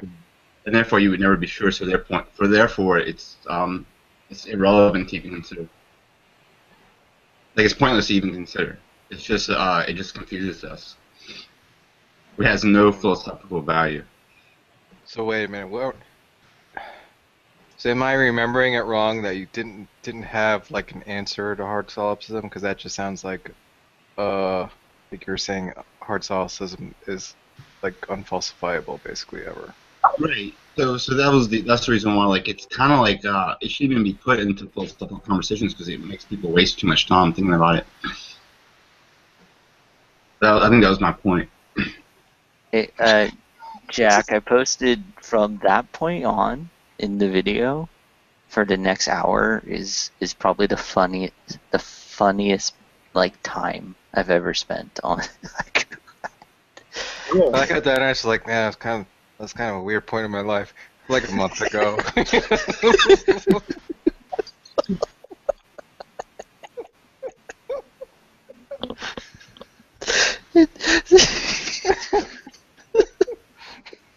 He was so upset. He's like, Joe, make her do something. He asked me to make one of the cam girls do something. He's like, she's just sitting there.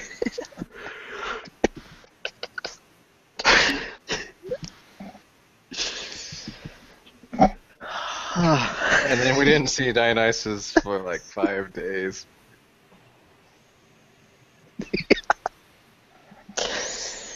Yeah, I started getting into like very reading some of the esoteric Gnostic stuff.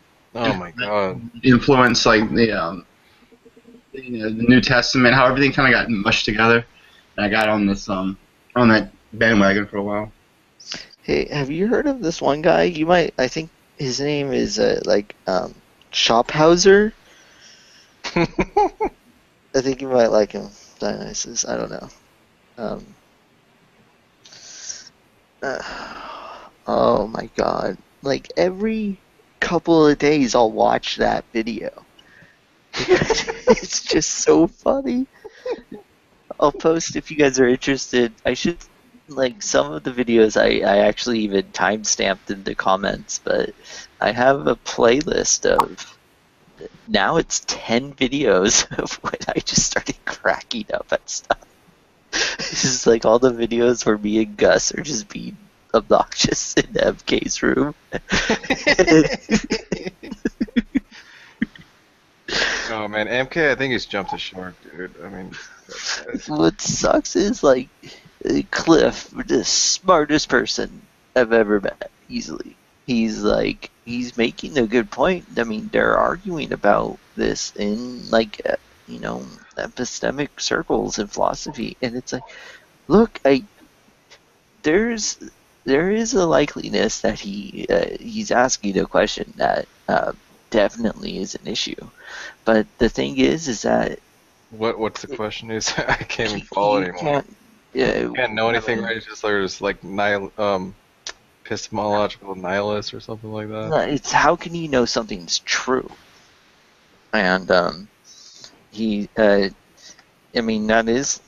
a concern, sure. But the thing is that you have to use a lot of, and it's not only a concern, it's a concern like now. So there are competing views, and so people will come in and they'll say the competing views to MK, which that's not good for MK. And the other thing is they'll start talking about other like terms like a philosophical language, and the MK didn't know what global skepticism is.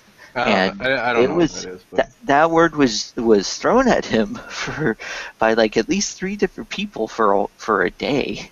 And I'm like, MK, do you know what global skepticism is? He's like, no, but check this out.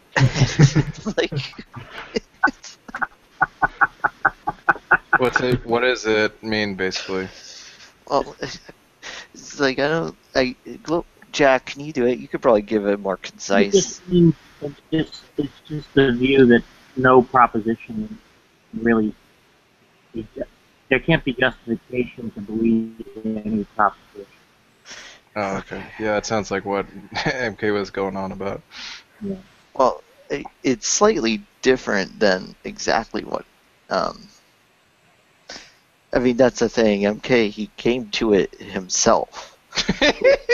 Which, in a sense, it's kind of interesting that MK. Think how deep he was getting into his own head to come up with that by himself, right?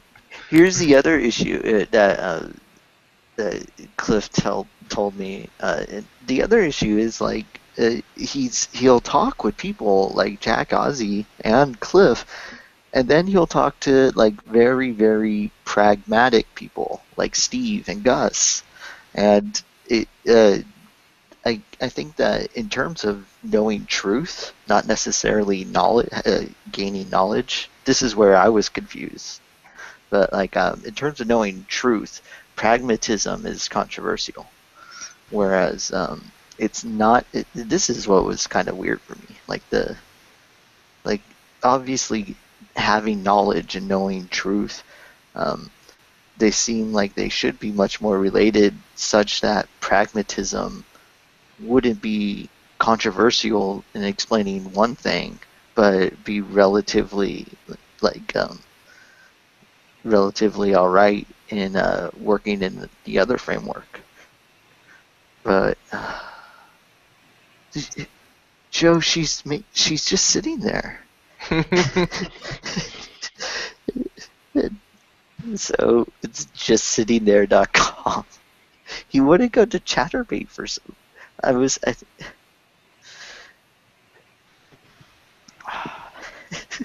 think he was skeptical of Chatterbait at first.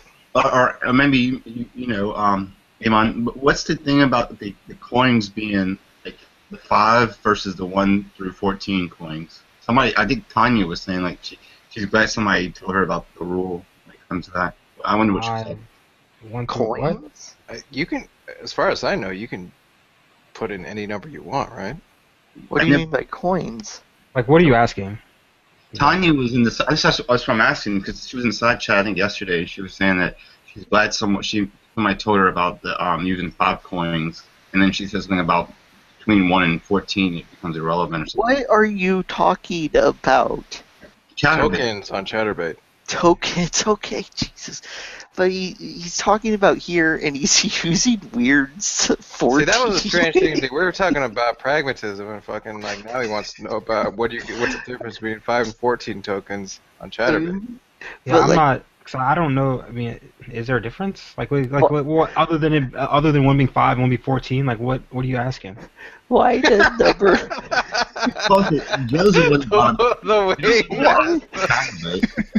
Why did number 14 though? There's like. That's why I'm fucking asking the question. I didn't know. He's like, I know that like the only difference between 5 and 14 is that they're different numbers and one's more than the other. So that can't be what you're asking. So what are you asking? I was wondering if there's something like if like basically you have diminishing returns after 5 coins. Oh, okay. Yeah, I don't know. Look, if you look.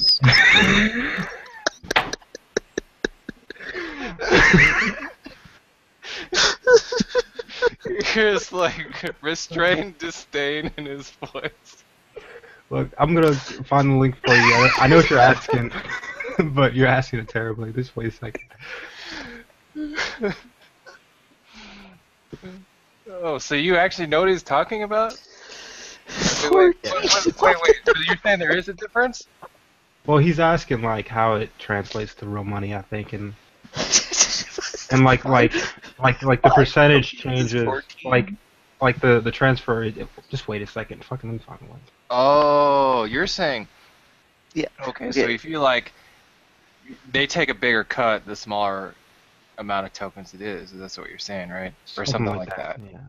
So to the person to the girl, it would be Like, yeah, I see what you're saying.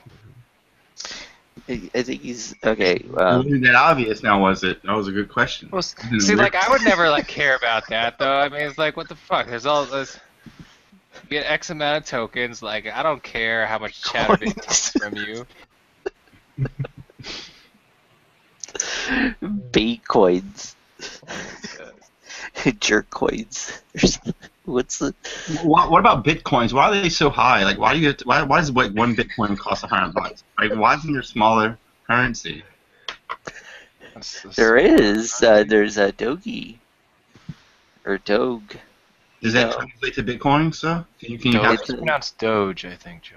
I know, but I always called it Doge. I know it's bad. I know. I agree. Can you translate those if you have enough of them to bitcoins? Wait, what? Dogecoins? Why would you not be able to do that? I mean, I didn't know if you have to like bring it. Well, I guess you could easily. Yeah, you have to go. I don't know. I'm unfamiliar with all this new shit. I'm not like I never messed with bitcoins or anything like that. So Well, I mean, I think there's marketplaces where people trade all kinds of digital currencies. The thing with Bitcoin is you get like I remember on Reddit you could Bitcoin someone and you would only get like a percentage of a Bitcoin because there's only a finite amount, isn't there? Or only a finite amount is released on some sort of. There's only like 25 million out there, so like I mean, yeah, I mean each one is like several $100s. But it does like you were asking why does it fluctuate, weren't you, Big D? He's asking why it's so high. That is it. What was the question? I remember on Reddit. Tom answered my question though because there's only so many. Why are you so mad at? Oh! I thought you were like he's not answering my question. You were getting mad at him for a second. The little bunny. Well, I mean, people. I mean, it's very a speculative market, so people kind of are using it as an investment vehicle. First of all, there's not a whole lot of people I think that are like really actively using it as a currency or trying to.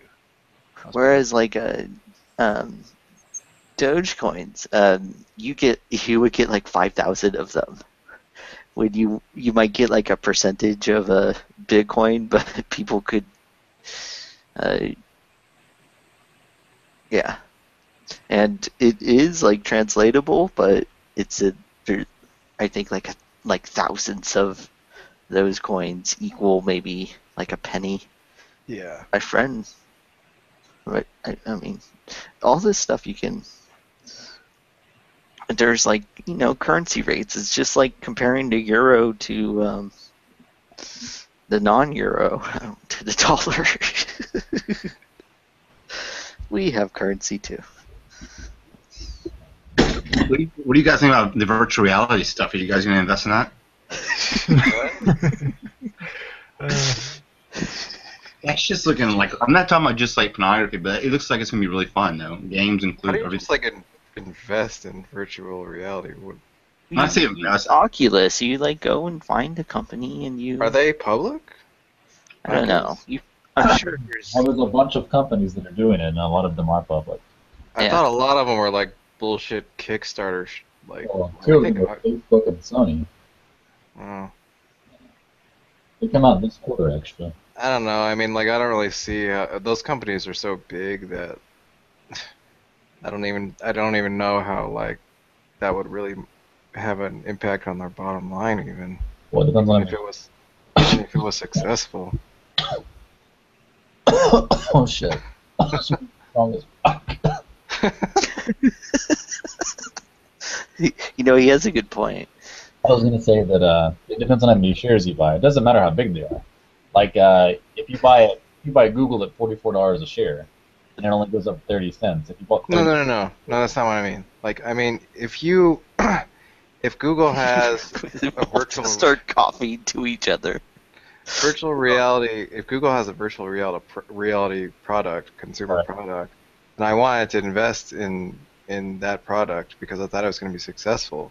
Well, buying Google, like that thing might be the best-selling virtual reality product in in core to the market, but it might like the bottom line to their revenue or their profit would be pretty much inconsequential, Yeah, and it might even be canceled out by something else. I mean, the Google's too big of a company anyway. Like, I wouldn't be buying Google because of that. Right. Too many entailments, basically. You guys just, well, you see, well, you see, I bought some shit called OG Kush, and it says, let me read you the label: 1 hit, 2 hit, 3 hit, 4. Very clever. Well, you get, millers. what's the diminishing returns after 4 hits, though? I usually just masturbate and drool on myself until I pass out and go to sleep. So pretty good. You're gonna what yourself?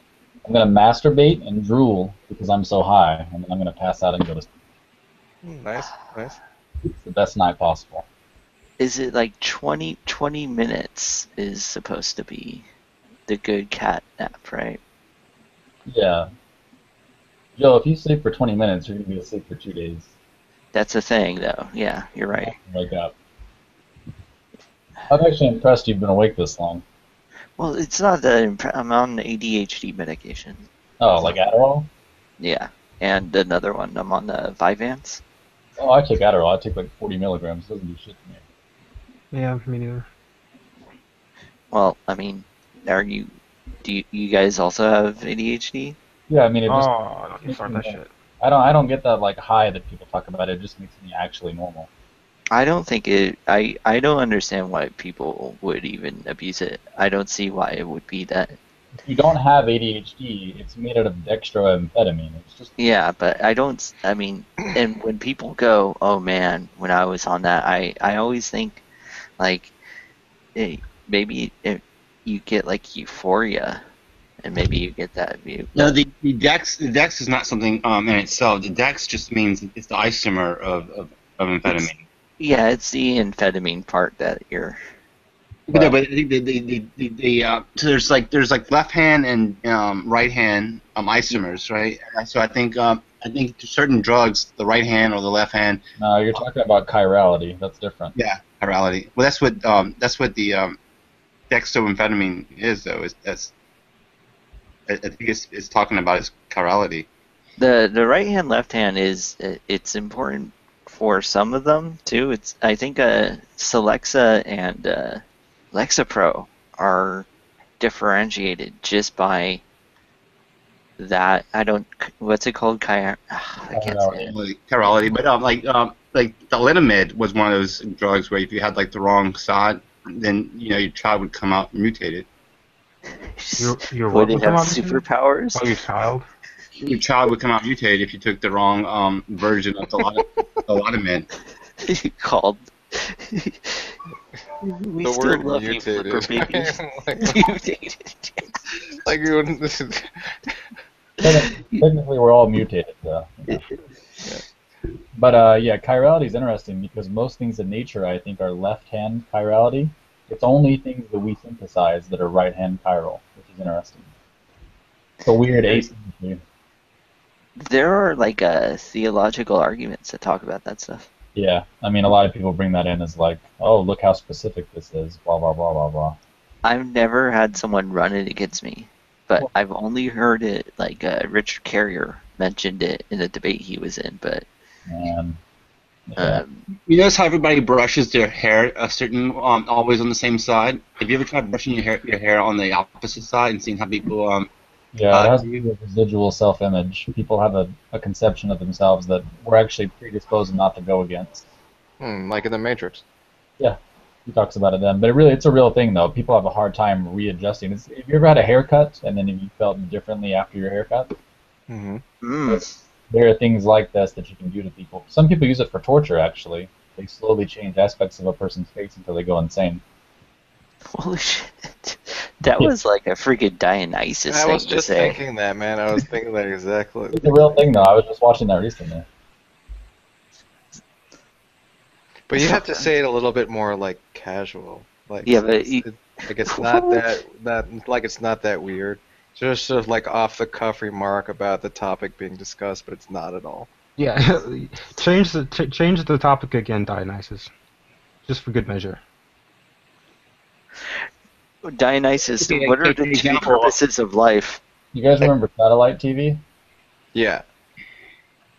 Something like that. Dionysus, I'm actually, because I thought that I laughed hysterically when I heard it. I wasn't in the room. But it's just the way you brought it up. You said the only two purposes in life are what? Oh, are we talking about like war Oh, and I remember this reproduction? one. War and what? War and reproduction? Why war? Well, you know what? I don't know if I ever asked you this. So, like, I heard you say that, and my immediate thought was, Dionysus is an antinatalist. So, like, Actually, are you, that's a neuroscience thing too. They call it the 4 Fs: fighting, foraging, fucking, and I forgot the fourth one. It's things that you're really hardwired to do. so you're not interested in reproduction, right, Dionysus? No, I'm not going to. So, are you pursuing war then? All Germans pursue war. That's part of our Not fucking Germans. So if you weren't pursuing war, then it could logically follow that those aren't the only two things. Well, it's more of a metaphor for like how life really is, though. You don't have a life in that case, then. Well, I masturbate. With yourself right now. He masturbates. That's his war. Do you want to add that third one to the struggle? He waged his war on his penis. Do you want to add that third horn to your proposition, like war, reproduction, and masturbation? Generate. Would masturbation just be like a subset of like sort of like the reproduction sexual part, maybe? Well, it's obvious that it's just a metaphor for just saying like that's really what it comes down to. Dionysus treats it like a pot of breaking in. What? Man, I was gonna take a shower and I probably would have fallen asleep, but then You're not gonna do any of that shit now. You're gonna sit there in your filth, and you're gonna type You're gonna be on here until 7 a.m. And then once the conversation loses you, and by that I mean fades away just by your desperate attempts to keep it going, you're gonna masturbate, and then you're gonna fall asleep. You're either going to I'll sleep masturbate all day. or start a fight. Well, I don't even know why I got it in my head. I'm like, I want to crave war. I crave war. Yeah, Godless Girl debated Seth MacMullen. She used a presuppositional apologetic. Yeah. And you know what's funny? I heard that, and Seth was flustered, man. He was. Seth is really smart.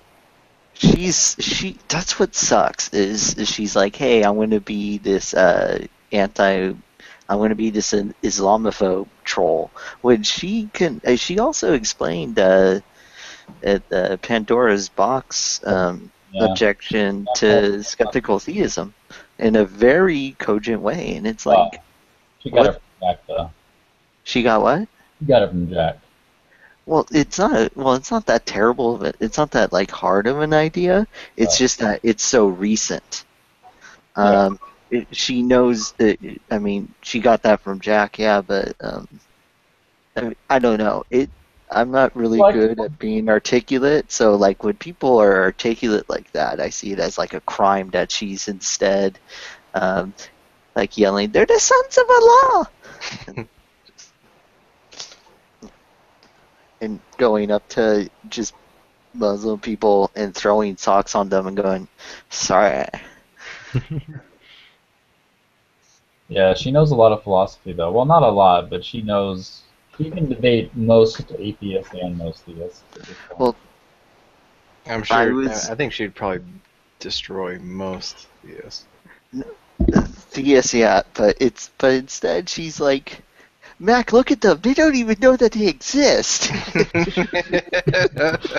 she's good at fucking with people for sure. Yeah. I haven't seen her new videos, but like they sound kind of underwhelming. No, they're not. That's what it was. She just kind of drops a sock next. I think it barely skims the person, and like I started laughing really hard at it, and like I can't laugh. I mean, it's just okay. This is her being stupid, but then there's the freaking Starbucks video. Yeah, I mean, the other ones are just like, I accidentally bumped my cart and this person is oblivious of it. Or like, the sock grazed, you're like, this is like all innocuous shit and people are like kind of up in arms about it sometimes. I haven't seen that stuff. It's only the, what's it called? And it's like, it's weird. I mean, I would agree with those other people just based on this video. But the whole time she's like, Joe, watch it. You don't even know. Watch it. The Starbucks one I just found kind of obnoxious. Like it was uncomfortable for the people, but I don't like. I'm not. What about the sound of the cart, though? The sound of the cart was incredible. It was ridiculous. That was great. That was a great video. It also has audio clips of her yelling at people about drugs, which are fucking hilarious. Oh, yeah. I'm on the wrong computer. I had them downloaded on my other. I need to send them. Don't come here to buy drugs. And I'm like, don't have them fucking selling drugs on the corner if you don't want people to buy them. I don't know what's more funnier, like if she said that or I have that like bookmark. You find well, it was funny when we were asking you to play different ones, and you kept on playing the same one over and over again. Or like, don't you have that one where she does this, and then you would play the exact same one again? Diane, can you like set that one aside or something? You know what's funny is that like Godless was gone for like a whole week or two, maybe. I don't remember exactly how long, but she's like she went to Disney World, and you think that like she'd have like some great like stories or something. She's like, I took pictures of all the Muslimas there. And I was like, oh, okay. She had sex for 1 minute. It's like, yeah, there was a new like ride or new Star Wars stuff, and you know Disney's got Marvel and all these new things, so they're, like it's really busy, and no, it was fantastic. Wait, what happened, Jack? Jack? Well, she doesn't have anybody to have sex with in Florida, so the only person she had sex with was her ex-husband who lives in Rochester. So she went up to Rochester to get her daughter to take her daughter to Disney World. She has a daughter. And so then she had sex with her ex-husband, but she said it lasted for less than a minute. Oh. She must be a really good comer. Godless is just that hot. Dionysus play the one where That means not the same one. Not the same one. And then we turned on our cams and initiated waste, and we were like screaming at each other, but somehow our hands just ended up on our pants, and we started masturbating. So Rothnock has a really big cock. That shit, it's like I wouldn't even fuck him because his cock is too big. It's so fucked up. Like a knife. How is that shit supposed to fit inside him? Fucked up. Yeah, Warren, I wouldn't do that shit. It's not like if it would hurt, that would be cool. It might really damage your car. So then, like, if I had sex with a guy with a normal cock size, it would be like a hot dog down the hallway. Can you play the one where she's like, God, I'm godless girl. I'm godless girl. I'm not a it. I think that's oh man. He's gonna play the same one. He's gonna play if he plays one of the ones. My position is because I'm a troll. Does anybody claim to know what my real position is? That's the wrong one. I know which one. No, that's it. No, this is it. No, the one he's talking about is this one. Well, you know what, guys? I'm not even really an Islamophobe. Oh yeah, I sorry. I've just been trolling Pal Talk for the last year. You fucking idiots. You believe that shit? You fucking believe... You guys really thought I was an Islamophobe? I'm Catholic, girl. Come on, you guys really think I hate Muslims? I'm not a bigot. I'm not a bigot. Fuck those Jews. It's the Jews that are the problem. You didn't believe me this whole time. You thought I was an Islamophobe. Gordon, come on. You know I like you. You know I like you. Fuck that guy. I've been trolling him the whole time. He's delusional. Fuck that shit. I'm not an Islamophobe, guys. Come on. You guys really believe that? All of you fools? I know. What the fuck is wrong with you people? I'm Godless girl. Why would I hate Muslims? I'm not a bigot. I love it. I like she says, like, I'm not a bigot, but fuck those Jews. It's the Jews that are the problem.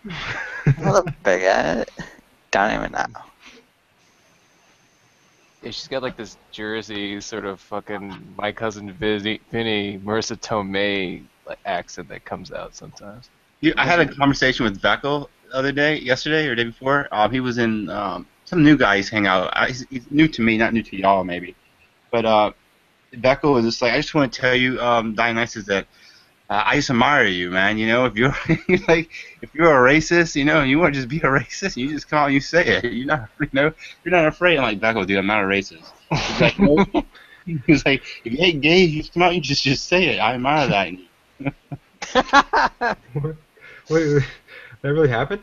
Yeah, I'm not. No, this happened like 2 days ago. He came in the room. And he says, "Yeah, you know, it took a lot of balls to come on the internet. And you know, if you're a racist, just say it. Just come out and say it." Did he sound drunk? No, he was sober. I don't know who he's been talking to, but. Well, he also says that he's a slave to Christ. He's what? Slave to Christ. He has some weird views about slavery in the Bible. Yeah. Which, oh, I can read that. The Bible? Oh. Godless girl. Like all the clown car posse guys, like the G-Man Vickles, like it's funny. I wouldn't think that they would be the ones who try to rationalize slavery into being okay, right? They're all black for one, which they are.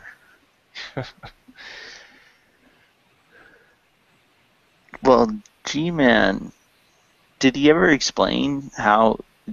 Did he?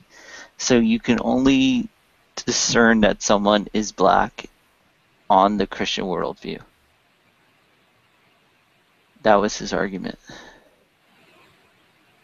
Yeah, I remember that from Drunken Peasants. Yeah, you told me.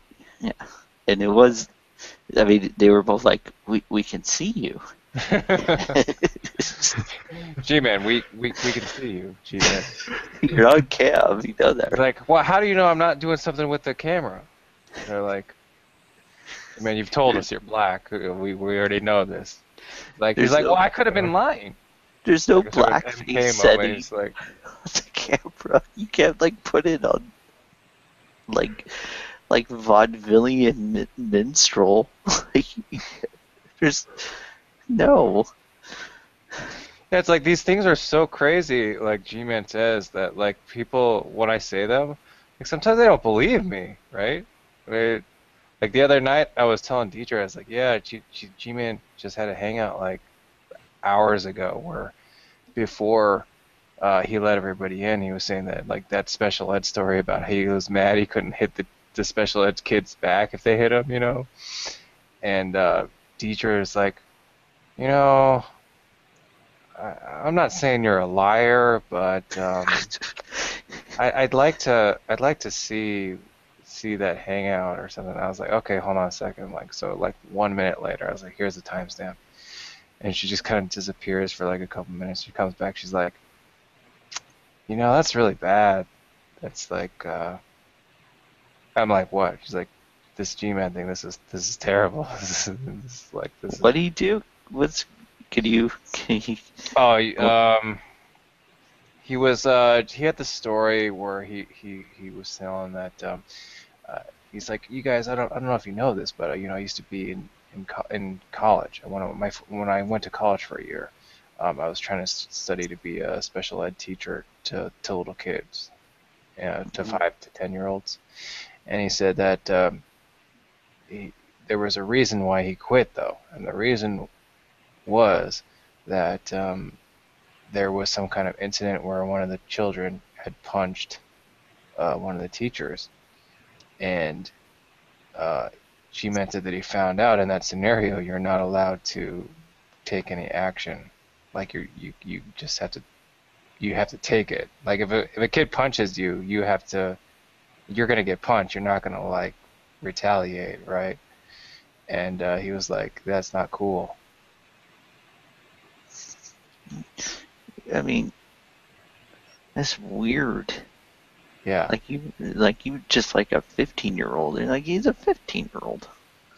Yeah, like a teenager. I mean, like if a teenager punches you, like maybe you like have to defend yourself. But like, why would I feel the need to, one, be engaging in combat with a 5-year-old, and on top of that, a special ed 5-year-old? What?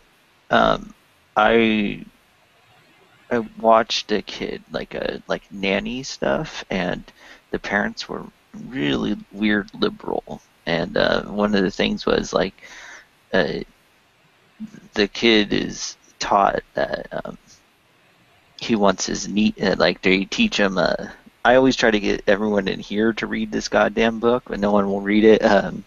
Nonviolent Communication by Marshall Rosenberg.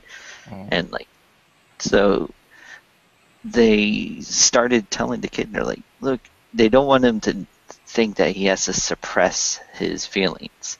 And so if he's angry and he wants to hit someone, they're like, he should know he can do that, but I mean, consequences are going to happen. So for a while, when he would get upset about things, we would have to like kind of just like hold him. And it's like, I don't know what I'm teaching this little kid. I'm like, yeah, I'm stronger than you. So, and he's like, no, I want to hit you. Right? He's a little kid. But it makes him a lot. He's a smart little kid if he was a little shit, though, about things. I mean, he wanted to bite me one time, and because he was upset at me for something, and I'm like, do you want to bite an apple instead? And he just started giggling, like, immediately over it, and it's like, how can you stay mad at this little kid?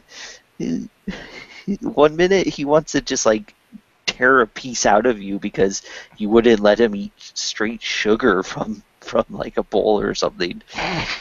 The next minute, he's like, yeah. Who says that? He's like, I want to bite you. He's taught to like go. He was taught to show his feelings, and he's a little sociopath. So, what else? Well, well. Can't imagine what his teen years are like when he's in the bathroom for an extended period of time or something. No, what's weirder is how weird the parents were. How are they gonna tackle that part? They were super objectivist, but they had like a liberal like child rearing concept, but their objectivist views is just, Ayn Rand, sometimes people don't even know that's called objectivism. Like Atlas Shrugged and stuff. Yeah, and so it's stuff that when you're 15 years old, you're interested in, but then you grow up. But every once in a while, there are people who still stick with it. And I had to live for over a year with those people. It sucked. No, they were all right in other things. The kid was super, super adorable. And, like, I didn't really have to worry about him biting me because I could take him. He's a little kid. He's trying to bite me. Just hold on to him. Go, yeah, that's right.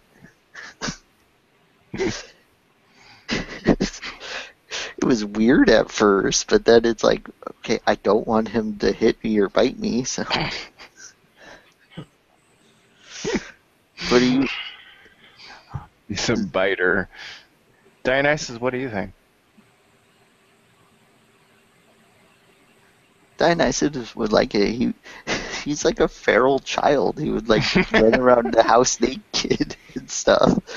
And they would go, do you like the mom would be going somewhere and he would want to go with her, and they're like, well, you're going to go into society, so you have to wear clothes. Like, he understood. He's like, do whatever he wants in his house, but if he wants to go play outside, he has to. Sharing was a huge issue with him, with other kids, because they were objectivist, and they're like, if he doesn't want to share his toys with it, but it's just everything. This other really, really sweet little kid would come over. Everything he would go up and take it away from him, and it was clear that it wasn't working out, and the mom refused to, like, what is it? And it upset us because it's like, just go, look, you have a guest over, let him, come on. And what is it? So we were thinking of just buying this really awesome toy for that kid, and just not letting him play with it, not letting, his name is Anders, the kid I watch. That's not his real name. I forget. His real name was just his dad's name. It was boring. But we were thinking he really likes, like, tractor toys. And we were thinking of just getting the most awesome tractor toy for when this other little kid came over, and only letting that little kid play with it. And then we thought, okay, he's a 3-year-old. We shouldn't be that like cruel to a 3-year-old. So you never did it? No. What is it? I think eventually the other kid was he was just really sweet, and the problem was Anders knew that if he was really sweet, but he was actually bigger, and so sometimes he would just, like, hold on to the thing, and Anders could take it away from him, and he would go run to his mom though, and he would know how to play the game. He would know to go to his mom and go, do your weird objectivist, well, you should let Anders play with it because it's his.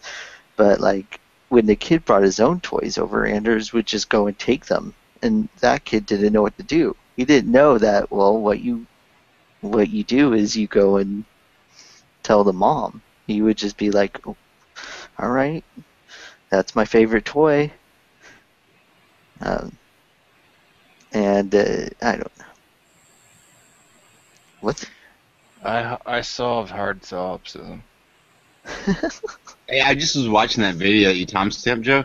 I thought it was funny. Somebody had in their this is kind of before its time. It had their avatar said self-imposed segregation. Did you see that? Somebody's avatar. I don't know whose avatar that was. I think it may have been Palm Gem's avatar. It was about Nurse Jackie, I think.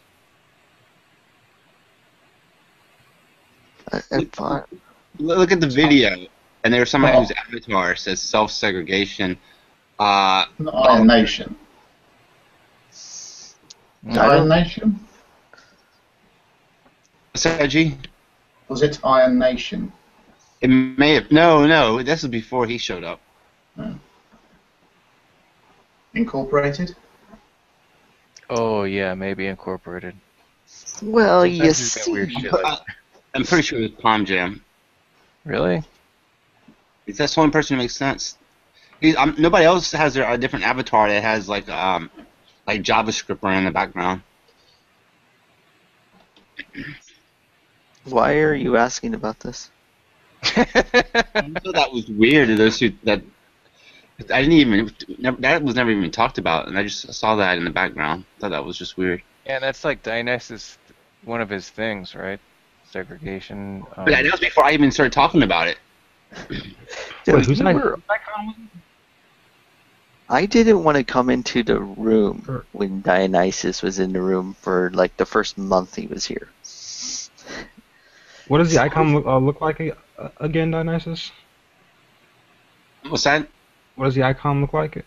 Okay, it says He's gonna repeat the same thing he's been saying. No, I'm not gonna repeat it. 1, 2, 3, 4. It's 5. Oh, I'm counting. Going from That's Ludic. left to right. Who's that? That's Ludic. Oh, it's Ludic. Okay. Yeah. But who's doing the fight? Who's doing the final round? The Fight Club stuff. That is a Fight Club. You mean Street Fighter or something? Yeah. That's Palm. Palm champ. Okay. Went from Brad Pitt to Shoryuken. Like Brad Pitt, how do you get?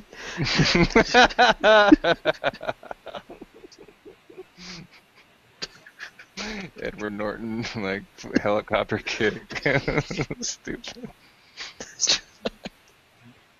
You know, it's so weird though, Joe. You can say something in one room, and people will either jump down your throat or not know what you're talking about. You can go in another room. Like this is what happened recently. I went to the other guy's room, and it was just like as smooth as it could be. That's when Beckel came in that room and said, "Dude, you know, you want to be that, you can be that." I was like, "Dude, I'm not a racist." And then some guy was like, "Oh, so what do you believe in?"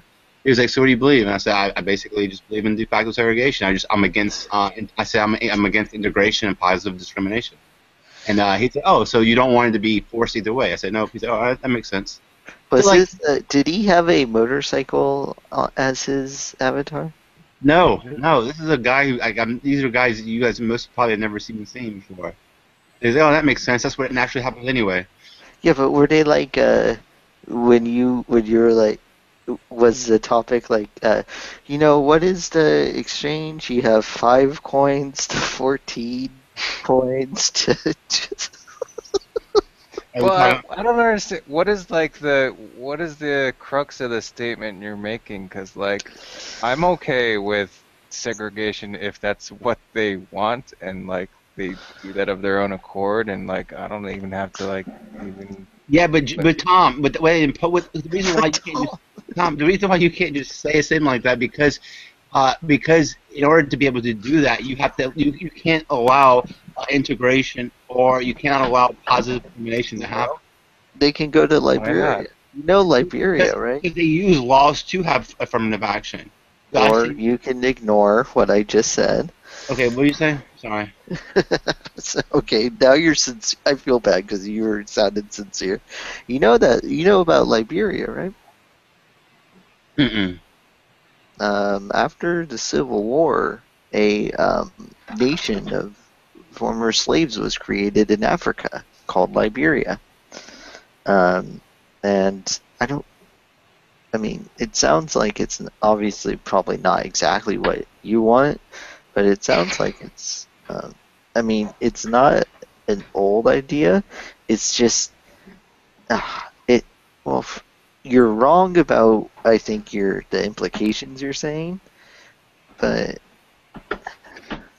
Like all Dionysus ideas, like 5% like good material in there, just spun a weird way. There's a tendril there, but then his mind, they're communistic gerbils, pretty much. I just want everybody to have their safe spot. What? Well, fucking Baton Rouge water, that's what it is, dude. Stop drinking that shit. What do you mean by safe spot? Well, I think everybody just feels safe and they're like, in their own environment. I mean, there's nothing new about that statement. There's nothing profound about that statement. It sounded a little weird, but it's not bad. Everyone should have a place where they feel comfortable. What does that have to do with race then? Like, that sounds like something you would teach a child to go just in case. Don't touch my safe spot. Supposing like you're a German, right? And let's say like right after the World War II. He's smiling. He's smiling. When Yeah, he is. He's like trolling out.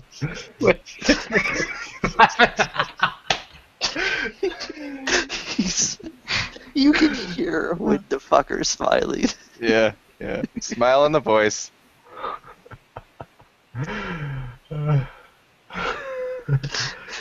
Same with okay. Supposing no, seriously, like after World War II, supposing you're a German, like would you feel more comfortable seeing a Jewish doctor or a German doctor? I would feel more comfortable seeing the doctor that could help me. It's like the only eye doctor for like right. 100 miles. Okay, wait, hold on a second. Like right after the war, I guess a German doctor, I would feel a little more comfortable, right? It'd be at least it would be a little awkward, I guess, right? Like you should recuperate. Oh, I'm Doctor. sorry, not a doctor, but a surgeon, a Jewish surgeon, or. God, dude. Well, wouldn't it depend on whether or not you're German? Well, yeah, he said if you were German. He said. Oh, okay. He's got this shit covered. God,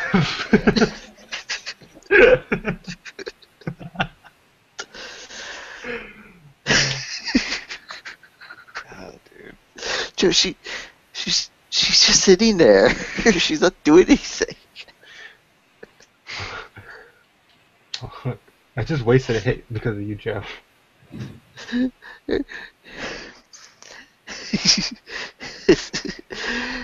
Hermine, you were there. You guys thought I was racist? Come on, I'm Dionysus. I have a feeling Ermine's mic is working. What? Because I haven't heard her speak in a while, and she's been unmuted. She probably thinks that we're ignoring her. I'm okay with that. It's whatever. For a while last night, I was on my phone and I didn't know I muted myself, and they were talking about Nadia, and they're like, well, does anyone know this? And I knew, and I'm like, she happened, but Mina kept on explaining things, and I'm like, fuck, Mina, stop talking for a second. And then I realized I was on mute, and I'm like, how come I just assume Mina becomes all like, Hang on, fuck off, Joe. Mina, are you there?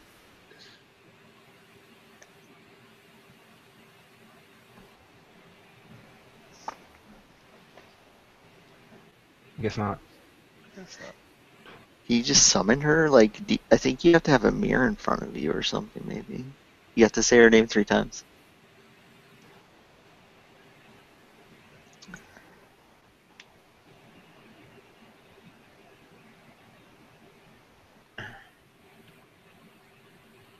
That unfalsifiable thing is so funny, though.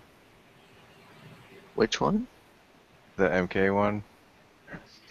It's you know how some people like they have certain issues where they'll just kind of like click with, or like they'll certain topics or concepts and for whatever reason like that just stuck for him. Right?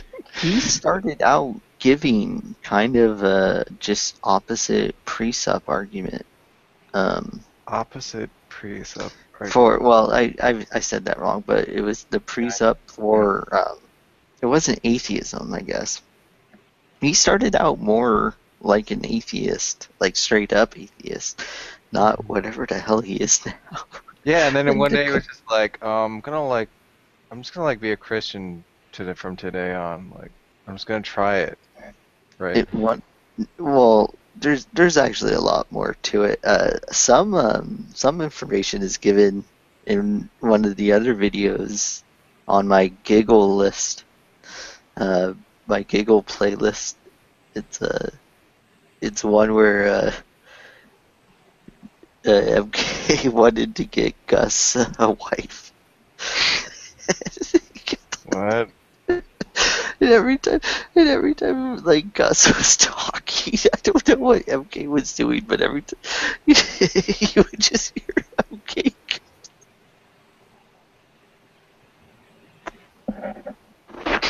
We're losing you, Joe. He would just go, "Hey, Gus," in the middle of Gus talking, and he would be like, "Would you fucking hold hold on. It's like in the middle of telling something. And, okay, he told us, he's like, but I prayed to God and he sent me my girlfriend. It was a miracle.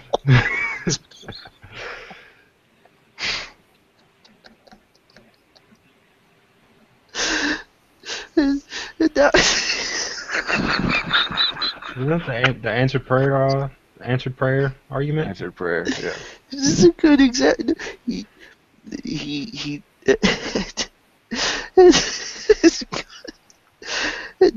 but before that, he was telling Gus, you just need to go out there and just start asking a whole bunch of women. and Gus was like, okay, so I have to go and just start asking every single girl, and then I'll get a wife? And he goes, MK just, no irony or anything in his voice at all, just goes, either that or pray to Jesus.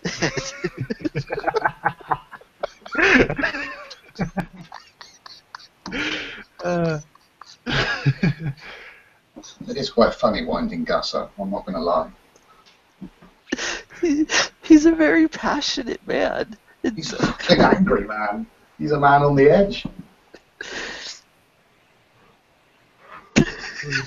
He went mental at Godless Girl the other day. It was hilarious. It's like, okay, he got mad at you too, OG, I remember that. He gets mad at everyone. He's a fucking idiot. I find it hilarious. When he's mad, I think OG was just basically saying like, you're mad, and then he got mad at OG, or sorry, Jesus. Well, he was in it the other morning, and he just come in and had a right go at JJ and said, I don't like you, and just kept telling him to fuck off. That was, what? That was surreal. Yeah, that was awkward. They got along like 2 nights before that. They were both singing Informer with each other. Wow. They were both going. They were That's both not going bonding, I don't know what it is. Informer. I don't know what happened, and JJ did sound a little. Yeah, he sounded like he was. It could easily be construed as him just like egging Gus on, and he did start to do that, yeah. And I don't know. Yeah, but when somebody tells you like "fuck off," I don't like you, and you keep bothering them, to me, like you're just asking for it. You know, like you shouldn't bother somebody if they ask you like, "Look, just don't talk to me." Yeah, but Gus joined the hangout, and they were talking about faithing, and he asked if JJ was, the word confidence was used, and JJ wanted a definition. And I don't know if he was being serious at that point. I think he was, but then it just, Gus was like, oh, you know what I mean. You're just taking the piss and all this. Fuck off. And then JJ just thought, fuck it. And it was. Yeah, I understand that actually. JJ also, what he sounds, I think he will be sincere, but he does sound like his inflection, I suppose, doesn't. Well, sometimes he is sincere, but often he's not. So it's hard to tell when. Just like I can't stop clicking. He was But like there's so many other people that are just flat out overtly, I don't know, antagonistic or a dick. I mean, JJ is pretty much not even close on that spectrum. No. I don't see why he rubs so many people the wrong way. Yeah, he has that talent. Because he asked, yeah, shit like that.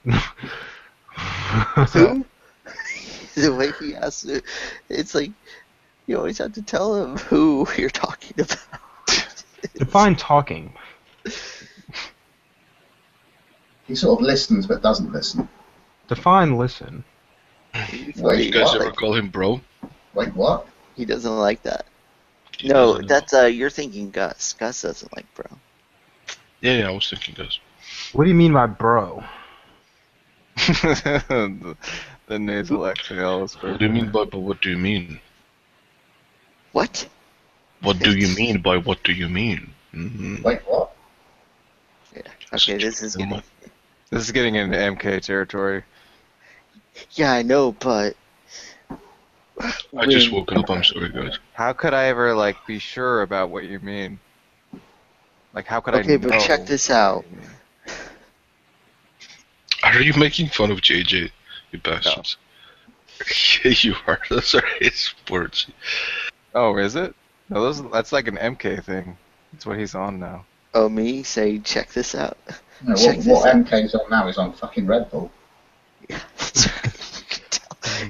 Red Bull and Coke. Yeah, cocaine and Red Bull. He's got a caffeine drip just behind him. He was like, yeah, but you need to tell me what this is. And this person's like, I don't need to answer that. He's like, you're not going to answer? Fine, you're out. Oh, MK did that? Wow. His hair is fucking fantastic, though, man. Yeah. No, I don't know. I cannot trust a guy with that kind of hair. Yeah, but check this out.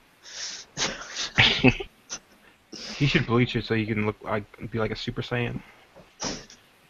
Mm. Be pretty cool. I don't think people just find it. They don't find it as funny as I do. And I don't know why, to be honest, because it's hilarious. His dog bowl. Oh yeah, no, I saw that. That was pretty funny. His justification for having a It was like, what is that on your bed, man? No, it's a dog bowl. It's like, wait, so what? He's like, it's there because when it's on the ground and I give my dog wet dog food, it spills out, and I don't want it to get into the carpet. So when I give him wet dog food, I put it on my bed. That way it falls back on my bed. That makes sense. Yeah, that's... And then he went away for a bit, and he went back. He came back online, and it was gone.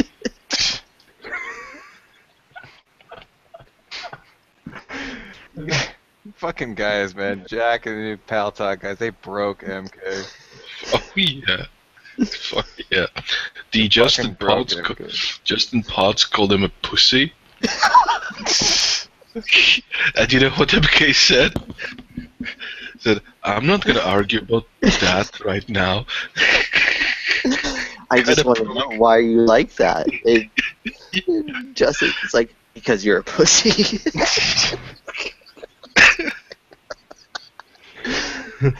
It wasn't that funny to me because I was in the middle of a discussion and MK's just like, stop the world.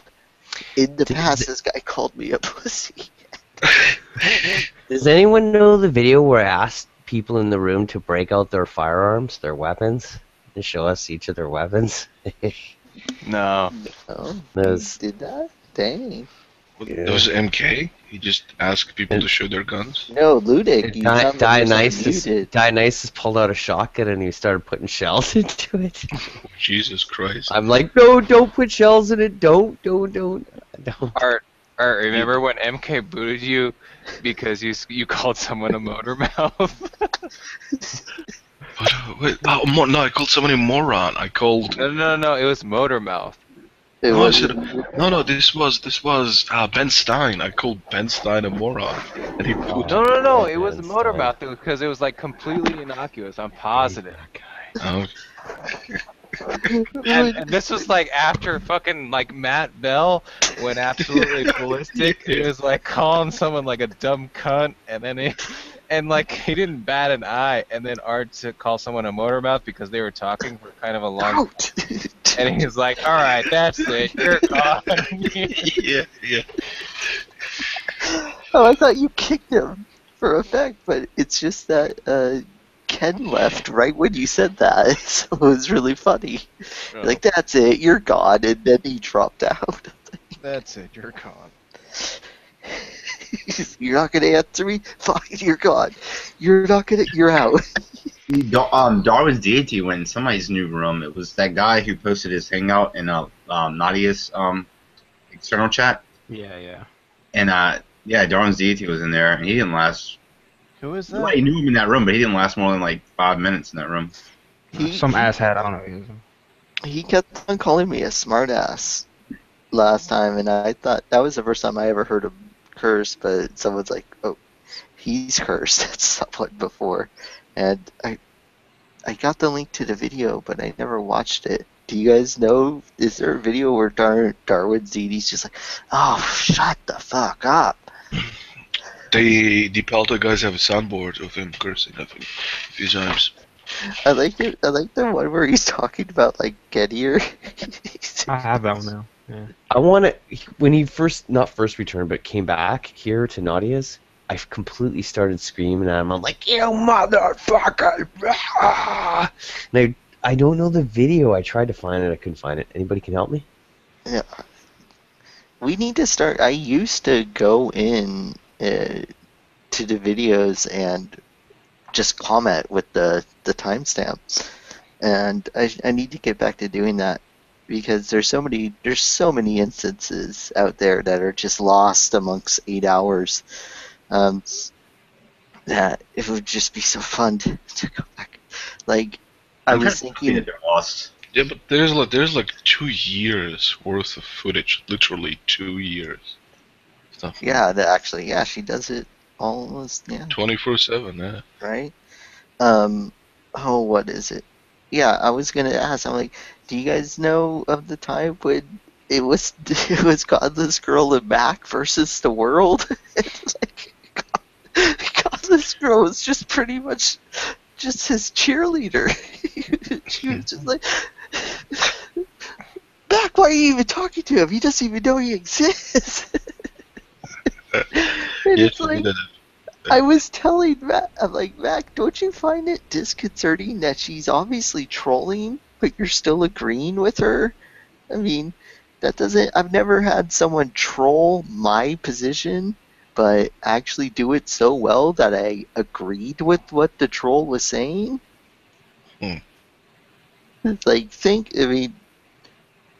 about it. Like, if someone goes, "Oh, I'm an atheist. Oh, look at me. I wear a fedora and stuff." And it's like that's how you troll someone. But it's like they're not. "Oh, I'm an atheist." The argument from non-resistant non-belief is actually it's like, no, I agree with that. Yeah, that's not how trolling works. And so I was asking, like, not like I might accidentally be saying Dionysus. I'm sorry, it's Mac. I was asking Mac. I'm like, Mac, you don't find this weird? I couldn't see his eyes. He couldn't bat an eye. I'm sorry, I keep on rambling. Go ahead, Dionysus. Motor mouth. Oh no, what I like it's actually really not to cause malicious harm. The best way to do is to pretend like you are what you're not, and then make the other side look terrible, right? So, for example, if I was, I could pretend to be a Christian, and just let the atheist beat the shit out of me to help my side win more. That would be like the way that if you want to do the most harm, then that would be the best way to do it instead of just trolling somebody.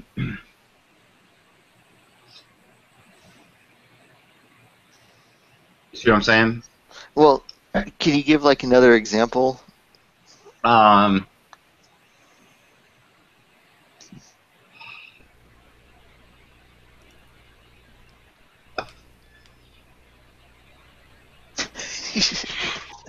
guess not. Well, why don't you repeat yourself again? I just thought the gun thing was funny because I asked people, was Slick or Slim or whatever? Fuck, yeah, he Slim pulls out of 1911.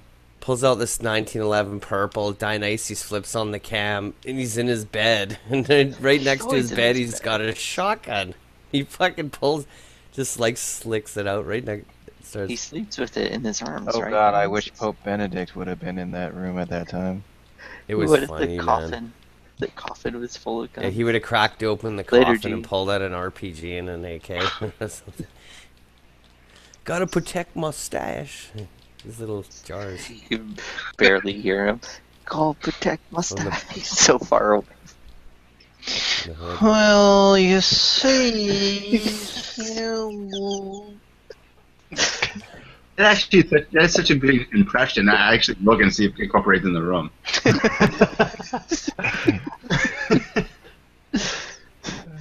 Well, you see, first of all, there's no such thing as a free lunch. He's done some pretty brilliant trolls, man. He's got me laughing a couple times. I almost pissed my pants laughing at some of the shit he was saying. It's a really cool game you're playing. It's an awesome game. It's my favorite side scroller, like What of are all you time. doing? Like, How many times have you beaten it yet? Once. Okay. We're going through it for the second time. I never I always kind of, when you're at the very end of a game, I never finish anything. A lot of times I never finish books I read, like the last 20 pages, because I don't want them to end, I guess. With both video games and books, I end at like the first 20 pages. Or This is in one of the case most the game, it was rewarding pages, but you know what I mean. games I've played in years. It's extremely difficult. Oh. As far as side scrollers go, it's seriously difficult. What's it There's for? moments where it's. What's that? What's it for? It's just on it's your just a PC? side. It's just a platformer side scroller. I think you know what guy called Ori. Yeah, I'm hoping you're just like, oh, you can go and press X to insert water vein. Yeah. It looks like a skinny Stitch from Lilo and Stitch. Looks like an axolotl, right? I'm not sure what it is. It's like a little bunny kind of thing with. The water Nimbil once flowed through. What did it flow through? Okay, I need to try and. Justin Potts, like, no, you're not going to do that. You're going to stay here. You're going to sit in your own filth. And That's what he said to MK. no, he said it to me. Yeah, I'm good to go. going to shower. No, you're going to stay here. You're going to fall asleep in your own filth and wake up a day later or something. You were totally right, though. That was earlier today. It's going to happen. Well, I've been holding on to my... Yeah, right. Oh, yeah, the masturbating. That's right. How could you forget the masturbating? Spanking of the monkey. Like, how does Jack and all those guys do such a number on MK, and then on the other side he comes out fucking Christian? Like, what the hell? How did that happen? But all the Christians are like angry He's with the gone back type to of his Christian faith. he is. So maybe he was like a project.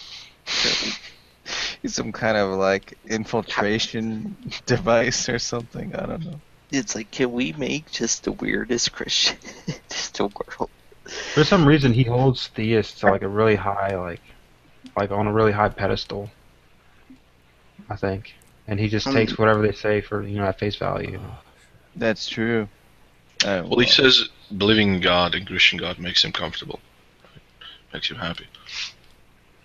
Yeah, but I mean that's right there. You've already kind of divorced yourself from any kind of reason. Yeah. Yeah. Or valid reason in my eyes. Okay, like, I look like I'm fucking crying. I'm gonna go to sleep. You should cry. You kicked me twice, you son of a bitch. I'm Yesterday, really what the fuck was that about? Well, the second time was I was in a bad fucking mood that night. It's like I just wrote in the chat, hey dude, I'm going, for 20 minutes, you'll be right Like, back, you're don't out. kick me. I step off from the computer and then I see somebody remove you from this hangout. So, I knew immediately it was you. You're out. Alright, later guys. Later. Alright, later. Yeah. Just die.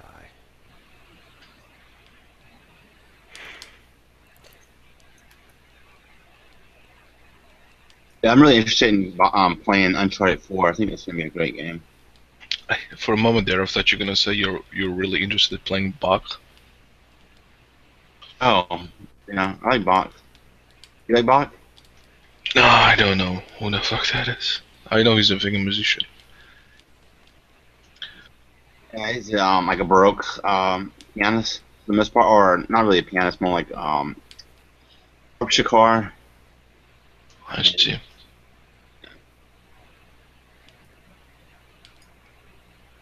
He's a composer.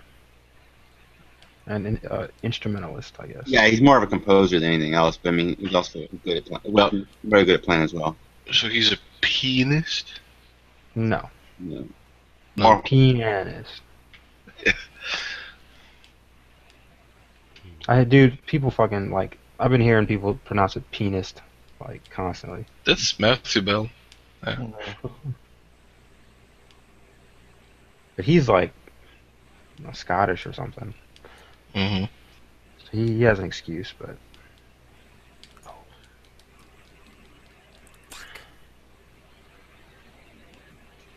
If you wanna hear him say that, talk about mind-body dualism, right? Because he will always give the example of a pianist playing on a piano. I think I've heard him give that example before. And he'll talk for 10 minutes. It will always sound like he's talking about a pianist playing a piano. Yeah, because I remember I was listening, like I didn't hear the beginning of the conversation. I just heard him say penis. I heard it as penis the first time, so every time after I thought he was saying penis, and I was like so confused until I realized. It's like, imagine a penis playing a piano. Okay, Matthew. Well, so all right, that would imply that your soul is like, I guess, the pianist, right? And the pianist is what's being the outside, right? The piano would be the brain. Oh, and who would be the player though? The soul. That's right. Okay, that's what I meant. All right, so, but what about the fact that drugs can change behavior for the best? How they reconcile that? Well, it's a out of tune piano, right?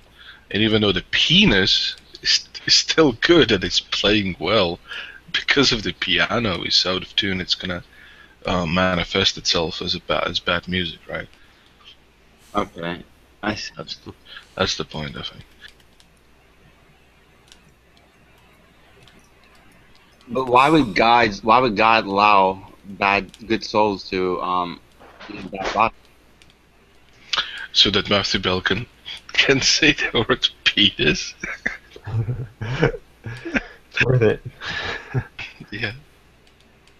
I think this might be evidence for God's existence. I mean, he has a sense of humor. In a way. I think so. Oh, that's right. You're a deist, Ludic, right? Well, sort of. I don't know what I am. So this is the thing.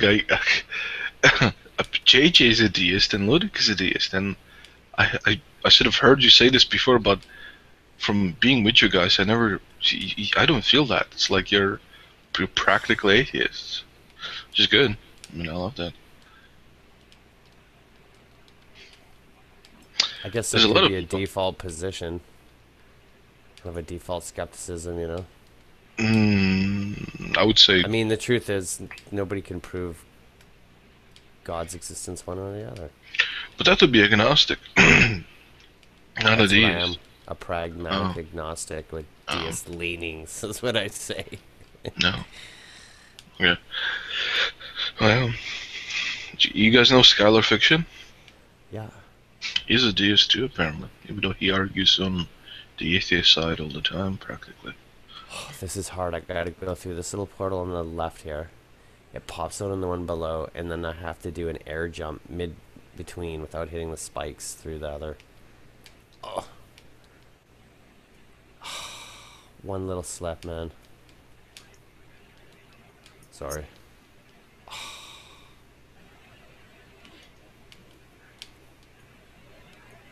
I can talk and do this. No, I can't.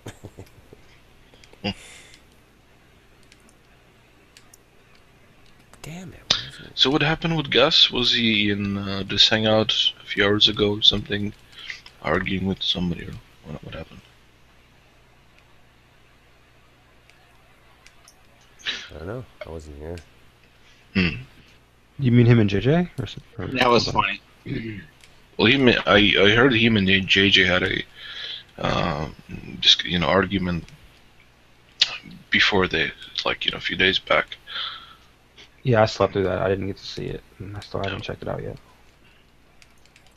Yeah, I want to check it out too.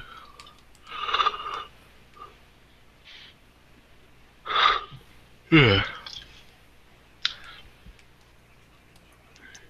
Did you guys hear fucking JJ farting yesterday into the mic? No. Son of a bitch. JJ has this weird bodily humor, burping and farting into the microphone, and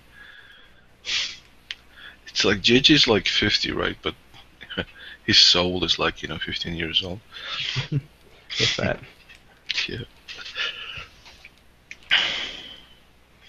Isn't it a case that Ludic, you kicked JJ because he was burping into the mic, right? And he woke you up with a burp. Oh, yeah, he woke me right the fuck up, man. I shouldn't have been idling and passed out, but I was like laying there. I was like, oh yeah, fucking woke me right up from the sleep, and I was so fucking angry. I can imagine. That's like the worst thing to wake up to.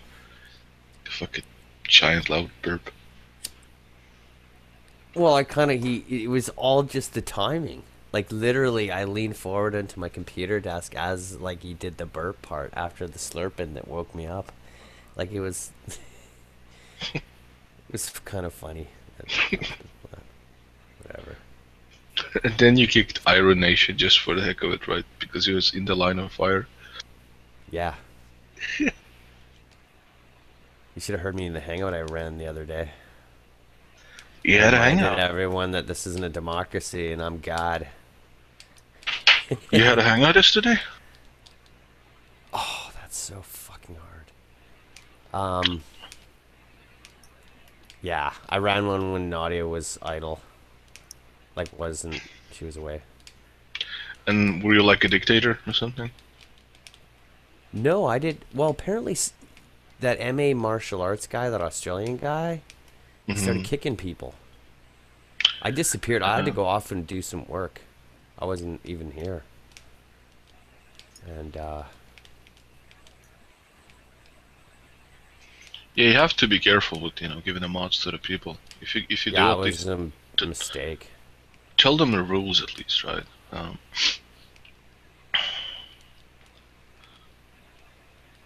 There's a lot of people who just kick somebody else just because they're not answering the question or just being a little bit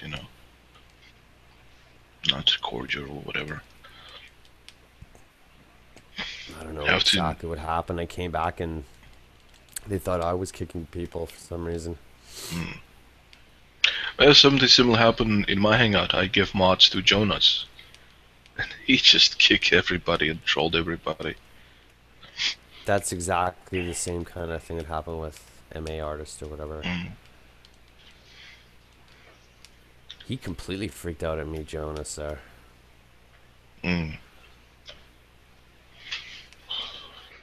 Godless is trying to get in, but I guess Ermine has her blocked. Yes, she does. Tell her to use the sock account. Yeah, but Ermine keeps blocking all of her socks, I guess. Well, Arlene's idol, so maybe it'd be okay. No, she was there. Oh, she I unmuted made it. herself. Oh, okay. Or maybe she was just asleep and just some sound through the mic came through. I don't know.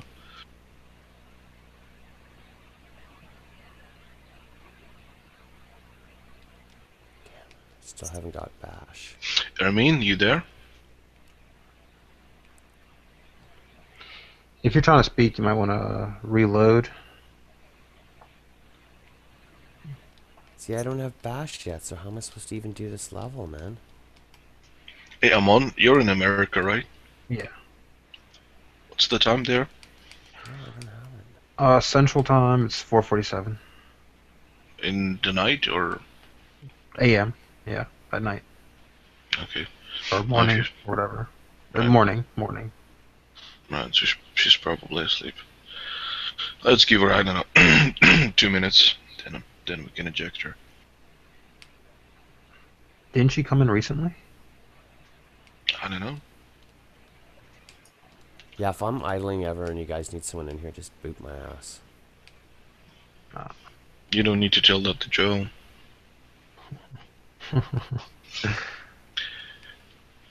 he will just take that opportunity. You I know? actually thought it could have been Ludic that day that I think JJ was doing it to you, like multiple times. I thought it possibly could have been Josh, because Josh was talking about how funny it is when somebody's constantly booting somebody and they can't get back in. But I think he was referring to where he was seeing what he was observing with you and JJ. That MA guy admitted it to me in private. Who did? Oh, doing it. Oh yeah.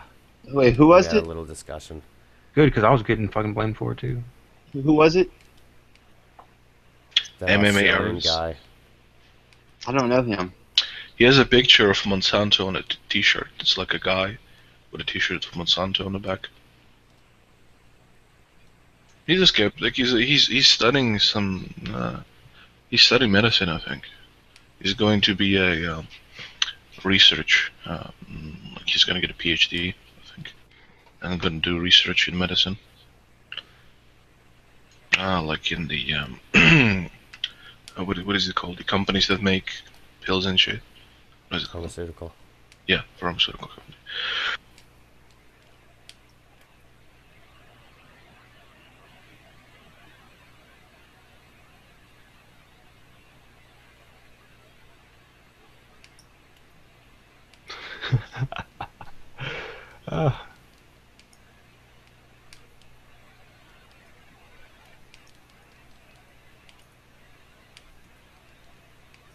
Godless says, eject that bitch. Yeah, I'm talking to her as well. I'm asking if she has a sock. Oh. She blocked. Ermi blocked her all over socks. Well, we got ample opportunity to Ermi, so I'm gonna eject.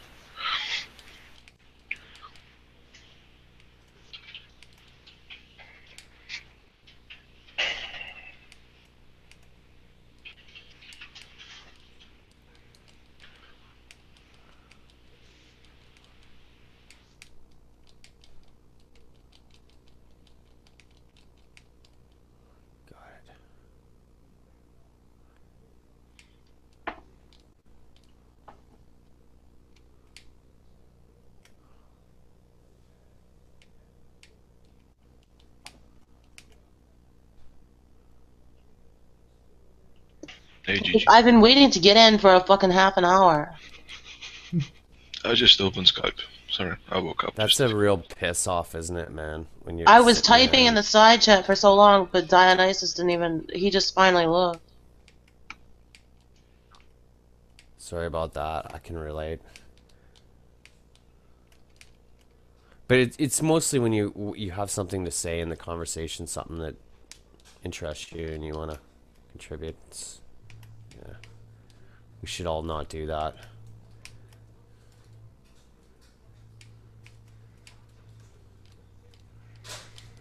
That's how I was feeling with we had a conversation about artificial intelligence. I think Josh, they were trying to say like with artificial intelligence you would never be able to get them to the point where they were sentient beings, which I disagree with that too. Yeah, I don't think there's anything that a artificial being cannot do that a biological sentient being can do. Because people sort of tend to have this really fuzzy notion of what consciousness is, and you know, what because it sort of seems magical and non-discrete. So they sort of, I don't know how to explain this, right? But they just consider what we have something special, something transcending physicality, right? But whenever I try to ask, you know, what it is, they just don't have an answer. I talked to Maximus Hangouts, you know, about this, and yeah. As long as technology progresses enough, there's no reason we couldn't make a sentient artificial intelligence, because that unless there's something magical about it. Right. Yes. It's just a certain arrangement of parts. Right. Yes, I finally got it. Kind of reminds me of that movie, The Animation. I don't know if you guys ever seen the Animatrix, the cartoon. Yeah, it's great. Yeah. Better than the movies. One sec.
Hey,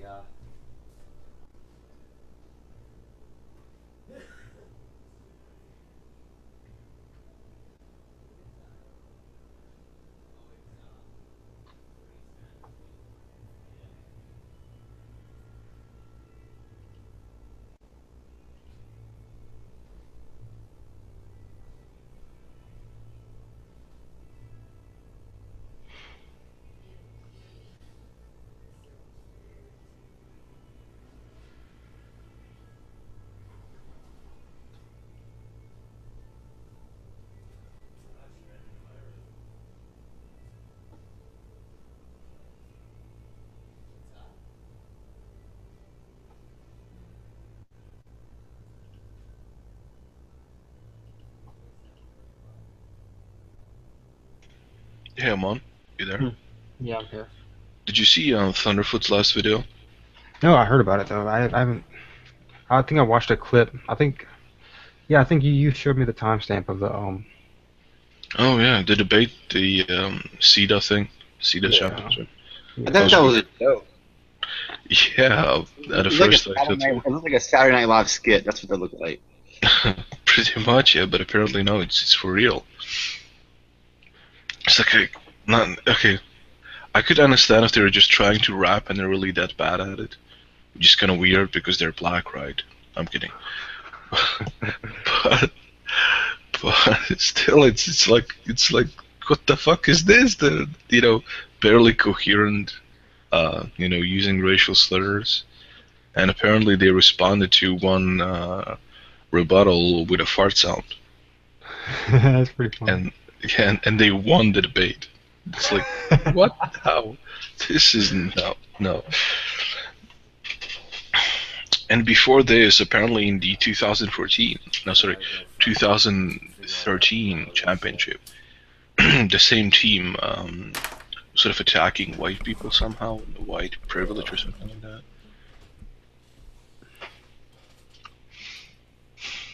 Yeah. Is it like spoken word? Is that what they're trying to do? I have no fucking clue. I need to watch that video. Yeah. One quick video.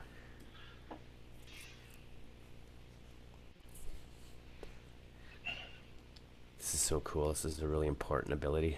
I hope it's the right ability.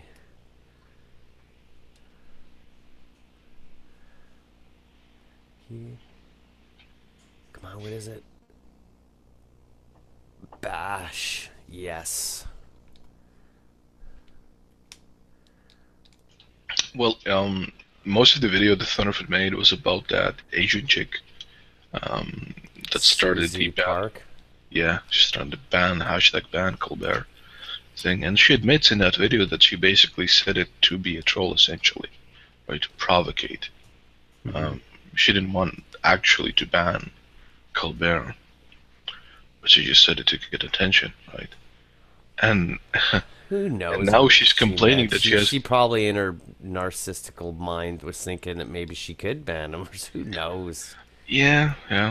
Did you see the sci-fi video they did about it, where they had her account of what she went through, and they had snipers?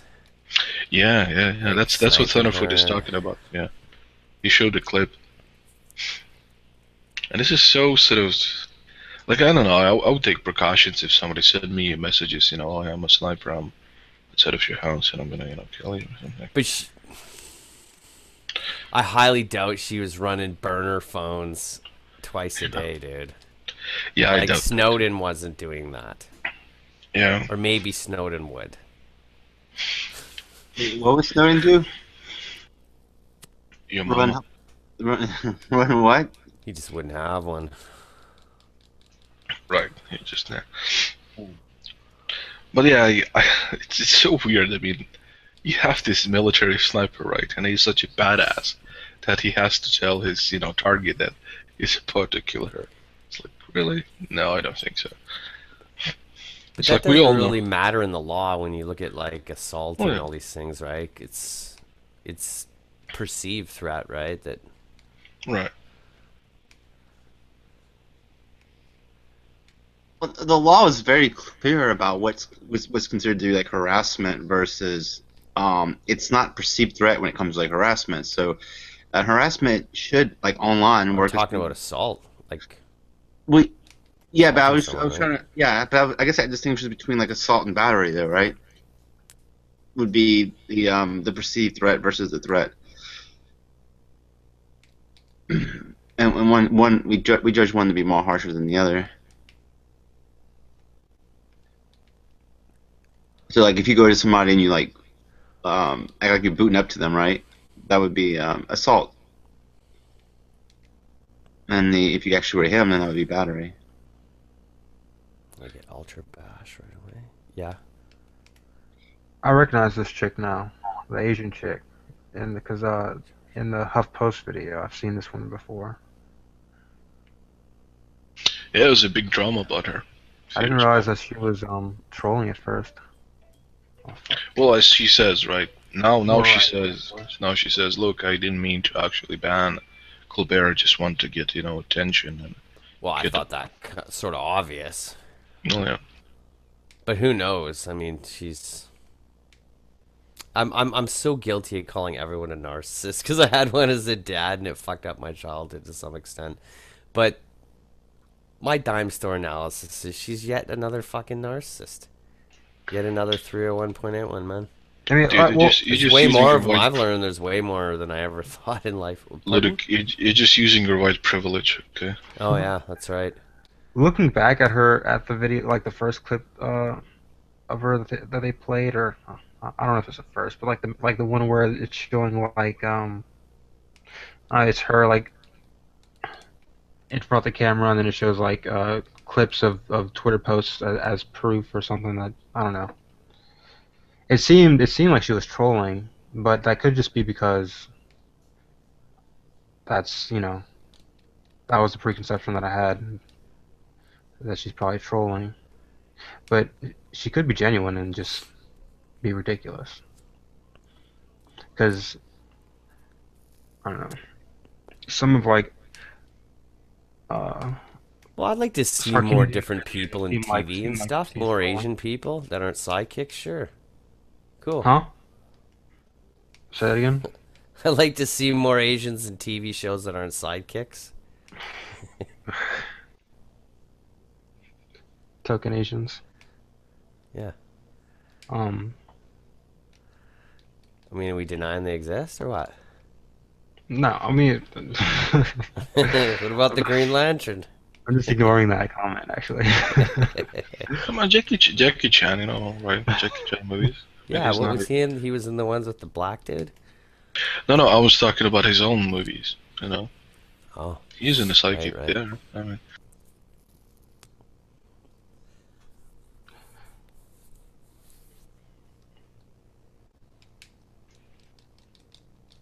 I just think we have a lot more real world concerns to focus on. Those things are important. I'm not, but I'm not. I mean, I'm not too concerned with it, to be honest with you. I'm just bored right now. I can't say I am either. The funniest thing when you listen to some of the stuff at Thunderfoot's last video there is he put a bunch of quotes from Stephen Fry and John Cleese and people like that, and They're like, you know, these sniveling fucking. They're like all basically, fuck off, you sniveling little PC motherfuckers. And these are people that are some of the most lefties you'll ever meet, eh? Stephen Fry's a gay man. He's as left wing as they come, and John Cleese is a Labor Party guy. I mean, it's just. It just shows how ridiculous these people are. They remind me of. It's like this sort of. Oh, fuck, get up there, you little bastard. I guess I can't get it. Oh, I'm gonna die.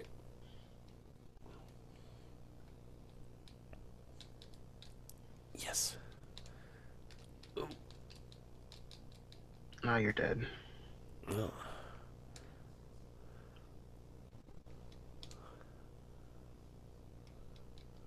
Never say never.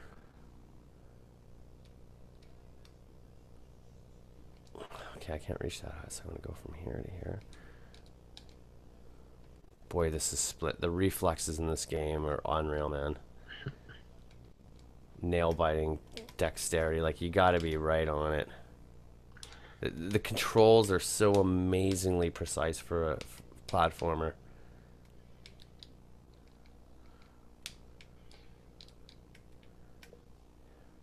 It's like Mega Man and like Avatar and. You think I could play that game on my computer? Maybe if you like set Depends on the video card set the in it. right resolution for your card. It might I work. have well, it's the Intel. One second. Pentium 4. No, yeah, no, it's no, it's not Pentium 4. I have HD 4000 graphics from Intel. no, a Core i5. Yeah, it's HD 4400. Yeah, I think so. It sounds 5400. Do you have an additional graphics card, or is it just the? Yeah, no, I have. It's built into the processor. I know. Yeah, Intel has built-in, but he might have like an additional graphics. No, they have something like that. I wish I would have bought. I didn't have enough money to buy one like that. Yeah, you gotta pay a lot more for one of those notebooks. Would I be able to play this game on this computer? I'd say so. Yeah, Maybe in lower probably. graphics. Just turn the settings down. You need a gamepad though, eh? Do you have a gamepad? Without a gamepad, forget it. I can play alright with with a mouse and keyboard.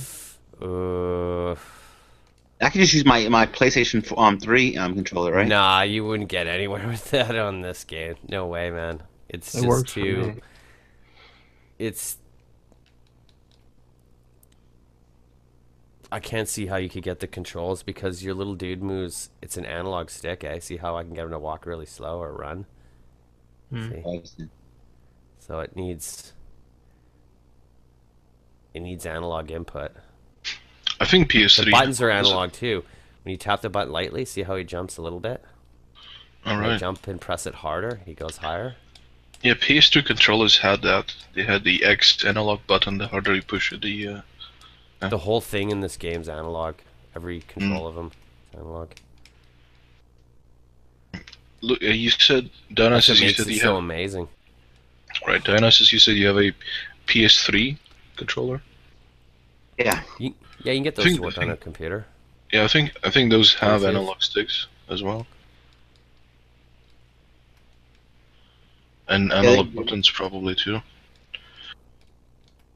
Okay, how am I going to do this? I got to go on this platform, wait for it to go up, jump up, launch it, project it at it, jump back to this one, up. Oh.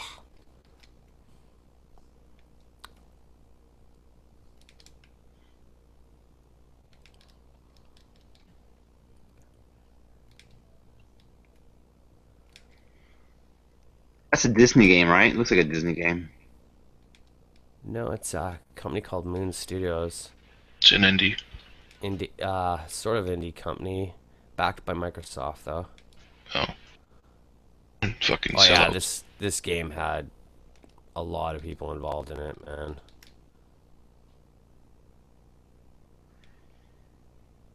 It's the most polished platformer I've seen and it uses, I think, not Unity. It uses this tool that a lot of people don't really frown upon, but it's not thought of as being able to make really sophisticated games with it.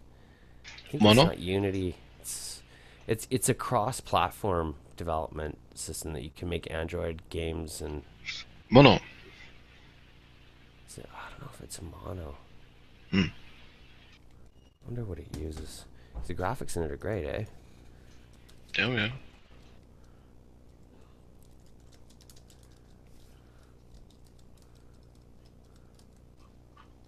Isn't it Unreal? That's what Unreal I thought Engine? it was, because it looks like the Unreal, eh? Mm, Engine. yeah. But it's not. It's this other one. What the hell? What's one of my keys mapped wrong now? What the fuck? This keyboard's now fucking up. What's the game called? My friend gave me this keyboard because he said it was fucking up. And sure as shit, it's fucking up. Hey, Ludic, what's the name of the game? Ori and the Blind Forest. That's so weird because it's been working fine. It keeps registering the dot key.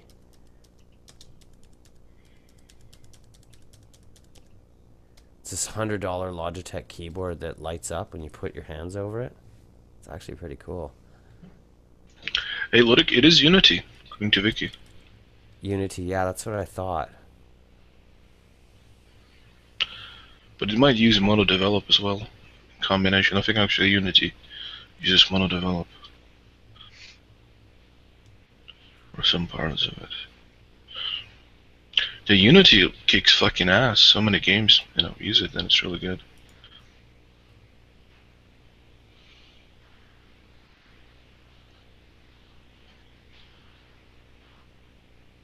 How would you pronounce this? Metroidvania, I guess, right? Because it's Metroid and Castlevania, they're saying.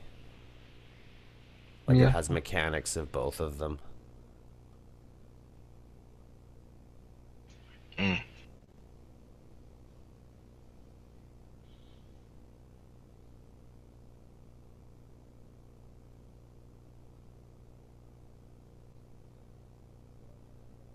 Here's an interview with the guys who made it. Oh, dude, did you see the interview from what's that guy's name? First name? I know the second name is Fish. Bill Fish. Oh, I know who you're talking about. Phil Fish. Phil Fish, yeah, he made the Fez. Fez, yeah. Fucking sucked ass. Yeah. I mean, it's a cool concept to be able to spin it around and do all that, but yeah, the 2D, 3D thing. Yeah, it's interesting. Yeah, but there's this documentary. Wears thin pretty Indie. quick. Right. It's called Indie Game or something like that. Yeah, Documentary. I've seen it. Yeah, it's really fucking whoa. Well, in the doc, it doesn't look like Phil's a dick or anything, but Right. later on, since that time, how he's behaved online, this guy's a fucking idiot. Be back in a sec. Yeah.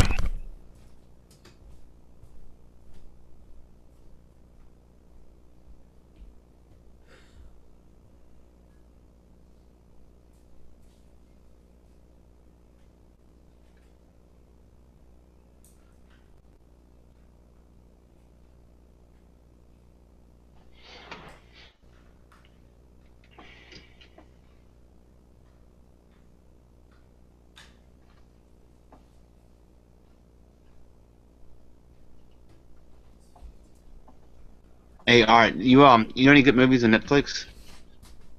I don't have Netflix. In my country, it's not allowed. Oh. Yeah. I just have some other means to find my movies. It's not allowed. Yeah, and I don't know why. I guess they don't have the Czech law. Like, I don't know. But I don't really care. Okay, so it's like a business thing. It's not like. Yeah, yeah. What about you, Amon? Do you know any good movies?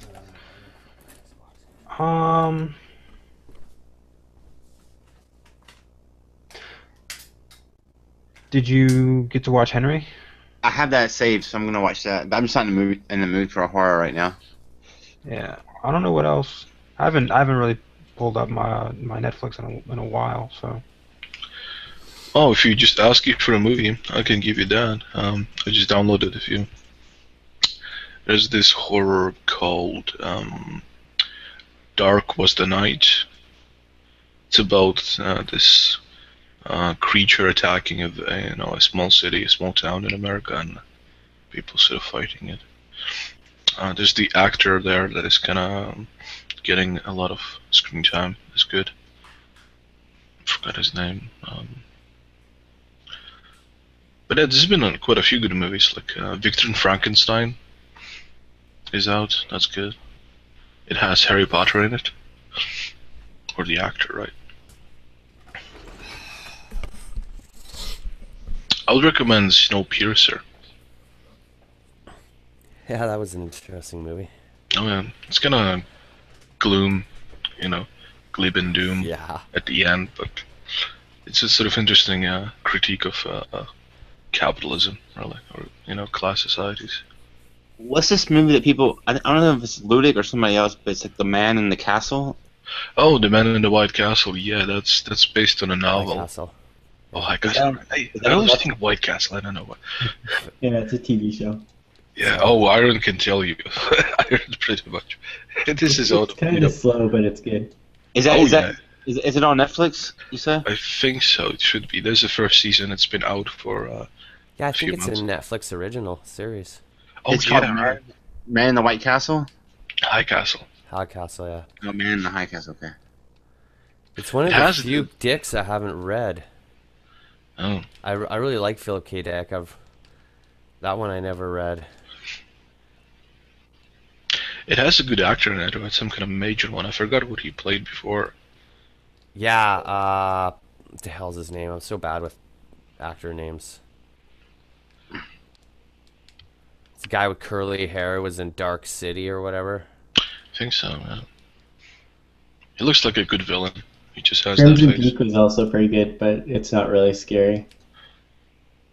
Mm. It's just visually pretty interesting.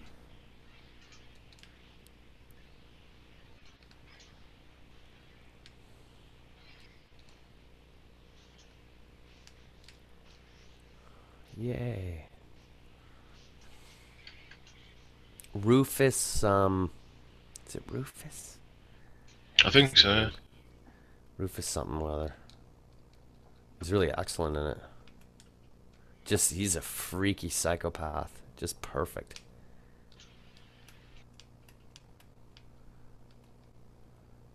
There was a big uproar in New York about that TV series because Amazon painted a whole train. It's either Amazon or Netflix original series, but they took a subway train in New York and they painted it all up with Nazi fascist stuff, from the TV series where it's like the American flag modified with the swastika in it. And all these people completely flipped out over it. Well, it's a perfect campaign, right? I mean, if that's not gonna get attention, I don't know what will. Yeah. They would, they have. I'm pretty sure Amazon has, the legal department that have studied the shit out of this, and they're prepared to combat any lawsuit. I'm pretty sure they made the calculations. It's we have things like that as well. Kind of, Vodafone has plastered one of our biggest bridges here in Prague, next to like a giant hotel, called Nosilski Most, right? Without a permit, without even buying the property or leasing the property, just overnight they plastered the whole bridge with their sort of newest product, right? Holy and there's shit, been dude. and there's been like a huge fucking upheaval about that, like legal, and all the papers are talking about it, and all the TV stations are talking about it. But of course, that got him attention. Exactly. So, they pay a small fine. They pay the money for the lease, I guess, and they iron it all out. And in the end, they get much more because fuck, they got attention. It's the best fucking commercial they could ever have.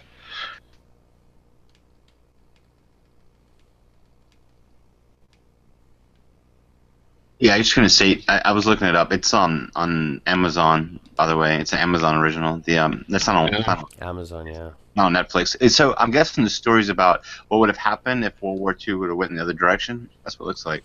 Yeah, it's Basically, like the yeah. Nazis got the nukes first. Yeah. It's really interesting. It's an alternate reality where Roosevelt gets killed, assassinated in the 30s. Like the Schrodinger's uncertainty or cat thing, cat in the box. Yeah. But it's not even though it's an alternate reality, it's not an alternate reality of our world perfectly, like not entirely, right? So it's not a true, like there's stuff in it that's different than reality, even within it being an alternate reality. If that makes sense to you. Yeah, it's fucking complicated. Dick But really, was a pretty bizarre guy, man. He's fucking. Some people figure he was nuts. Well, he was nuts. Go ahead. No, the last episode like reveals a ton of shit, and that's just awesome. It's not a cliffhanger per se, right? But it just lets you hint at some really awesome shit that's gonna be going on. See, it's all new to me because I never read the book, so I don't know.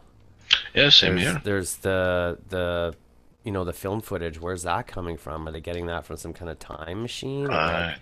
Right. Where's the science fiction come in here, right? Right.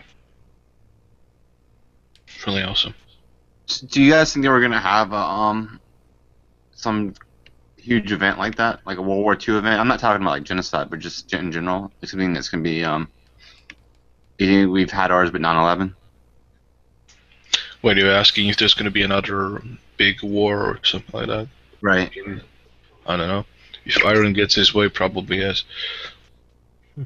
The Muslims are going to take over Europe and attack the United States. Oh man. You fell, right? You fell for the troll bait, guys. But Dionysus, you Do you know what on I purpose, think? right? Not that anyone cares what Ludic thinks, but I think that they're going to get a hold of a nuke one of these days and blow up a fucking city. Yeah, the chances of that are pretty high. I mean, it's like I've seen this documentary, and they said something really, you know, one of the military, Western military leaders said something profound, which is that they have to be right just once. We have to be right all the fucking time, right? They just need to get have a good operation to get the nuke and blow it up, and boom. Yeah. I think the powers that be, analysts that look into this shit, they believe it's an inevitability, right? Yeah. I really freaked out at Farhan and IRC the other day, and I totally regret it. But what did you do? What did I hear that? He said he was brainwashed, and oh wait, what did he say? Just like I don't know. I'd have to review the. You probably apologize for himself. But no, I think these nukes may become as common as it's not gonna just be one, right? So once they learn how to do it once, it's probably gonna be pretty easy for them to repeat it. It may become as common as mass shootings.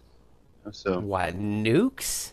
No, I'm not. I'm using a hyperbole here, but obviously, but I'm just saying. I don't think it's just like one's gonna happen. I think it's gonna be whenever they start to happen. I think it's gonna be pretty common that they're happening.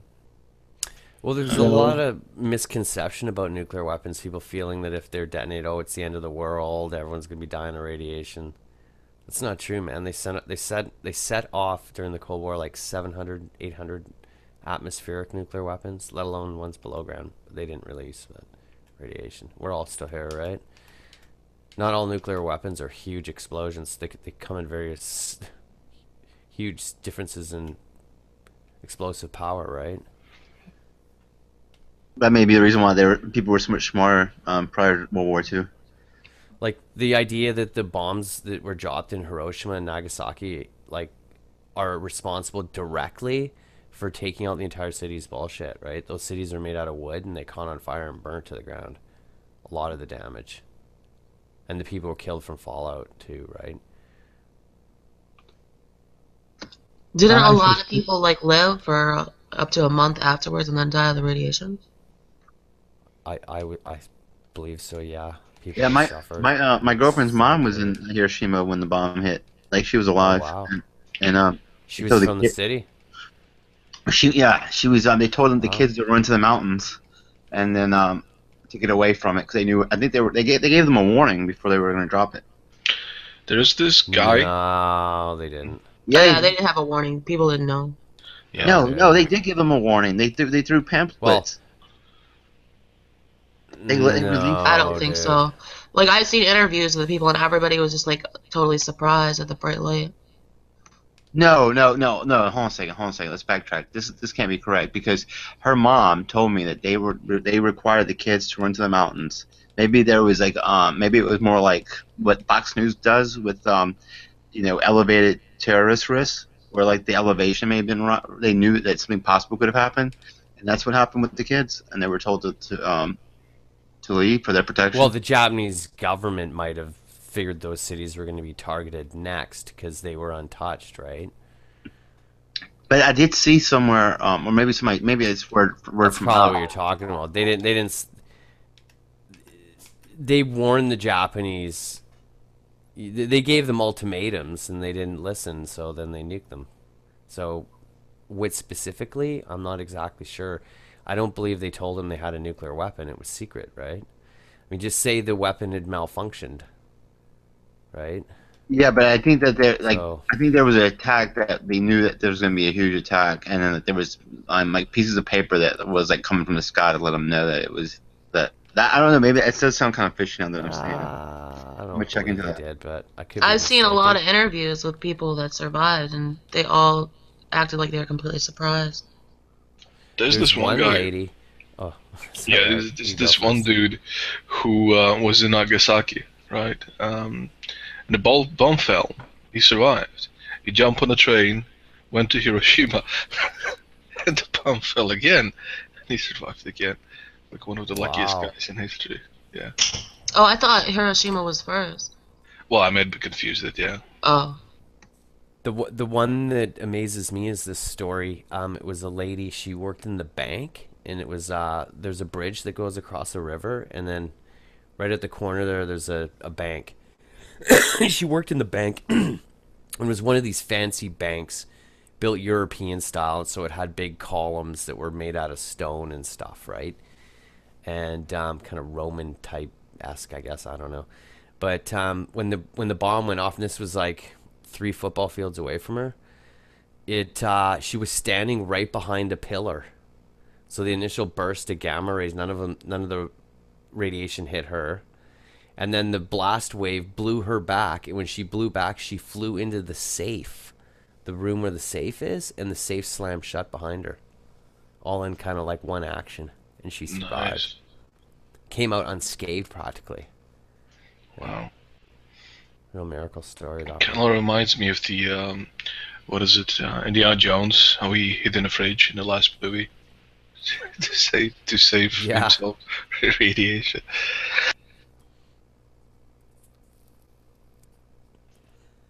Yeah, it's that crazy of a story. What happened to her? It's amazing, amazing story. She'll be on YouTube. She's been interviewed loads. She's still alive? I believe so. Yeah.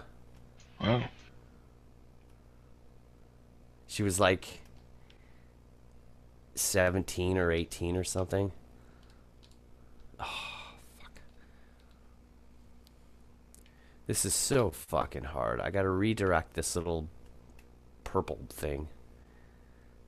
Right here, I gotta launch off it up to here. Then quickly, I gotta jump up here.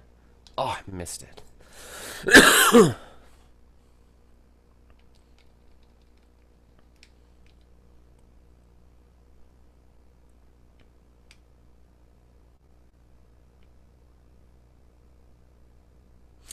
Yeah, there's what other technologies are a big fear proliferating in the world? Intercontinental ballistic missile technology. In other words, which everyone's like, oh, it's just satellites in space. Everything that NASA did in the 60s revolved around the ICBM program, right? Everything. The rockets even that they used were ICBMs, right?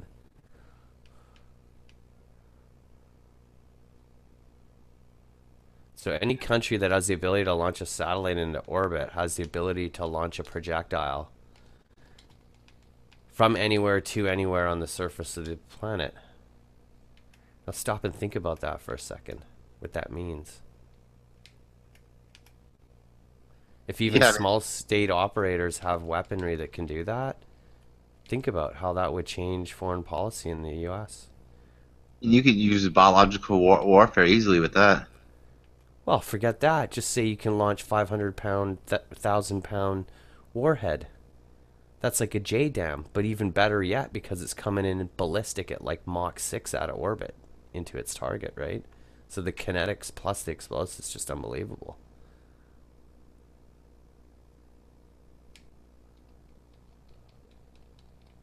You got stuff going that fast, you almost don't even need a explosive. There's so much energy there behind it, right? Just the physics alone. The amount of Newton force behind something, even if its mass is relatively low, if it's going that kind of velocity. That's what those rail guns are about that the military is working on, the Navy.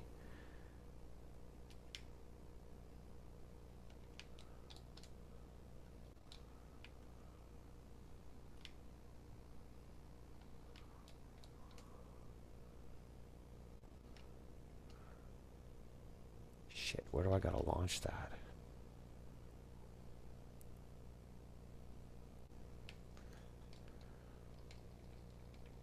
You little squirrely little fucker.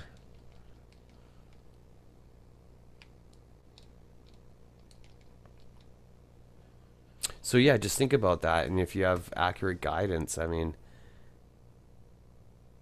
and you're and the democratization of technology and the way things get cheaper and easier to build, right? I mean,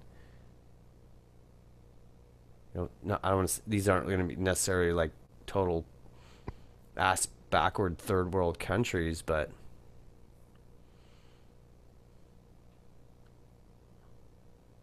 I mean, they could if they had a ballistic missile that's intercontinental, they could target Congress and blow up the entire Congress building,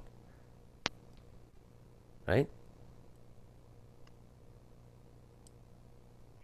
Well, I mean, The Russians invested heavily into that stuff in the Cold War because they couldn't build as many submarines and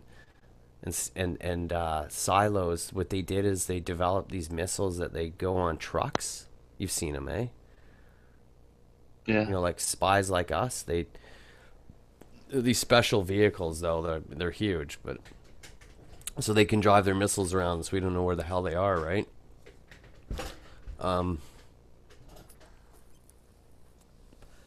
Just one of those. A country just has to possess one of those, and you'd think that U.S. foreign policy would think twice about fucking with them, eh? Right? I mean, that's the fear here is... My biggest fear is that people will use a nuclear weapon, a tactical nuclear weapon, which is a relatively small one, and then that'll become almost an acceptable weapon to use. That's the fear in my mind. Biggest fear. What's wrong with that? Because nuclear weapons are barbaric, man. I don't really understand what you mean. I gotta have to change the way that directs. Because I don't see any use for them at all, under any circumstance. You don't see like a practical use for them, or you have moral objections to them? Both.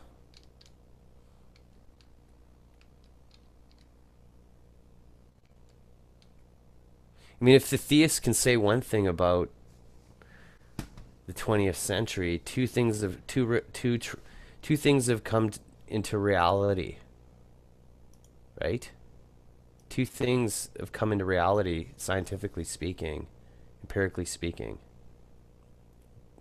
that line up with some theism, you know, Christian in particular. Do you know what that would be?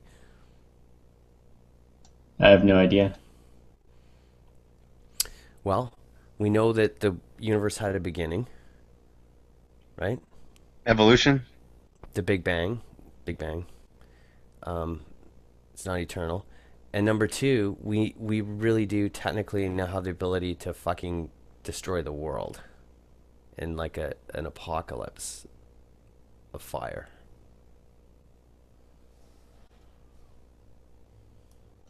Oh, so you're talking about like the end times revelations? Yeah. A nuclear Armageddon full exchange between the U.S. and America would be pretty similar.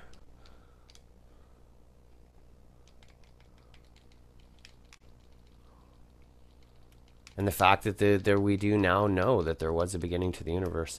So how am I going to redirect that all the way over here? Holy shit, is this hard.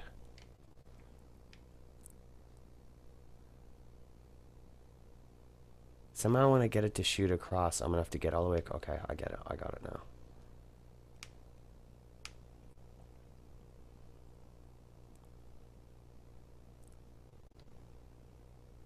I should kill that little hedgehog thing first, eh?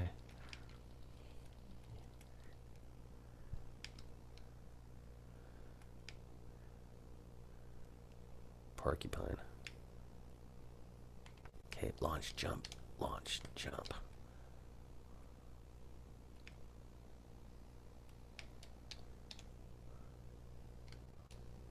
Get over there quick, buddy.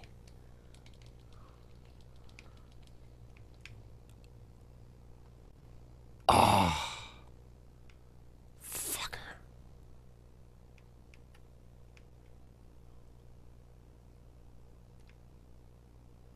You guys wonder why I get in a bad mood and come on here all angry? Because I've been playing these fucking games. That's fine. This time I got it. Oh, get across, go buddy, go.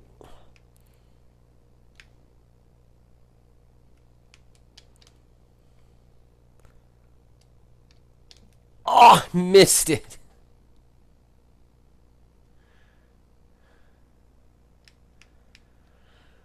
Oh well.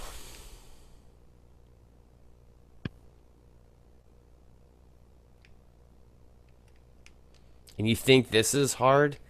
When you get to the ginkgo tree thing here with the water flying up, it is insanely difficult.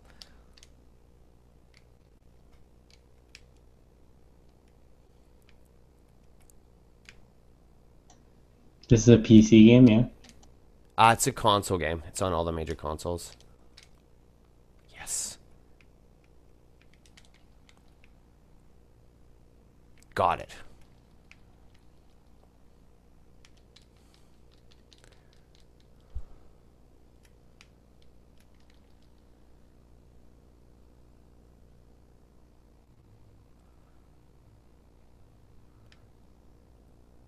Better create a soul link. You can save anywhere, right? That's pretty costs neat. you energy. Yeah, that's really cool. You can save. They're called soul links, and it's that little light there. And that's where you get into your menu. You have to be on one to get into your little upgrade menu. Then you got a map. It's actually quite a few. It's kind of like Mario, right? Okay, now here's... This is so difficult. Wait till you see this.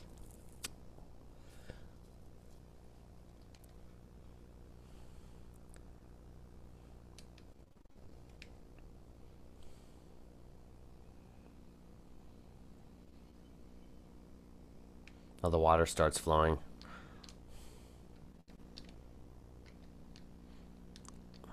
Oh, I see what you're saying.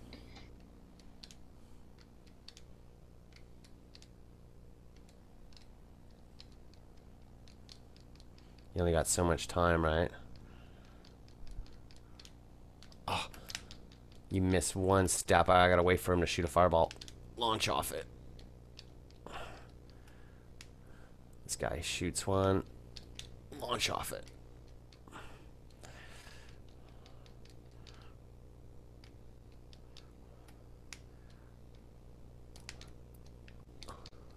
This is hard. You go across. Jump.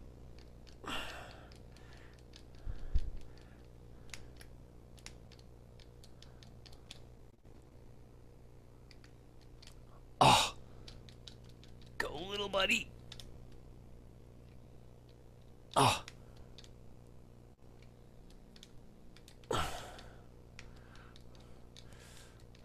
Yeah, Uncharted is just like this.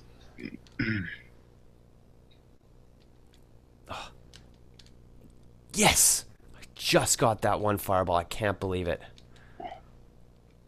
Oh my god, I'm going to make it through on one go. Unbelievable. Am I going to make it? No way I'm going to get that. Oh, missed the fireball from... Yes, I got it. I can't believe it. Go, Ori. Go, Ori. Go, Ori. Go. One more. Oh my god, I did it first go. Unbelievable. That's actually pretty amazing. That was awesome, dude. That was really awesome. You were in I'm the water telling you. like 3 That's times. so hard to do. I can't believe I get it. Yeah, that's pretty intense. It's so intense, man. I'm telling you, it's so intense. Uncharted is like that. I find like it's very not. Yeah, I would say it's kind of like that, but not maybe not nearly that precise. Here, I'll give you guys the sound here. Don't speak because you'll hear your own echo. Oh.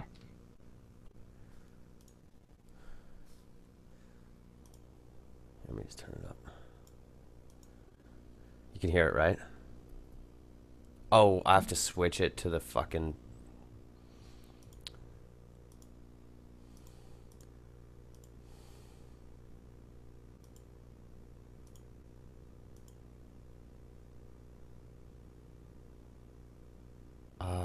what the hell do I set this to? Oh, it's the microphone, right?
I don't know if you guys could hear that or not, but... Yeah, it kind of reminds me of Shadow of the Colossus. Here, I'll have to turn it down again so I can hear you guys.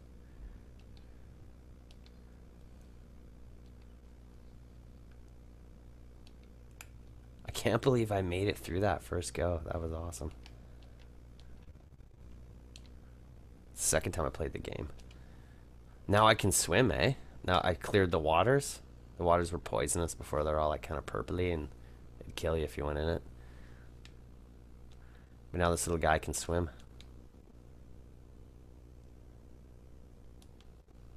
I'll show you how he swims. Pretty good.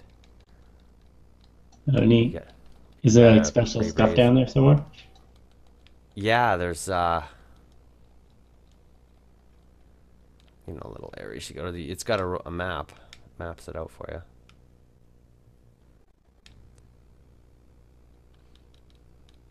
Kind of looks like the cute alien, eh? Kind of the way the alien moves through the water.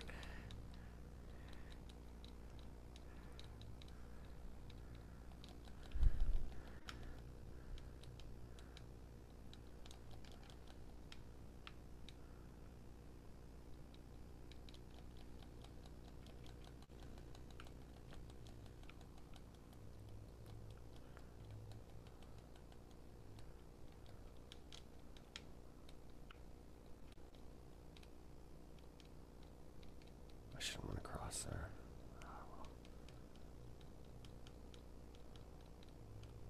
Gotta time it though, eh?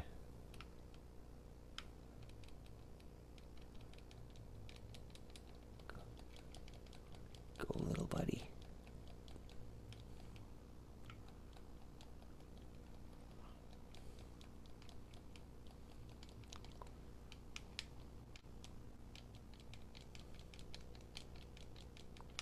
God, if Nadia knows I'm doing this, there's no conversation going on. She gets so mad at me for it. Nobody's talking anyway, right? Yeah, I can see what you mean by it being kind We're of like still Metro. live though.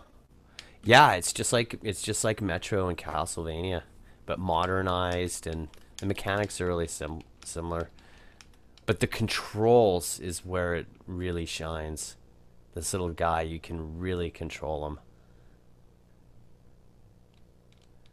And he can do all this really amazing stuff. I'm just getting my abilities now.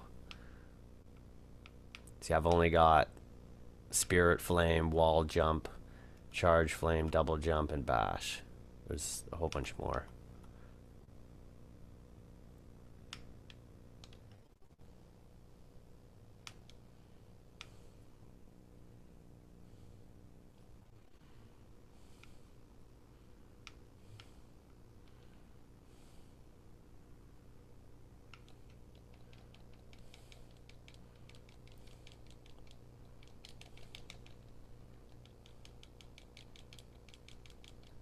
So, Ludic, are you going to get into the virtual stuff? Yeah, I'll probably buy a Valve Vive or whatever, HTC Vive. I can't afford it right now though, but you're gonna have to have a pretty fat video card to be able to run it, eh? Because you got to think of it this way: it's like running dual or triple displays.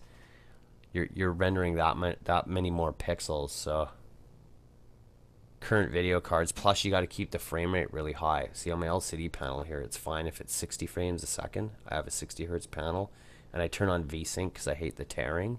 You know, tearing you get if it's not vertical synced, the rendering.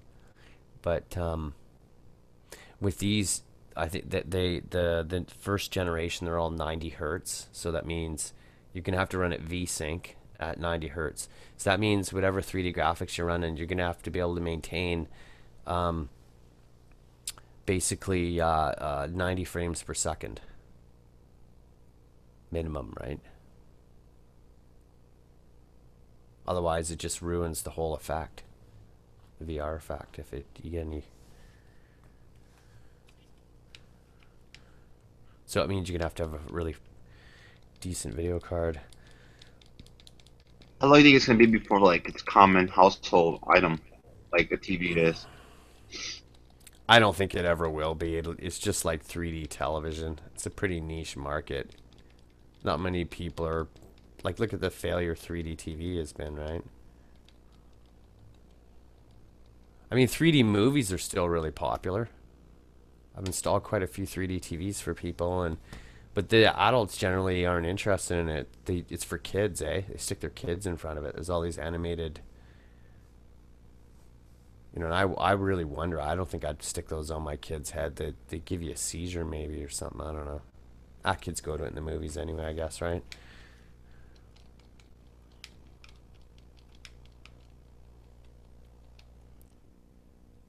I think giving your kids that much shit when they're younger is leads them to deep depression when they get older.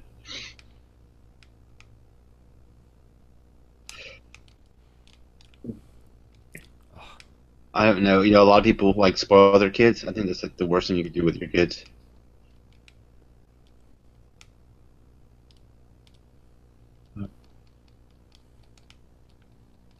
It kind of depends on what you mean by spoil them, though. Well, I mean, like, I never felt deprived. You know, I didn't get everything I wanted, but for the most part, I got what I wanted. Just as long as I, like, if I really desired it, then it was, like, kind of given to me. But I never got anything, like, preempted to me. I had to, like, really, really want it. But I think some people, like, I was going to teach at this pretty prestigious all-boys Catholic school, and they get, like, these, you know, Mercedes for their first car. They get Oh fuck, rich kids, yeah. It's just you gotta think like, what happens after they reach that that peak after like They 24? they can't. You got to be a complete fuck up to fuck up your life when you come from that kind of background, dude. Trust me, I've been around these people. Even if they're like 2.0 GPA fucking student, like retards, C minus retards, because of status, privilege, money, and everything that goes with it, they find success in life, dude. They're the shitty boss you had who's inferior to you, right? Who you know. Life's riddled with those people, man. That's just the way it works. Life's not fair, man. Anyone who thought it was is a fool. The thing is also, you have to consider what they're getting relative to what their parents are making, because what they're getting is such a small amount. It's roughly equivalent of like you buying your kid something like a toy for Christmas. Yeah, that's the best way to look at it, relativistically, in terms of the monies and what it represents. You know, like, yeah, to them it's not much money at all, really, when they have the kind of money they do, right? No, but it just shows a complete disgusting. lack. It just shows a complete lack of foresight, though, on the parents' part. Like, even if I had that much money, like I think even Bill Gates said, like for example, he's not going to leave all his money to his children. He's going to donate most of it, get rid of most of it. I mean, there's something to say about the lack of foresight on the parents' side when you just give your kids, no matter how cheap it is relative to your. Yeah, but even $120,000 car to him is like the change I got on my table here from smokes, right? Like, it's nothing to these people that have the real money. It's nothing.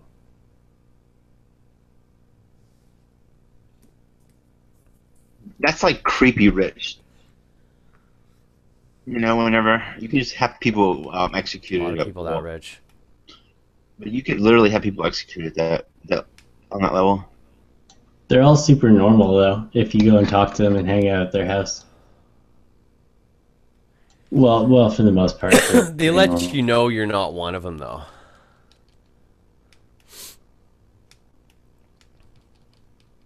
That's how I always felt. Yeah, and you're not. And you're not. It's true. You're not. My niece hangs around people like that in New York they're all these rich kids that she's in an arts program at Pace, and they're all like Hollywood kids. Their parents are producers, and my sister was mentioning it to her niece, was telling her a story. One of the students she goes to school with, she went to their house, and it's on Park Avenue, and it's ground floor with a yard on Park Avenue. Six story, like 7,000 square foot fucking house, dude, with a yard in New York.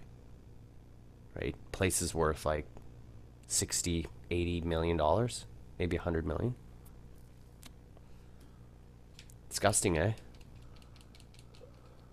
You notice like people who are, I don't know how many rich. These aren't lawyer, doctor rich. These are like really rich people.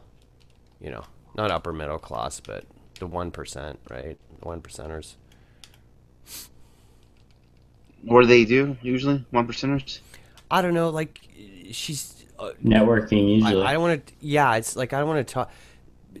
Like, she's dating this guy. I guess he has money, family comes from money. It's kind of like, you know, Prince Charles' his son there, the one that got married, who's got kids or whatever, his wife. They're rich because her dad started this online party thing where they sell like party gear or whatever, like balloons and fucking plasticware and all this stupid shit, right? Well, they're worth $100 million or $200 million from it, right? That's the kind of people they are. So, you know, like the other kid, they just end up living and hanging around each other, and then they just, you know, they marry each other, and They grow more rich babies that go to nice schools and get good educations and come out and fuck the rest of us, dude. It's just a cycle. That's why you gotta work for it. Nothing's changed. This is the irony. If you make yourself indispensable to them, it's to your advantage. Oh, definitely.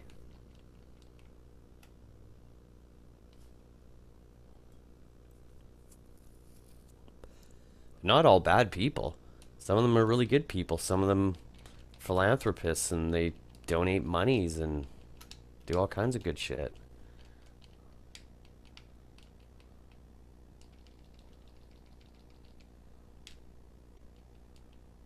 There's a movie where they talk to these young kids at some Ivy League school, and they're like, the haves and have-nots, those who are up and those who are down. And it's just the fucking truth of it, man. I want to ask you, people who work for Magnolia, is that pretty good money? What, Future Shop kind of deal? The I think equivalent of that's like Best Buy or whatever? Yeah. Well, that's what I basically am, although I'm independent. I'm like, you know, that movie that was just on Pixel or whatever, that, what's his name in it, where he's the nerd for hire guy, like the Geek Adam Squad. Sandler? Yeah, like Geek Squatter or AV Squad or Hire a Nerd or AV Dude or, you know, that kind of shit.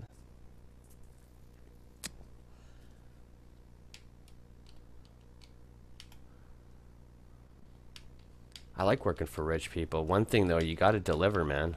They expect shit done. Like they're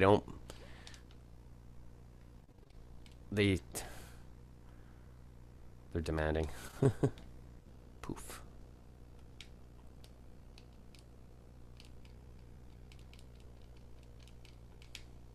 Yeah, they don't tend to waste time, that's for sure. No, they don't fuck around. And it's not like they're being rude or demanding. It's just that they're just all A personality types that are really on it in life, right? Like they're not flakes. They don't fuck around at all. They don't smoke cigarettes generally. They work out, right? They live very regimented lives, very disciplined. And very can-do. That's like one of the most important things. Yeah.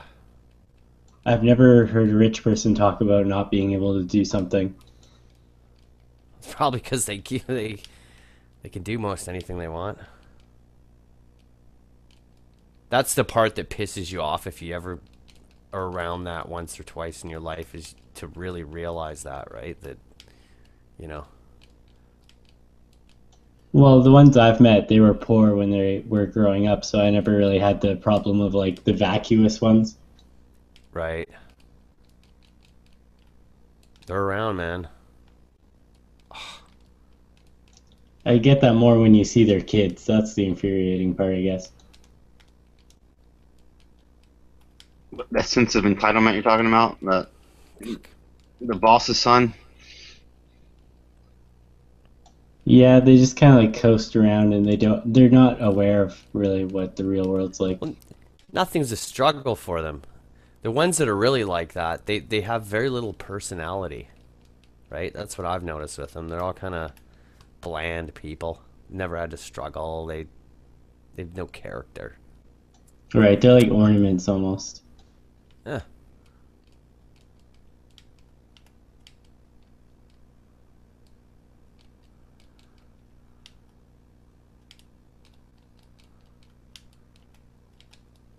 Oh, that just missed me.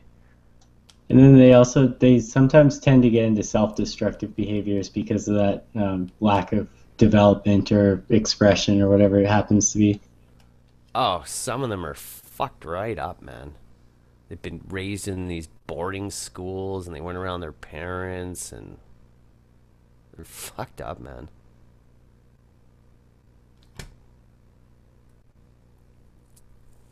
No, I grew up with people like that. I mean, I went to a boarding school, and a lot of those kids, like I didn't go because my mom was a nurse, And so, but she was able to send me there for a few years. But yeah, I mean, I know a lot of, not a lot, but I know a good number of them that end up really fucked up, and you know.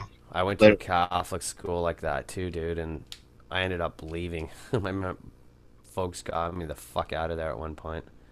Can't remember the exact reason, but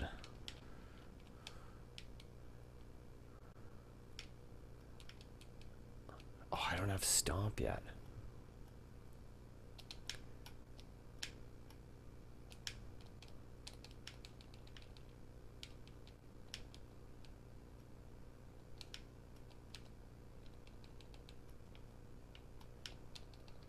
No, I don't have Stomp ability, do I?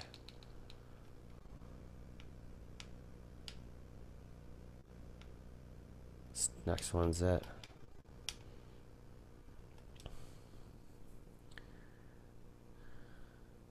Ah, there it is, right below me.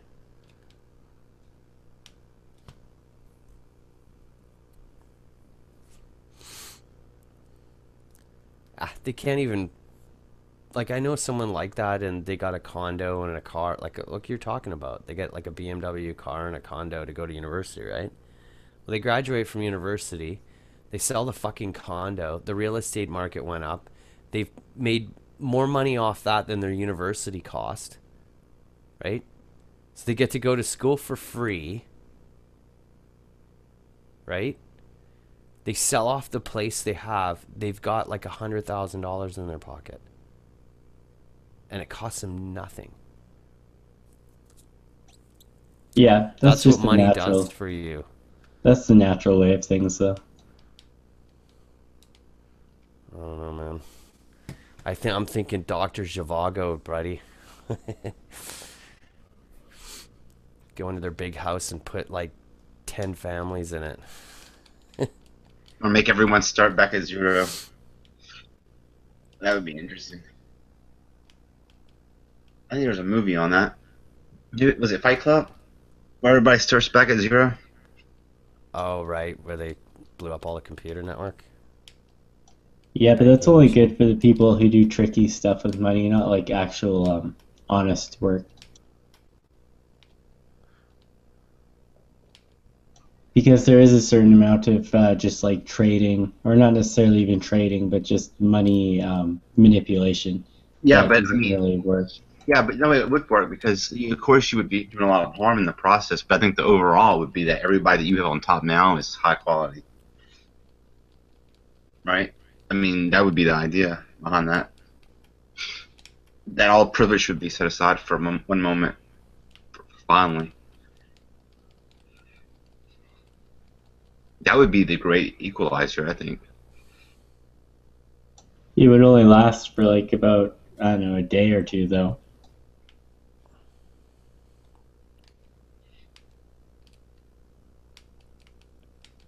Because the people who have assets would still be able to call them in, and the people who don't have assets wouldn't. Unless you're talking about legitimate anarchy where there's no police and no government, in which case you're just going to see a bunch of people getting raped and murdered in the streets. Maybe some type of purge, you know, like that movie, The Purge, where Yeah, you're allowed to. They're like raping little kids and shit in that movie. I didn't see. I only saw the first one. Yeah, they made a few more, and it's like if every crime is legal, then you got pedophiles running out there, and you see families getting butchered and shit like that.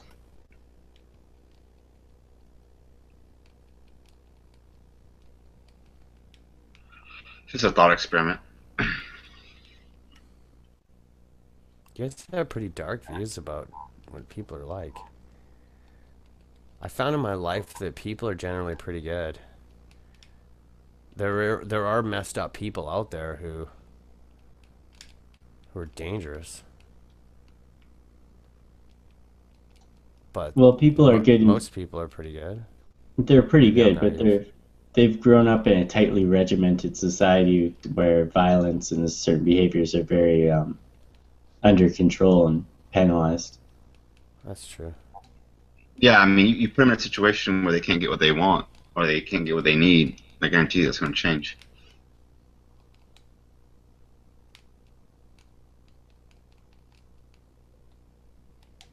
having grown up poor, I'm disillusioned about the whole idea of the poor being like this noble, downtrodden, just needs a hand up. Like I've lived amongst the poor, and they're not like that. Most of the slobs, they're lazy, they're um, uncreative, they have no drive in life, and they just get what they put out.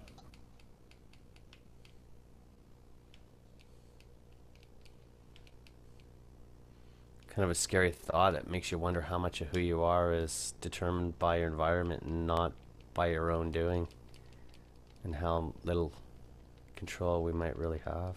I don't think that's Free true. will. I don't know if that's true. What you say. I mean, I believe what you say, but I don't know if you're connecting the cause and effect correctly. A lot of times, that situation can make people become lazy and fat and depressed, and then uncreative. It could be working the other way around. Go ahead. Well, I would say we had the poor before we had the modern market. So, like, this is a problem we've been dealing with since the beginning of time, where certain people have risen to the top and certain people have gone towards the bottom. You don't think people get knocked down? Oh no, I'm sure people do get knocked down sometimes, and there's abuses, and there's people who deserve a chance because they're geniuses and get it usually. But that has to be done on a case by case basis, not an entire class basis.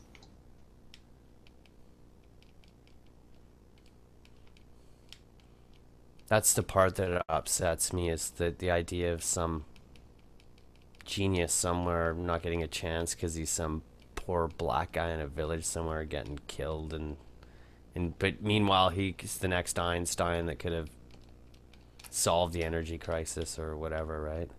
Like we all lose in the end there. Oh yeah, for sure. I like bursaries and stuff like that. I'm realistic that you can't extend the bursary to every single person because most of them aren't going to use it because they're just not smart or not driven. Yeah.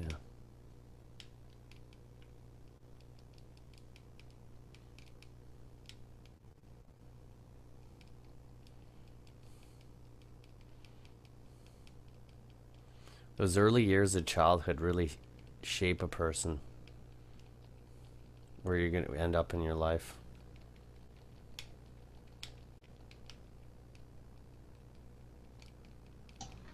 Yeah, that's also true. My sister spoiled her kids, but she also really drove them. Like they were spoiled, but only if they achieved real goals, like that they did well in school, and that was the main thing. Yeah, I just, even speaking as a behaviorist, I don't know, man. I think that's just already pre-programmed them. I mean, think about taking a cat from a litter. I've gotten so many cats from litters, and they were the same little little runts that they are 12 years later they were when they were first I first got them. That's how humans are. I think the same little ruts that they were when they first came out of the womb, they are when they grow up. I think character is pretty much it's not shaped. I think it's pretty much there the whole time. Yeah, but you really, I don't know, man. I like my sister's kids are overachievers, and I would say the reason they are is because of my sister driving them, right? Or because that's teaching their them mother. discipline. Or because that's their mother. Makes sense.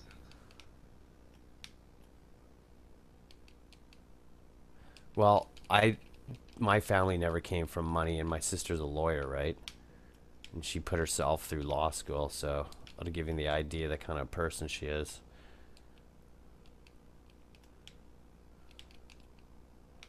Christ, I wonder what she thinks of me.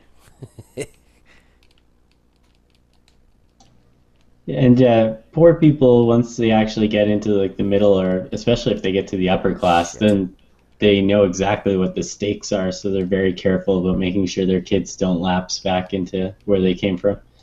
Exactly.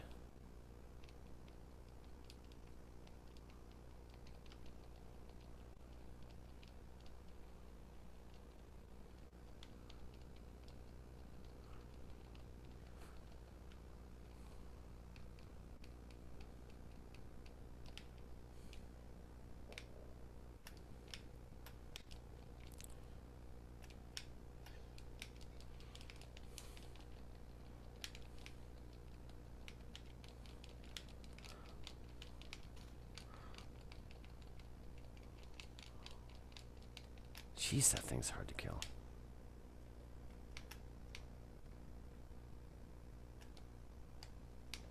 There a website you can go to watch television shows. Maybe I can watch the Amazon stuff without having to pay for it.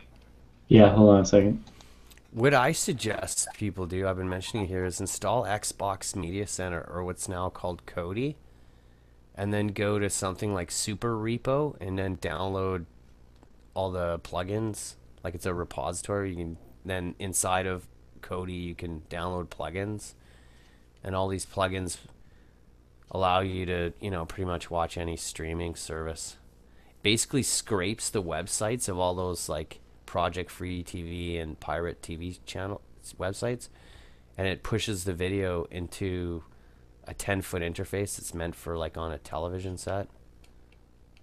It's really great. It's awesome.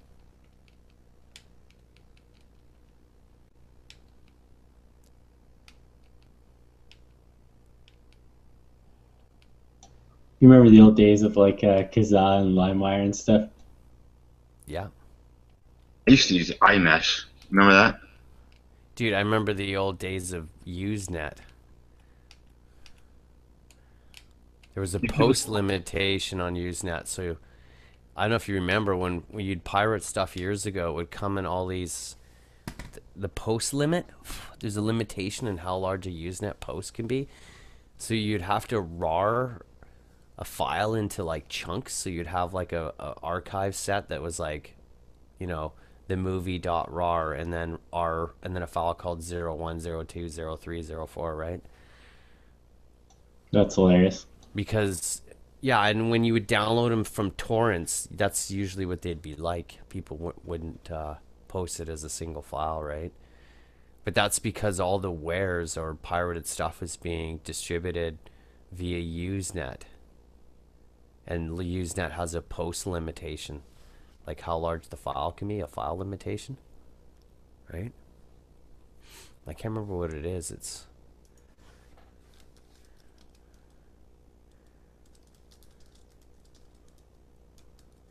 I remember before the World Wide Web, man. Internet before there was like HTTP, right? I have hazy memories of what the world was like before the internet. Well, you said I think you said you were 27. Was it 28? I'm 28, but I mean, I don't think I was before the actual internet, but I was before it was like in home computers kind of thing. My stepfather was a pharmacist, and on side he owned a business. He owned the Radio Shack. We had one of the first computers. Cool. Yeah, that was nice. It was way before the internet, though. So you're talking about like 1988. Well, the internet was around then. It just wasn't like it is today. There wasn't the World Wide Web, and it was in mostly universities and stuff. But the internet, I don't know if you could even put a date on when the internet was created. I think people use dial-up as kind of the benchmark for when like the internet was in common use or whatever.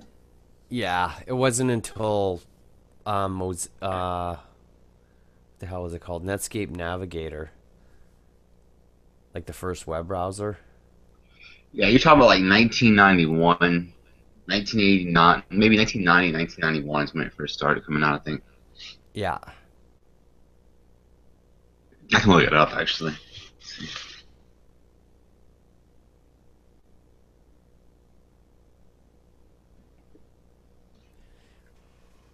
In the 20 years since 1995, internet use has grown 100 times to reach over 1/3 of the world's population. It's still only 1/3. We think it's everybody, but You know how far you're gonna be left behind in ideas and stuff if you've never been introduced to the internet. Like it's almost like a first world country versus a third world country. Like, there's no way you're gonna be able to catch up unless you're a kid starting off. There would be no way for like a 17-year-old guy to catch up with somebody that's 29 that's been on the computer since day one.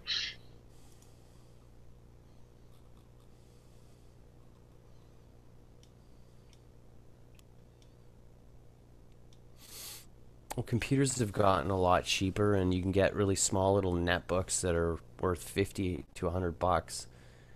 And the fact that you can have all these ebooks really cheap, and there's so much open source free software out there, can really help children in the third world to learn. You would think, right, as a learning tool compared to what it would take to do something similar years ago with just books, right?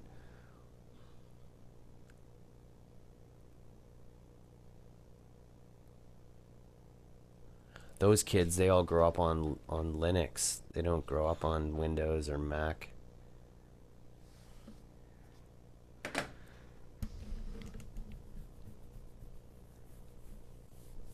Yeah, that was pretty good for a guess. I mean, it was 1991 in February. That Netscape Navigator came out. No, I was looking at America Online, but I'm sure they're both probably in sync with one another. Yeah, for DOS was launched in, let's see.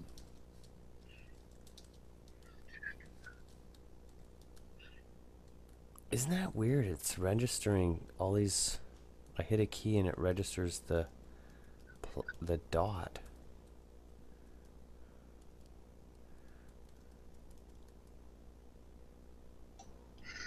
Registers the dot on what? What are you talking about? Oh, a friend of mine gave me this Logitech wireless keyboard, and it's called the K800, and it's got it's illuminated, and you put your hands over the keyboard and the keys light up, eh? But when I first plugged it in and started using it, it worked fine.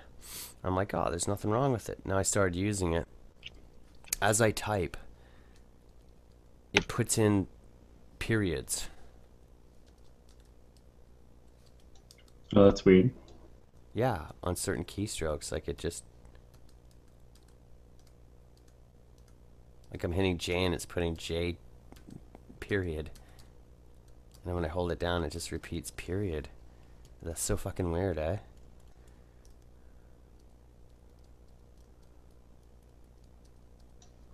Have you checked to see if it's got something under there? Like maybe there's just something wedged under the keys. That's what I was thinking, but no. Like I'm hitting the plus key and it works fine, right? And I hit the J key. It's not a specific key either. It's just some... See, now it's working fine. But I've turned off the light, eh? Oh. Turn the light back on. I turn the backlight keys on. It starts doing it again. Oh, that's weird.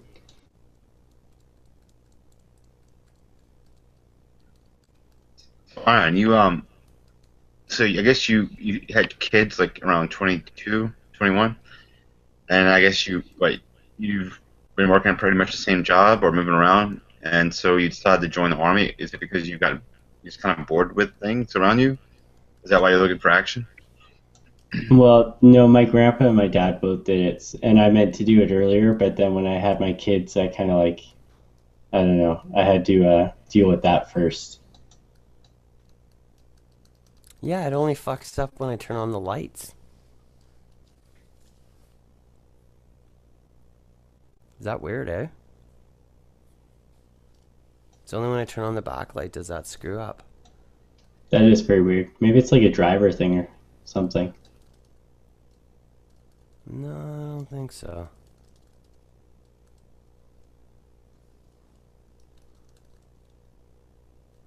Something electrical going on in there.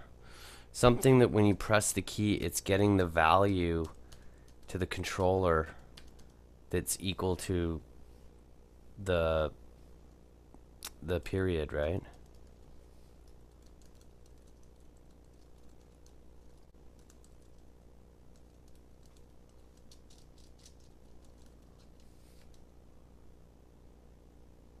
So you think it's just a mechanical problem? No, it's something in the circuit board inside of it.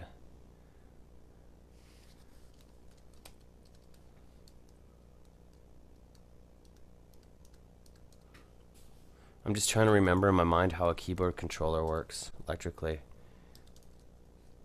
Yeah, it fucks up when I turn on the light, man. That sucks. What if I turn on the lowest light? No, it still does it.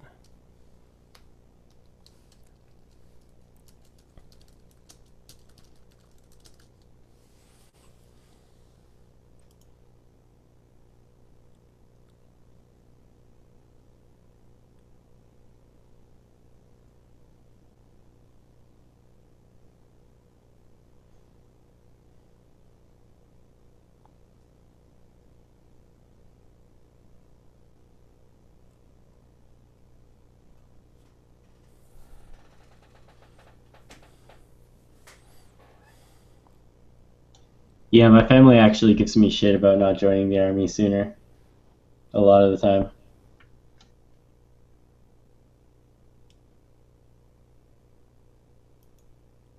Will you be joining as an enlisted man or an officer? Just enlisted.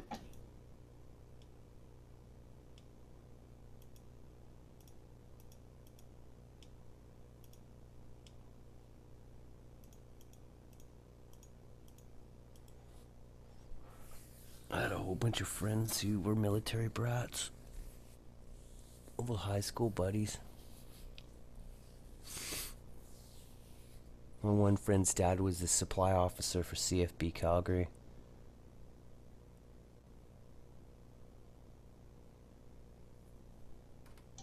Yeah, those kind of gigs aren't bad. Yeah. He was a warrant officer.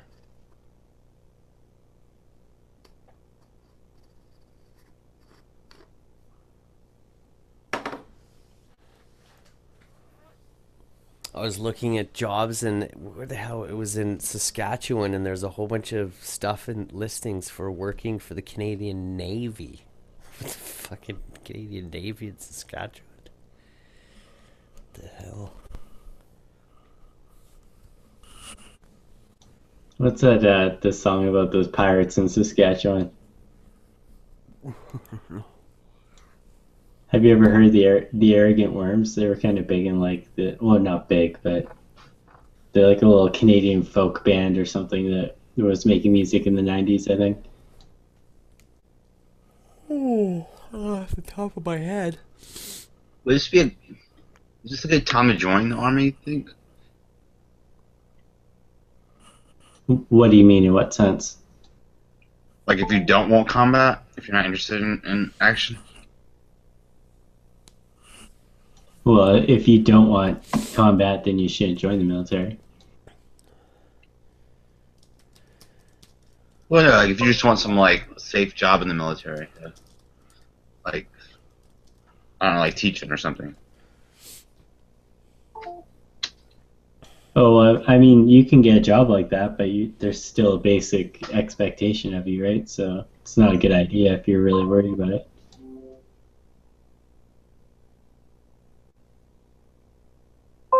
I kind of want to go just because I want to get back in shape. Have you shot a C7 before? Oh, it's fellow Canadian there. That's our equivalent of an AR-15 or M16.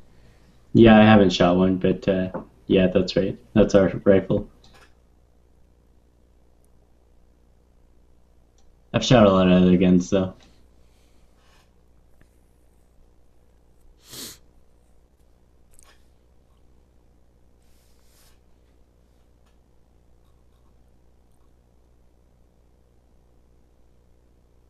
There's also a pretty big difference between the Canadian Army and the American Army. Yeah, we are quite a bit different in a bunch of ways.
And OkCupid is a weird site.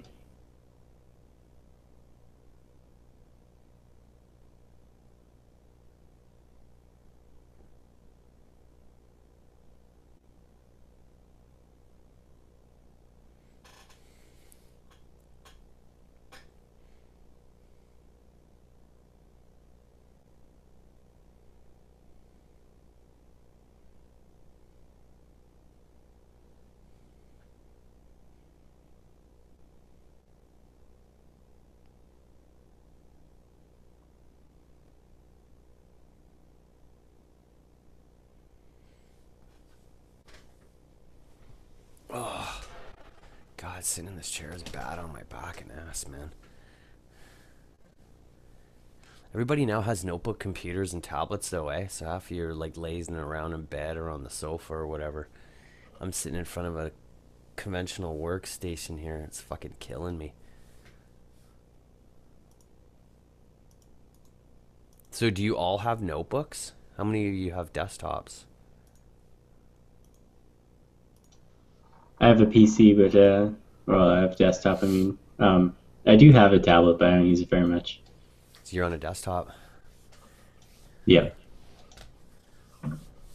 I was shocked when I hadn't been in Civilization for a while, and I went into a couple of the big box stores and just walked around and looked at shit. And I was shocked to see that, not really shocked, but there was literally, I think, 1 or 2 desktop computers like rammed in a corner in the back that was sort of like on clearance. The only devices were laptop computers and tablets, and that's about it. Yeah, this weird thing happened where like all of a sudden people stopped wanting the quality of the processing and stuff, and then they just wanted the trendy, smaller like micro computers or whatnot. Yeah, just a 11 to 13 inch notebook. I call them notebook computers. I always say that, and people are like, laptop? No, I was like, never heard of that. It refers to a class of notebooks that are of a certain size and weight, because the old laptops were like desktop replacements. They were like 2 or 3 inches thick, right?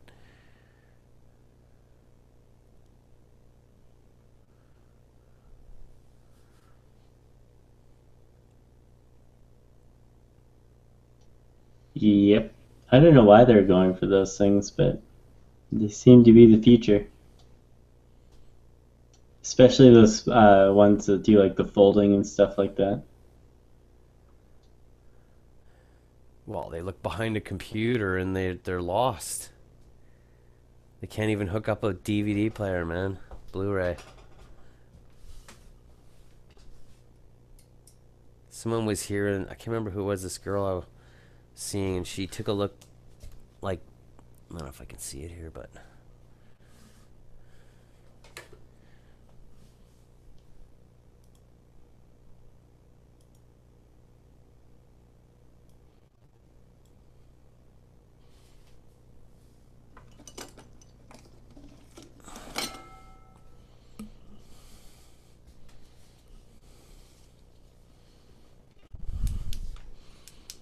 they're all blown away looking at behind a computer with all the different connections, right?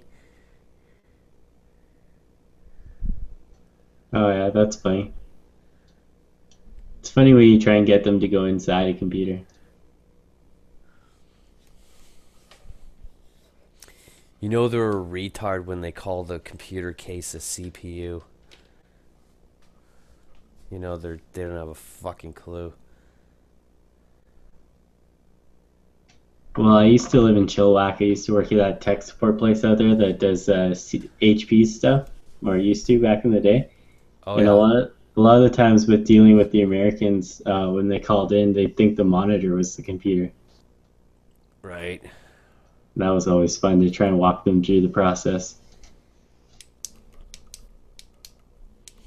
You ever hear that tech support call where the guy calls in and his computer won't turn off? He's trying to call Dell.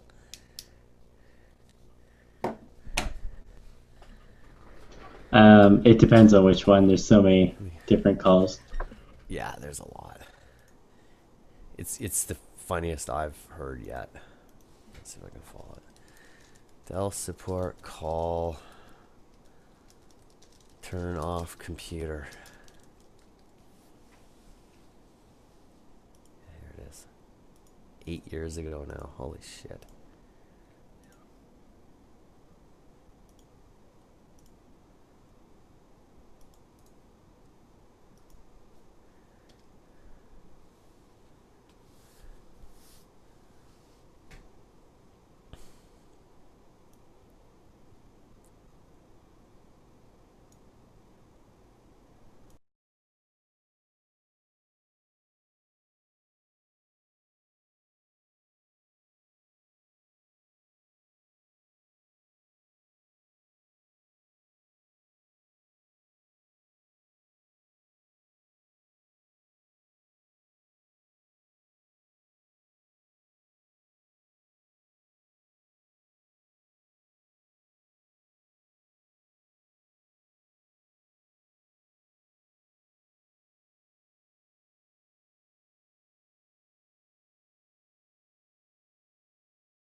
Dell Hardware Warranty Support. My name is.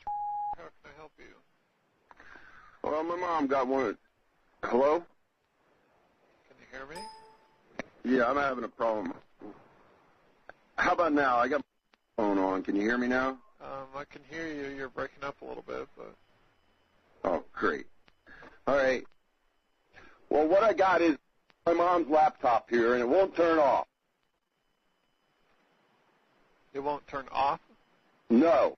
Okay. This can't Stress- shake all the time. Windows is down. Cannot turn it off. Tried to turn off the power, everything. It won't turn off. All right. Can I get the service tag? Jesus Christ, I just gave it to you people. All right. Express service code is 419. You got it? I couldn't hear you very well. You're yelling very loud. 49, is that right?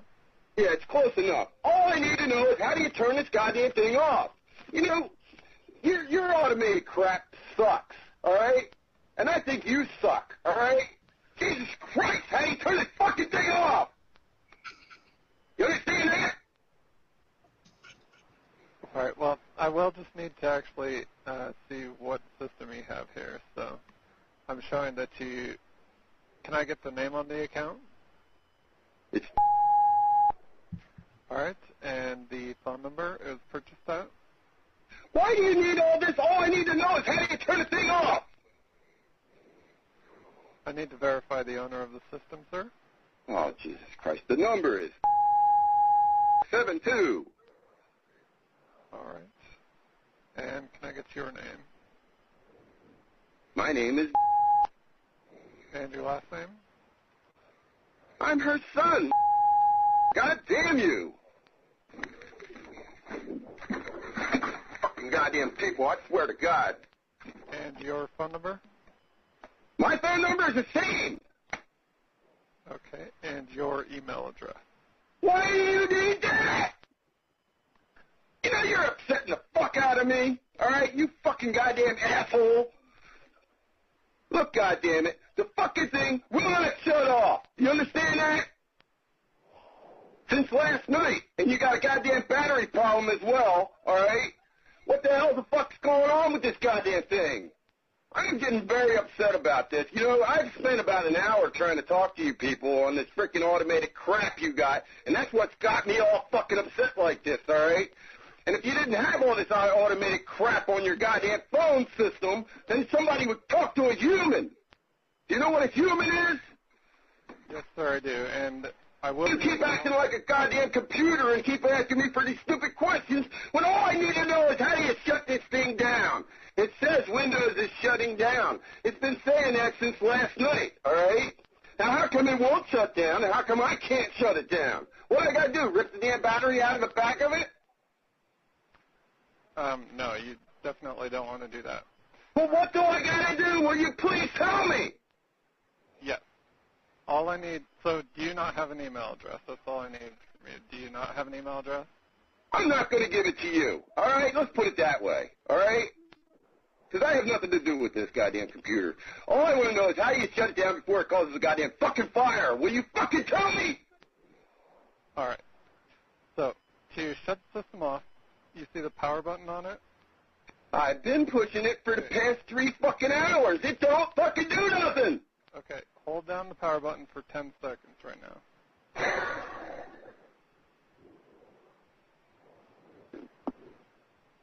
Well, Jesus Christ, you could have told me that. You know, you are not very freaking helpful. You know that? You're fucking assholes. And you can put this in your fucking records, all right? If I had you right here, I'd fucking kick your fucking ass. You got me?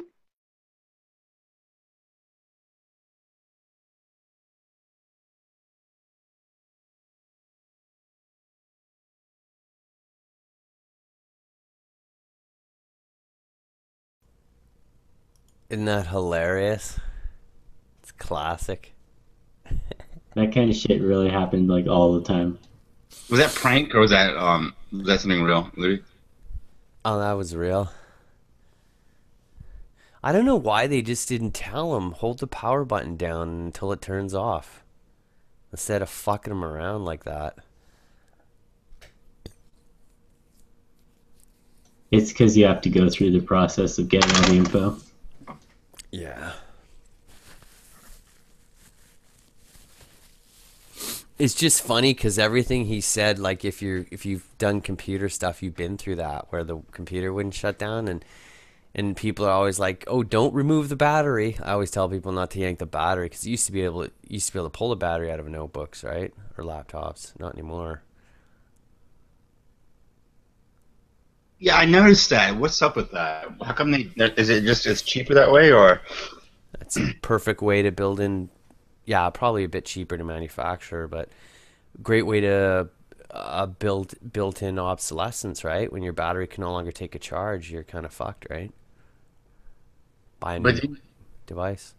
Well, you don't have to. I mean, you can always plug it into the to the wire there, right? That's true, but not the case with tablets and phones. I mean, these thin books, the really thin notebooks that are fanless, there's practically no way you can do any maintenance to them. The RAM is soldered to the motherboard. They're just designed to be tossed when they get old. The battery doesn't hold a charge anymore, which is about 5 years.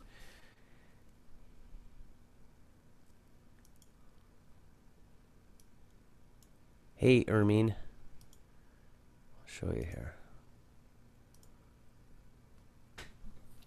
That wasn't a YouTube clip, right? Ludicrous. It's really, really famous. It's a famous, it's all over the place if you type it into YouTube or Oh no, search but engine. I don't know. Well, my recommendation is to not play other YouTube clips in the Hangout. Okay. Nadia gets pissed. Okay. But I was listening to you guys for a while. Thanks That for calls- removing me. Was I snoring? Oh, yeah. I I think don't know. someone. I thought you were muted. You When thought I I came in was here. Oh, someone. Yeah, they booted you earlier. Yeah. Yeah, that's just because you were idling for so long and there were some people who Yeah, wanted I to get wasn't in. mad. I just was hoping I wasn't snoring. Oh, right. I think you were muted. You were Okay. muted.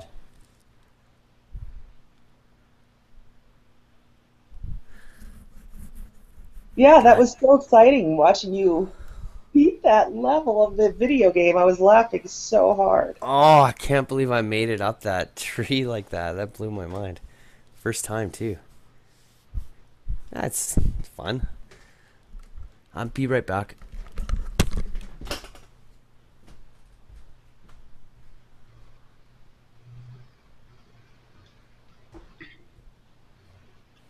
So who's this in your picture? I mean, My daughter and her best friend. your daughter's really pretty. She looks Asian. That's just because of her makeup. It was, I can't remember the theme, like Manchuria or something like that for prom. But no.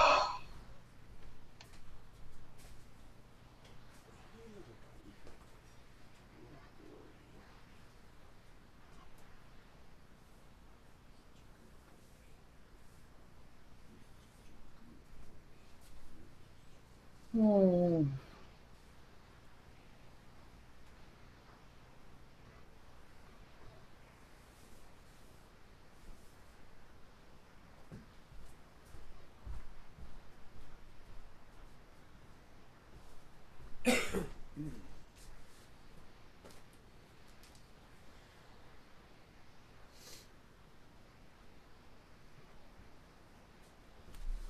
I saw that Godless Girl was in here. Yeah, I think that's why they injected you, because they were trying to get her in, because she was trying to get in for some reason. And I think you have her blocked. Yeah, I do. But I think Art was just, I think they tried to wake you up, and then they're like, all right, well. You know what they used to do to wake me up? They used to play the alarm for the iPhone or like ring it. It was so funny, and they'd wake me up every time, all frantic too. They'd laugh their asses off. It was so fun, the early days of Google Plus. Little pranks like that for people. What were the early days? Like, what year was that? 2011, June 26th. I came on July 11th.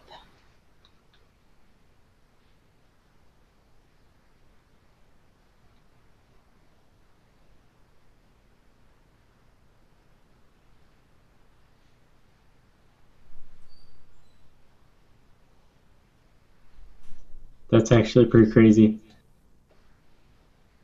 Yeah. It's been a long time on here. Seen a lot of changes.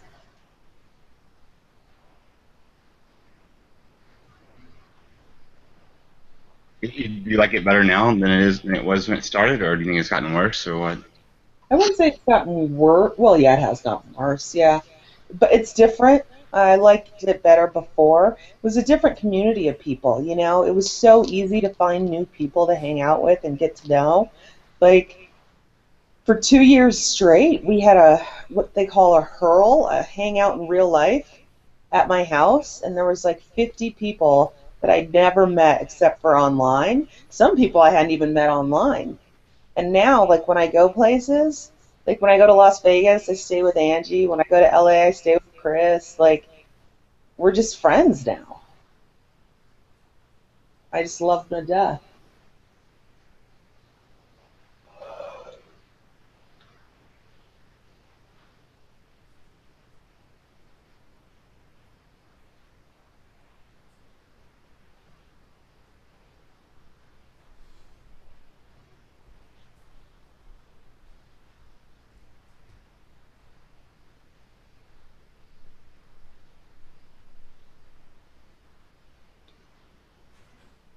So what time zone are you in? Mountain? Mountain, what is that? 2 hours ahead of PST. So it's 1 hour behind the Central, so that would be it's probably 5:44. Yeah. That's a funny question. Usually people are like, where do you live? I'm like, Colorado. far do you live away from Columbine? Oh, hour and 15 minutes north. It's a funny question, too. Yeah, we have a lot of shootings here in Colorado. Yeah, I do have a lot there for some reason. I think it's the water. Something's in the water. Yeah, that's what Amon thinks is wrong with me. Baton Rouge water, we have like the best water in the world here. No, I found the best water in the world was Memphis. They got those springs underneath there. It's so strange. They do a lot of bottling there. Boulder has really good water because when I grew up, because we get it from I think it's called an aquifer, but it's in the mountains. It's just like spring water, you know. El Dorado Springs bottles our water from there. Like I just go load up my bottles of water because it's constantly running, and you just pay $0.25 per every gallon. You just keep it moving.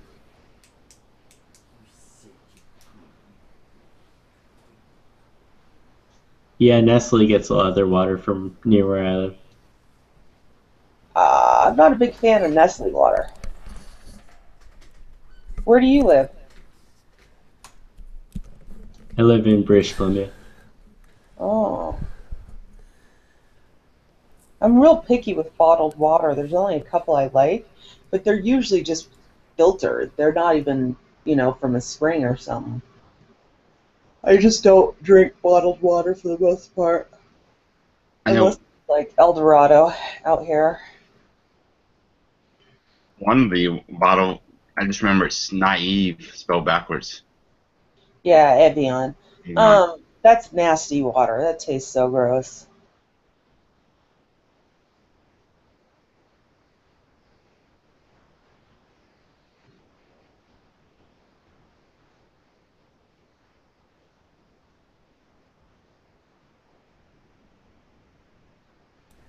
Around here, everybody has wells, and sometimes you get a nasty well, and the water stinks and stuff. Ugh.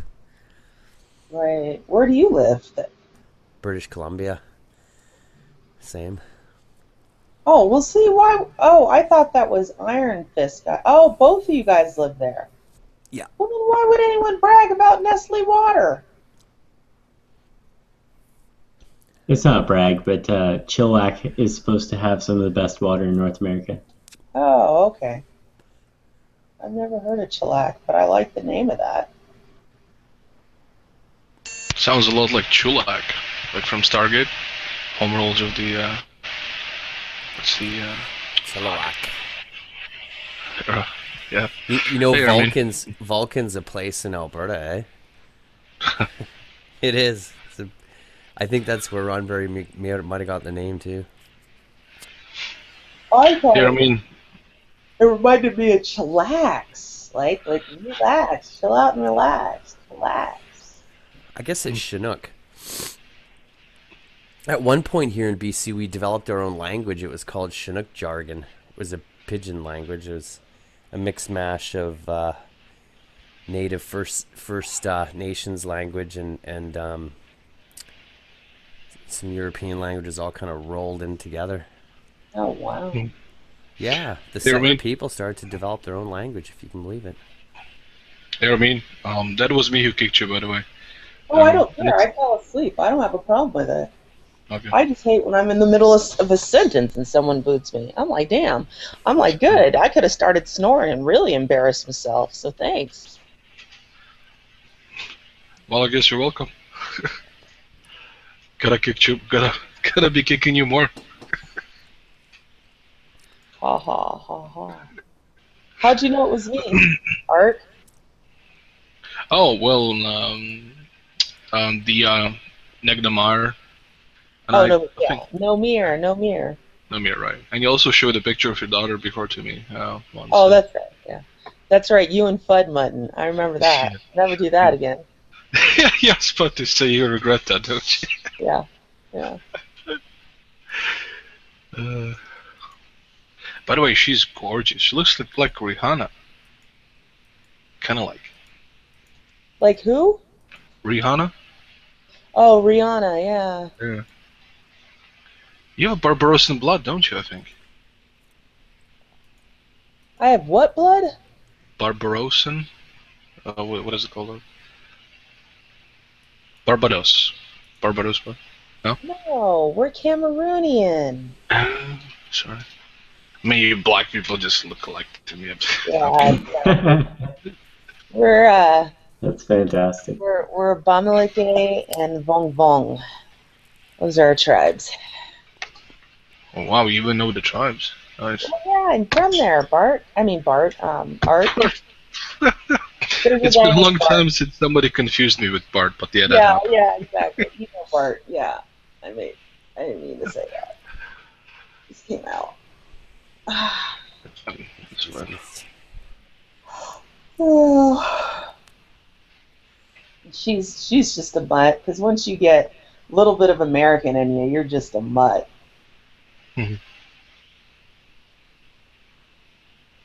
First person in our family to need braces. I was like, what the hell? But she still hasn't had a cavity. Nobody in our family's ever had a cavity. Yet. I better brush my teeth. Speaking of which, I better wake up. You're lucky. Yeah, we have pretty strong teeth. I hear people, it's just genetics. Some people have softer teeth. Yeah, we Europeans, we white folk, we're kind of used to, soft food, and so kind of de-evolved, you could say. You know, one way to prevent children from getting crooked teeth, this is just a theory I have, but some little kids, they'll have a tooth dangling and the tooth's trying to come in behind it, and it's the baby tooth is obstructing the adult tooth from coming in like straight. So if you ever have children and they got a tooth, like, just yank it out, man. Tie a string to it to the door, or take him to the desk, Yeah, that get was it never pulled, a man. problem when Ari was a kid. I'd be like, come here. All right. Oh, jeez. A wrap. Yeah, we did. I don't think I ever did the door, but I did do something funny. I think it was just like, come here. Tilt it back, tilt it forward, boom. Tooth fairy. Oh.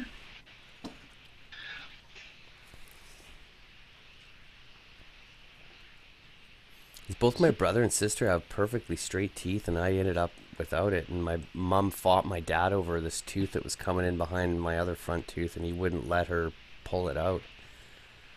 And she always felt that was why my teeth was crooked.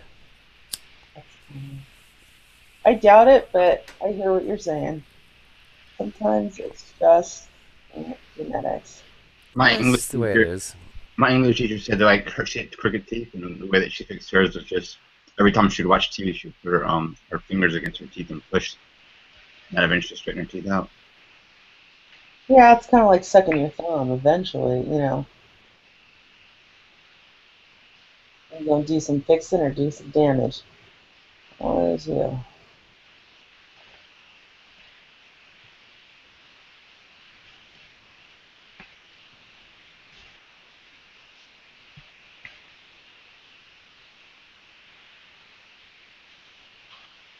Muted. I was just saying I feel bad about that audio I played earlier. I'm like 99.9% certain that it will not result in any strike, but I'll never do that again. I really feel. Oh, you played an audio in this hangout? Well, I played. It's a support called Adele that's been all over the place for a decade. It's the the one where the guy starts swearing and freaking out.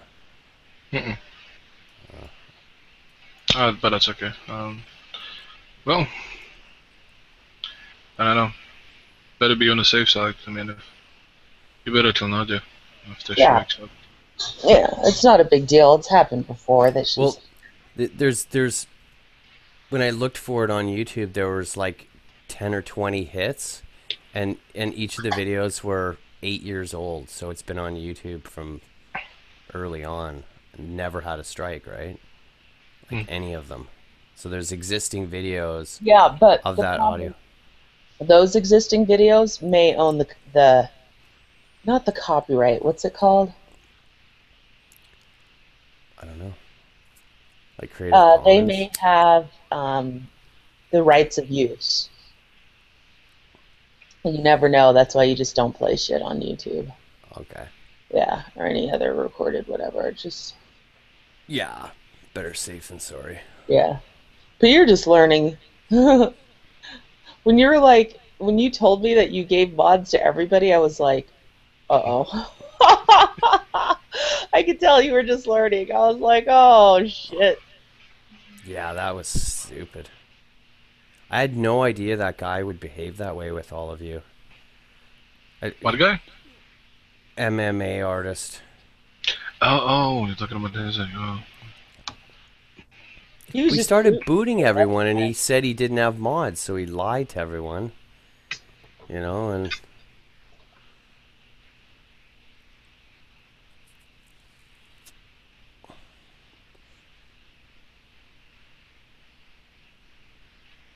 I'm listening to myself run that level. I'm like grunting. That was pretty intense, man. I was like, whoa.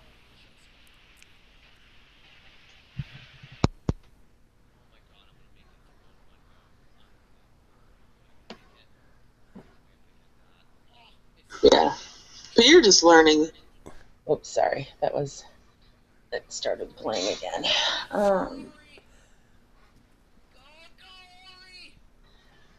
Yeah, it was pretty funny. So we had I gotta get up in a few minutes and get to the gym. I'm tired.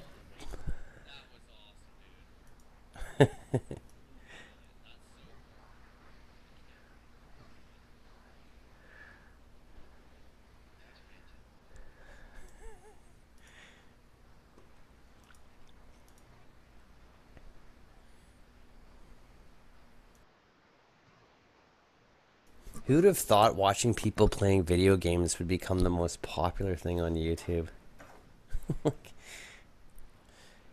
I used to enjoy watching people play games. I'd build them computers and set up games for them because they couldn't install them. It used to be difficult. Now it's pretty easy, but...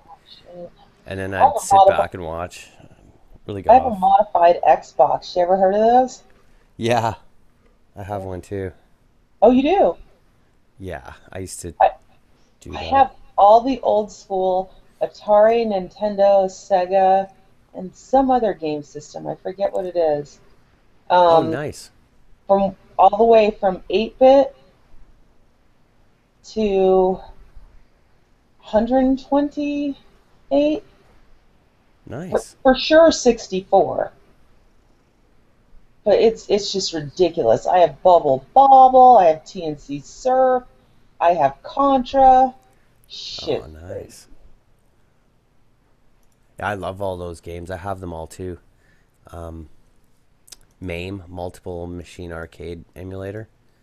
Oh. The only thing I don't like is I'm still used to playing them with the old controller, so it's kind of hard to play with an Xbox controller because it's just, you know what I mean? Yeah. Your hands used to do something different. Like your thumb would go, you roll your right finger, your right thumb from left to right to go A, B, A, B. You wouldn't like A, B over. It was weird. My brother had the Nintendo thumb. He played so much. I was like, let me pop it. No, just kidding. That was a commercial. Well, I really enjoy all those old games because, they're... you're not running around shooting with guns. It's none of it's based on any reality. It's just like surreal world and... Oh, my favorite was The Legend of Zelda. Oh my gosh. Yeah, that's a classic. I knew everywhere to bomb. I never beat Ganon. I never cared to. All I do is run around and I also like Zelda on this, I think it was the Super Nintendo. Yeah, that was my favorite console. It's the Super Nintendo. Yeah, we have so many games from that. It's just crazy. I traded my friend. She was selling her house and she had 2 modified Xboxes. And I had some extra furniture that was really nice. And she was trying to stage her house for sale. So I just gave her, I think it was a dining room table, 4 table chairs, really nice, and something else. And I had gotten them on a deal anyway. And I didn't want them because they were bar height. You know what I'm talking about. Not bar height, but yeah, they weren't counter height. So I gave her that and something else, and she gave me that, and I thought it was the fairest trade ever. Yeah, you get hours of entertainment out of the deal there. Yeah, my kid was so excited. I miss Jess. She is the social media manager, I think now, for the Met in New York. So if I ever want to go see an opera, because she was an opera major, if I ever, and she translates a lot of their operas. But if I ever want to go see one, I just go with her and go, and she can get me.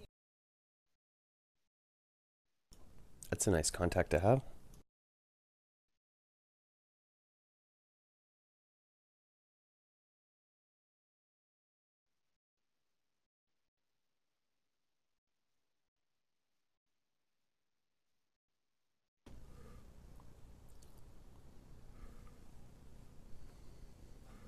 I hope my niece will be a success in Broadway, and then hopefully I'll have a contact.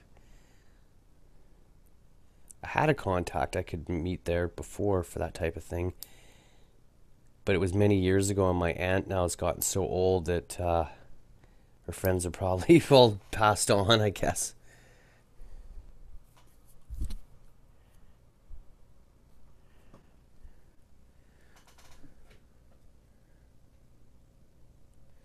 She used to roommate with Anthony Hopkins. My aunt used to be her flatmate in the 70s. It's pretty cool, eh? That's crazy. Yeah. She calls him Tony. I believe they're still friends. She's an actor.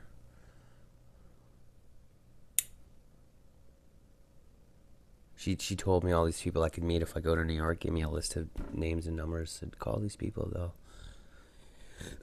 set you up. This was in the 90s. I should have done it.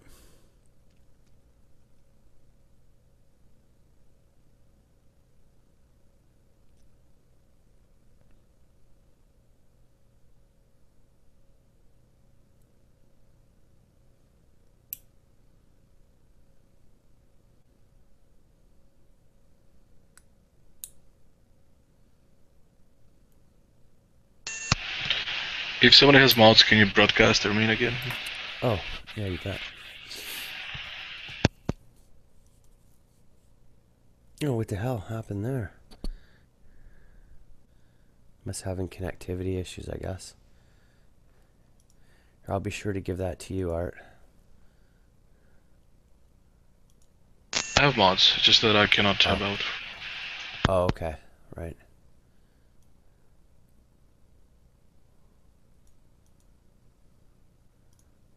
Good morning, Nadia.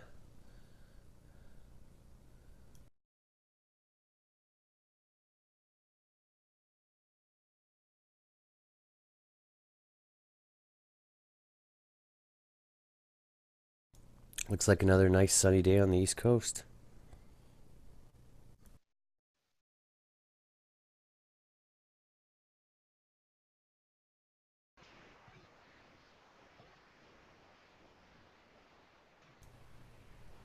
My internet booted me. Yeah. I was like, what the hell? Art? Because I just blame it on Art.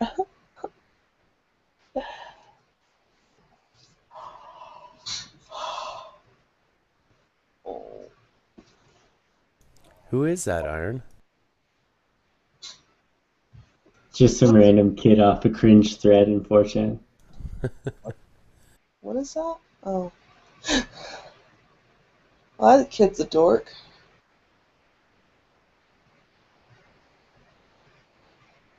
Yay! He's a brony. Yeah, I'll never get the brony thing.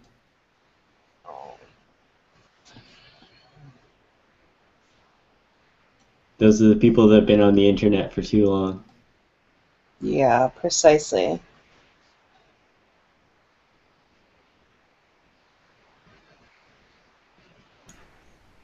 So what does everyone think of Donald Trump here? Prospects of him actually running for the presidency. It's looking more and more likely because the Republicans can't seem to get it together.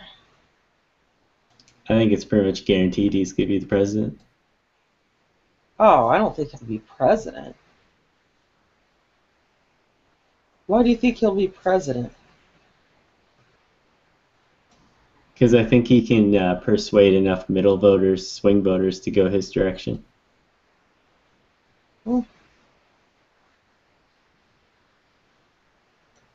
Because he's going to have all the Republicans because they'll never vote for a Democrat. But I think there's going to be enough Democrats that'll see his position on like pro